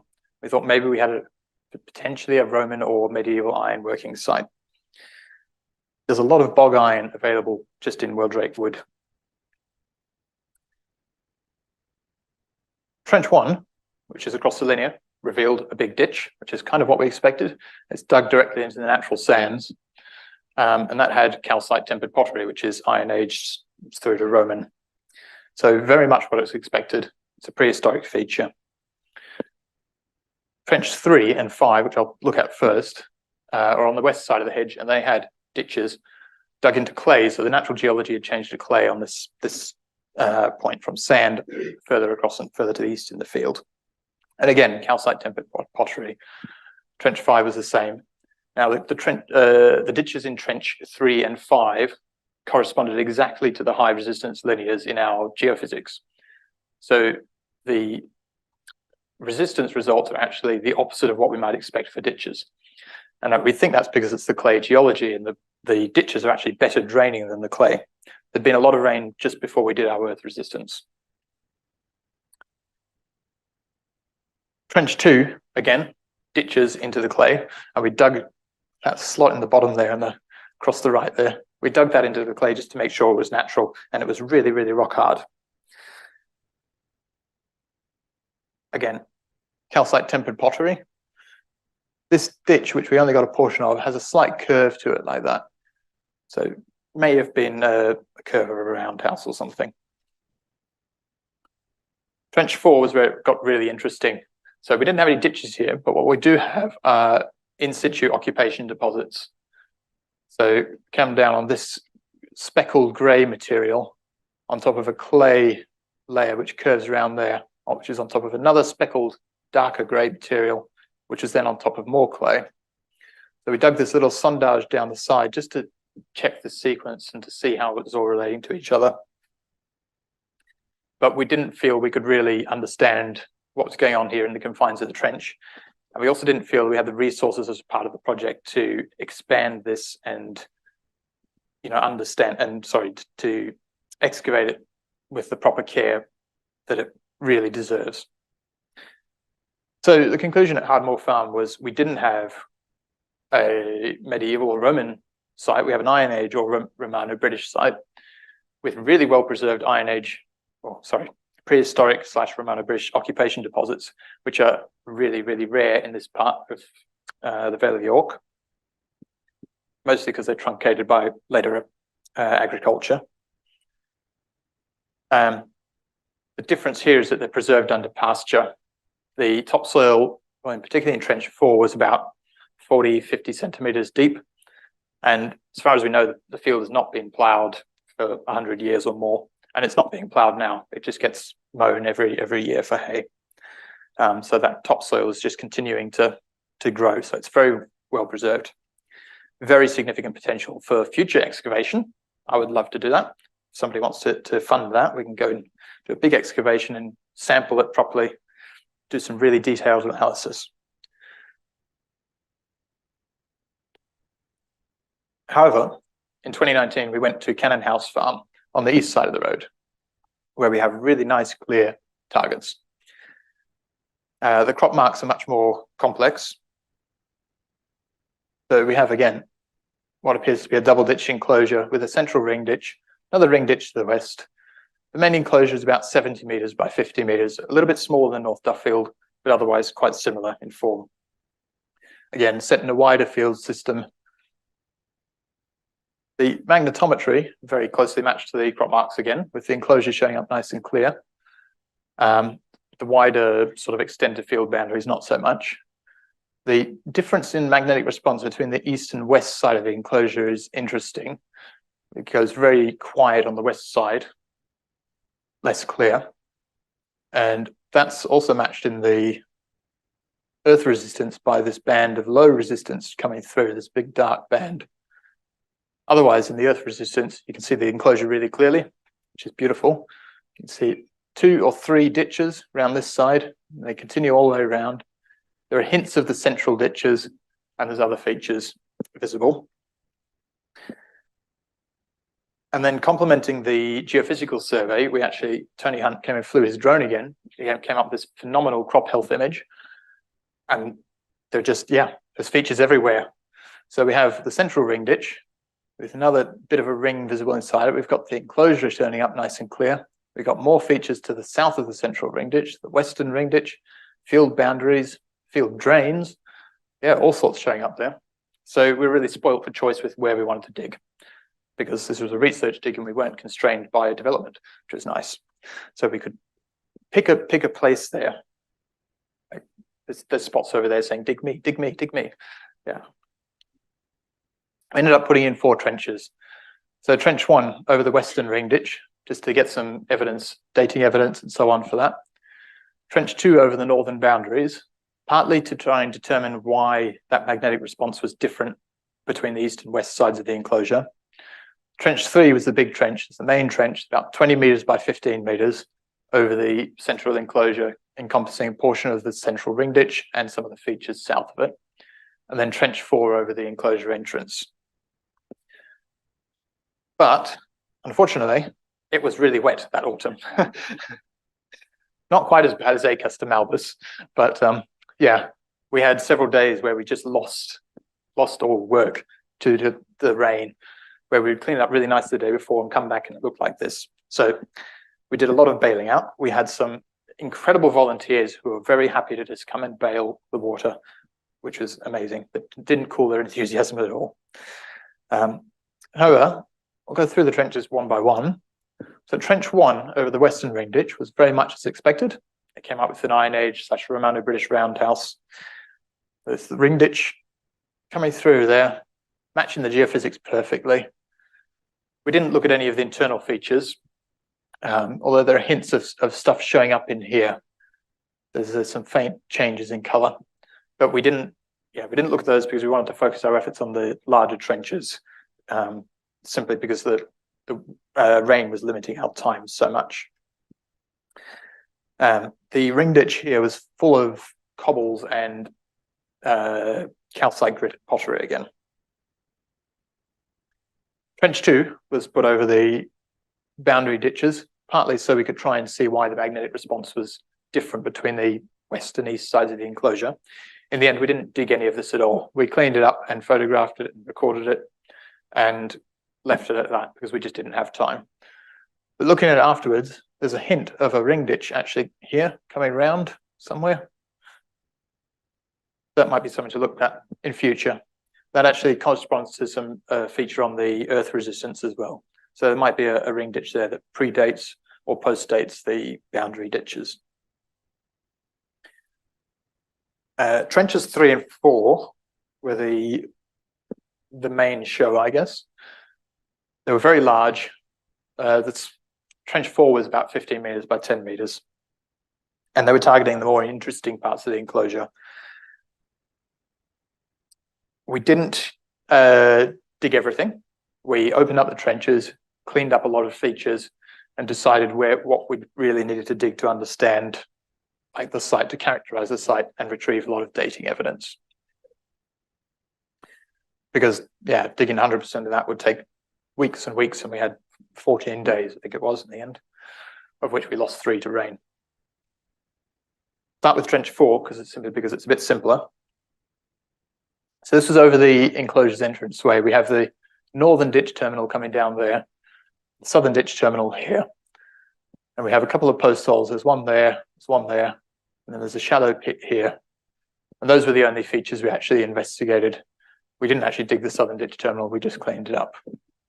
And again, the reason we didn't dig all these things was because it rained a ton. We dug the northern ditch terminal, that went down a bit over 1 meter, I think it was. And then when it rained tons, you can see the side here just started to collapse. This is a screenshot from the 3D model of the feature. And it was just too dangerous to actually dig, well, either the northern ditch or the southern ditch terminal to any depth. And again, because trench 3 was so complex, we did a little bit in trench 4, got some dating evidence, moved to trench 3. Yeah, we did conclude that these posts probably represented some form of formal gateway. But beyond that, we don't have any sort of organic preservation, so there's no wood or anything like that. The northern ditch terminal did produce Roman pottery, like from well down in the sequence. And so it's probably open until at least the 2nd century AD. So trench 3. There's an awful lot to see in this trench. The central ring ditch is itself, this is just the southern portion of it. It's huge. So you can see, here's Brian leading a tour group. And this is the central ring ditch curving around in front of him. It's about 18 meters in diameter, I think was the measurement. It's very similar to the ones previously excavated at North Duffield, which are both in the 18 to 20 meter range. South of the central ring ditch, so looking at this, that's the central ring ditch. South, we have a second ring ditch, sitting in its own little sort of interior enclosure. And then there's another ring here, which you can see. And then there's various other bits and pieces going on all around. There's lots of pits and post holes all across the trench. A lot of these we didn't dig because they didn't offer any stratigraphic sort of sequence to let us sort of understand the depth of the site. And we just had to pick and choose. It was quite clear from the start that there were multiple phases to the site anyway. Picking apart the phasing is much simpler once you start excavating and figuring out sort of the stratigraphic sequence. And this is what we came up with in the end. So phase 1 on the left, phase 2 on the right. So in phase 1, you have a central ring ditch at the top here, a little bit smaller, set in a little enclosure, sort of interior partitions, I guess you should say, within the main enclosure. Then you have the other southern ring ditch below. So you've got 2 roundhouses essentially in their own little spaces. In the second phase, the boundary ditches are filled in. The central roundhouse is bigger. This roundhouse is a little bit larger and moves a little bit south, and they're no longer separated. And I'd love to say this is because the central roundhouse was used for one purpose in the first phase and a different purpose in the second phase, or vice versa for the other roundhouse, but we don't actually have that level of detail. Right? The finds don't tell us that much. And in terms of environmental sampling, they were basically void of any information whatsoever. But somebody can go back and look at all our data and prove us wrong. That'd be nice. So the phasing of the site is mainly developed from the stratigraphy. A little bit from the finds, but I'll return to that. So in terms of the stratigraphy, we've got lots of features intercutting. And picking them apart is sometimes easier said than done. So there's, I think, 5 intercutting features here, something like that. I think there's 3 or 4 separate, it's 3 or 4 separate features and multiple recuts. I spent puzzled over this one for a very long time and eventually came up with something like that. And so this was one of the larger relationship slots we dug in trench 3 between central ring ditch and some of the partition boundaries.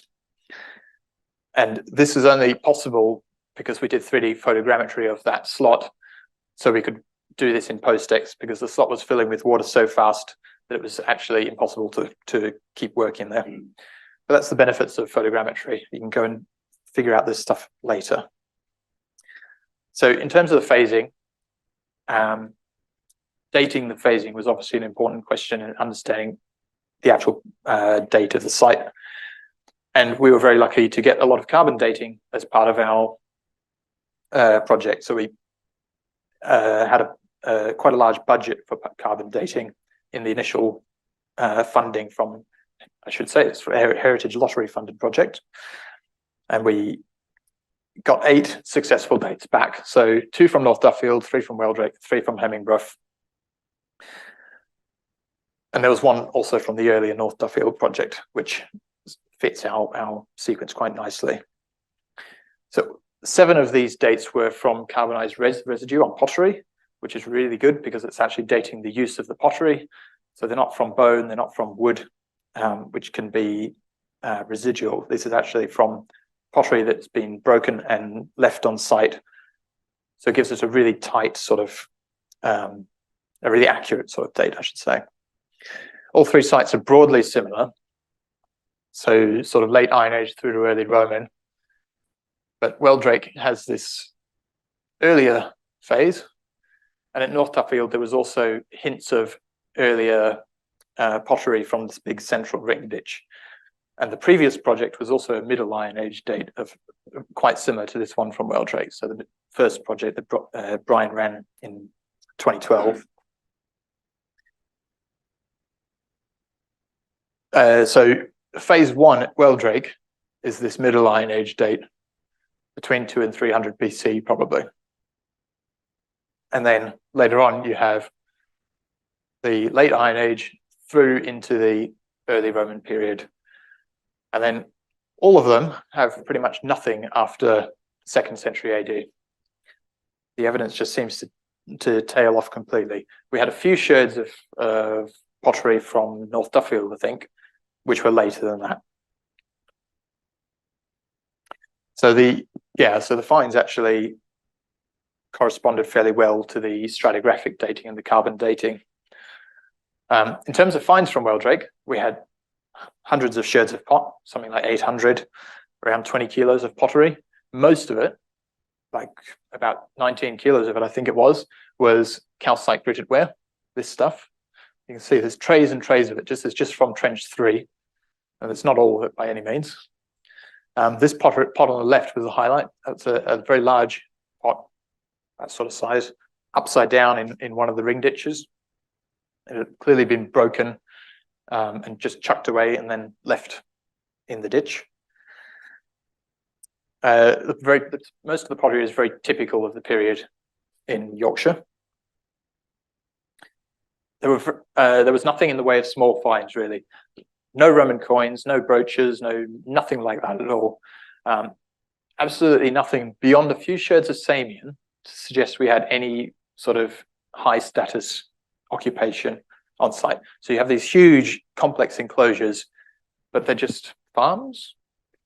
Yeah. Oh, I've left out the conclusion slide. So the settlement Wheldrake, this broadly follows the same trajectory as the sites at North Duffield and Hemmingbrough. So you've got mid to late Iron Age settlement through to early Roman, and then disappearing by the end of the 2nd century at least. So there's lots of not covered here. There's a lot of wider context. We do have a lot of that covered in the archive. So we did a big conclusions piece for the project.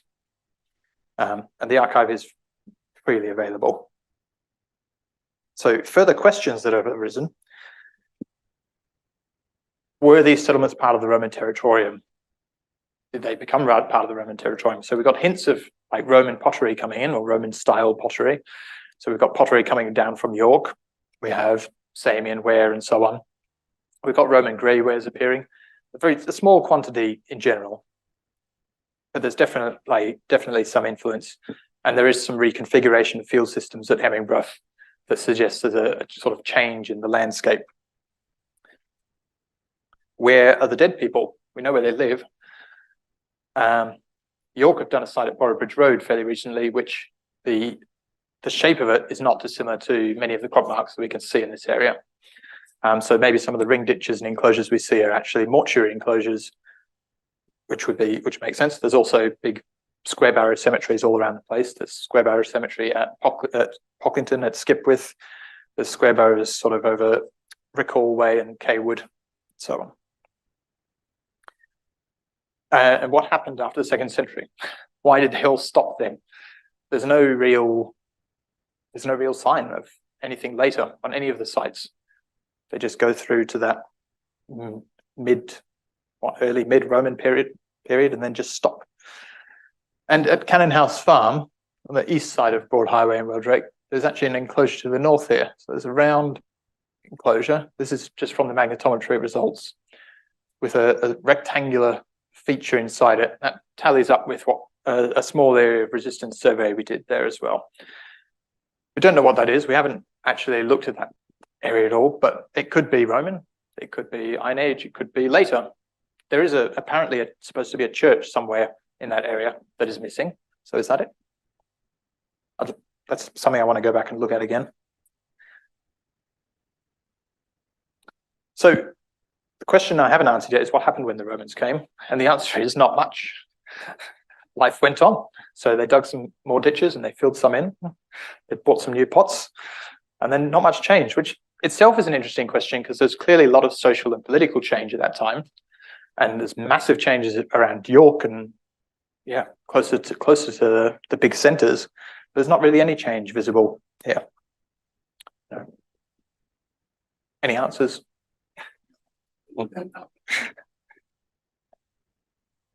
So the project archive is all freely available. Well, the material archive is in the Yorkshire Museum, so you have to ask them to access it, but the rest of it's available online. So if anybody wants to look at the data, all the reports are available in the Archaeology Data Service. There's a film by John Phillips, which is available on YouTube. It's about an hour long, covers all 3 sites. There are 3D models of all the trenches and some of the finds, some of the features. Those are all available. If anybody wants to know where these are, come and talk to me afterwards. But otherwise, thank you. So we have George and Paul available for questions. We've got our roving mic with Claire. And any questions? I think the answer to many of your questions on this last paper is not further excavation. It's relating what you found to what we know about the later landscape. I mean, Wheldrake is a vast medieval township that's almost certainly a conglomerate one that forms the southeastern corner of Kexby Common. And as I suggested in my paper, these early commons go back to the mists of time, almost certainly pre-Roman. And it's quite likely that the settlements that you've been excavating, the people living there, used the common through the funnel. There's also the fundamentally important pioneering work of June Shepherd in the 60s, produced this pioneering paper on how to understand landscapes from the then discipline of historical geographer.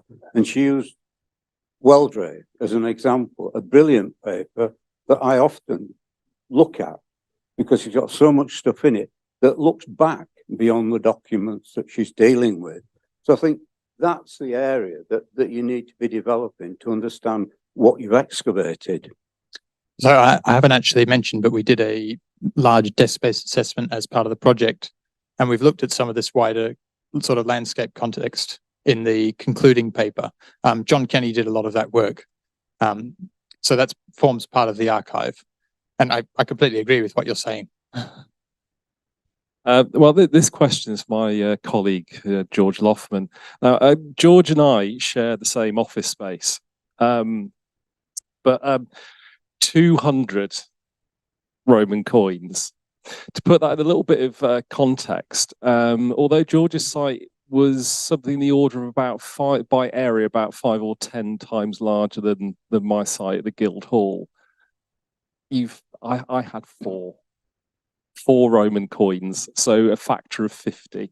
So I'm just really intrigued by the relationship that those coins have to where they kind of like sit amongst building phases, I guess, but also whether you were finding that they were kind of like spread between the different phases of buildings, or whether they were more associated with one phase of building or another, or particular types of activity, whether it be like the industrial crafting activity, or whether they're coming from a more kind of like a domestic setting, whether they're widely distributed or were found in like clusters. I appreciate it might be a little bit difficult to answer all of that at this stage, given that you've not done a great deal, you haven't had the space to do the analysis with this as yet, but I just interested in distribution as much as.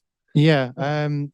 So yeah, as I say, we haven't really been able to do those distribution modeling yet, but the impression on site was that the coin density was highest at the top of the sequence, really. So where we had that later tiled half, we were getting loads of coins there.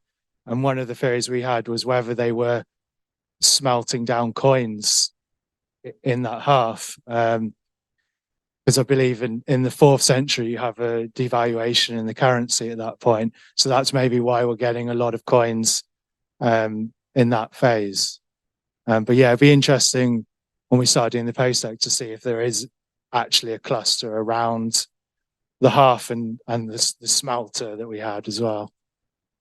I'm sure there's a lot more to come up from the Micklegate site, and I'm sure we'll be revisiting it in the future. Yeah, definitely. Thank you. My point starts with a question to George about Micklegate, but actually it gets rather speculative after that. I mean, I was just looking at that early hearth that you got. It looks for all the world like a corn dryer. If we found that in the countryside, they're drying corn there. And then you have those levels on top where you think there's organic-y stuff, which may be stock treading around. Let's suppose those are cattle. That kind of relates to what they found at Rouget Street from their cattle bone evidence there. And then if you set that beside what we were hearing before about Coney Street warehouse, the picture you get of early Roman York is a place that has a certain amount of rural processing and then imports stock on the hoof, or has grain storage facilities, almost what you might expect of a Roman settlement at the beginning. And then at Micklegate, we see that is replaced by what's quite a flash townhouse, prestigious town-top, sig floor, all that sort of stuff. So that seems to be kind of quite a change in the nature of urbanism. And the reason I'm mentioning it is that if you compare that to Heslington East, where we found that there was, in the late Roman period, there was a reorientation from sheep to cattle. There was, for the first time, a movement away from households processing crops to bigger millstones, which you don't find in York. And the implications of that seems to be that York, by the late Roman period, is receiving not grain anymore, but flour. So it's getting a hold on the landscape increasingly. So that's one model that could be following on from that detailed evidence. The implications of which look very hard for grain in any things associated with. I just say at the very end of this, I was very struck by your very late Roman half feature, which you said might be smelting. Yeah. Be great to know whether that's smelting or smithing, which are very smithing's too everywhere. Smelting is a different ballgame. Done from that, so hopefully, we'll have more clarity on that. Thank you. And the last point I wanted to make, and all of this has an implication for the sort of thing Paul was talking about, really. If we say that in the early period, the city is not self-sufficient, but it incorporates rural processing within its confines, by the late Roman period, it clearly is increasingly. And where are the landscapes that it gets a hold on to supply itself with food? They're not in the Vale of York, it seems, from the evidence we have at the moment. They might be out on the Wolds, which also has a big transformation in the late Roman period and a change away from sheep and towards cattle. So maybe the Wolds is another landscape to think about, because York is much connected with that. And the final point I want to make, really is the final, is about this concept of a territorium. We have this idea that Rome brings efficiency and and greater productivity, perhaps it brought decimation of these Iron Age settlements, actually, that it wasn't good news to be suddenly conquered by these bodies of armed men stationed in York, but maybe exploitation is what we're seeing rather than economic expansion. I'll shut up now. Thank you. But just on the subject of the territorium, one of John Kenny's theories is that the landscape changes to large farming estates around sort of centralized villa establishments. So it's supposedly a villa near Rickhall, but it's not been conclusively proven as far as I know. And there may be others around, and it may be that's the change that we're not yet seeing in the landscape. While just Claire's looking for others, so I obviously, like a lot of other people here, have worked in the Vale of York quite a bit and around York. We're seeing very similar things. So, for instance, the work to the north of York, which has been evaluated as part of York's local plan and previously dug as part of the Yorkshire Water Pipeline, again, quite intense late Iron Age occupation that then just vanishes, very little happening after that. And also out on the outer ring road on the Wetherby Road roundabout, which we dug, what, 4 or 5 years ago now, Claire? Again, looked like quite a lot of activity in that early period. And then again, just kind of vanishing. So this is a pattern. We're not just seeing it south of York, we're potentially seeing it all around there. So yeah, there is a big piece of synthetic work to do, I think, on pulling all these different interventions together. And really trying to get into this, exactly that question Steve was just asking. Are there any further questions? Oh, we've got another one from Steve. George's paper, towards the end of your paper, you showed an overall plan with all the features, including the line of what looked like styler bays. But could they in fact be bases for timber sills for a timber building rather than individual posts resting on them? Because they didn't look even. Yeah, they could be, yeah, settings for a sill as well, or for a raised floor, something like that. But yeah, that would affect the way you interpret. Yeah. With it. Yeah. Yeah. Yeah. Fortunately, because it was within a drainage slot that we had to dig, we couldn't really open it up to areas either side. So we only really got like the demolition deposits on top of those stones. So unfortunately, we had one area where we had a floor possibly underneath the stones, but we don't know what floor it's actually associated with, unfortunately. Oh, Ian's got a question. I do have a question. Yeah, there's so I'm also an employee of York Archaeology, for those who don't know. There's a very long tradition in the trust with our wonderful ceramic materials specialist, our brick and tile specialist, Jane McComish. And when you find a particularly good piece of decorative, whether it's Roman tile or brick or whatever, there's usually a small reward. So my question to George is, when you found the antifix, did you get cake? No. Well, it was Martin that found it, so I'll have to ask him if he got some cake, but I don't think so. I mean, Jane said the assemblage was good, but it wasn't as good as the evaluation that Aaron did. He did a small evaluation on the site, and yeah, the assemblage from there was apparently not better. But we had 200 coins. So. Okay, well, if there are no further questions, then I think it remains to be said. So firstly, thank you very much for coming, and thank you to those online who've been watching as well. Thank you to all of our speakers, if we can thank them in the traditional manner, including these two. So thank you very much. Also, I want to give huge thanks to City of York Council for providing the premises today, also for supporting the York Archaeology Forum, which I'm the chair of, which is a body that sits to notionally provide advice and support to the City of York archaeologist, who is, of course, Claire McRae. And we meet quarterly, and it is a public meeting. It's an open meeting. So do feel free to come along to that meeting if you want to learn more about what's happening archaeologically in the city, within the City of York Council area. And if you want further details about those meetings, please email Claire McRae, whose contact details are not on the screen. Oh, yes, they are. archaeology@york.gov.uk. There you are. That's the email address to get in touch with if you want more information about those meetings. Also, when we talk about thanks, huge thanks to Richard here for doing all of the IT work and all of the running around and keeping things going. So thank you very much.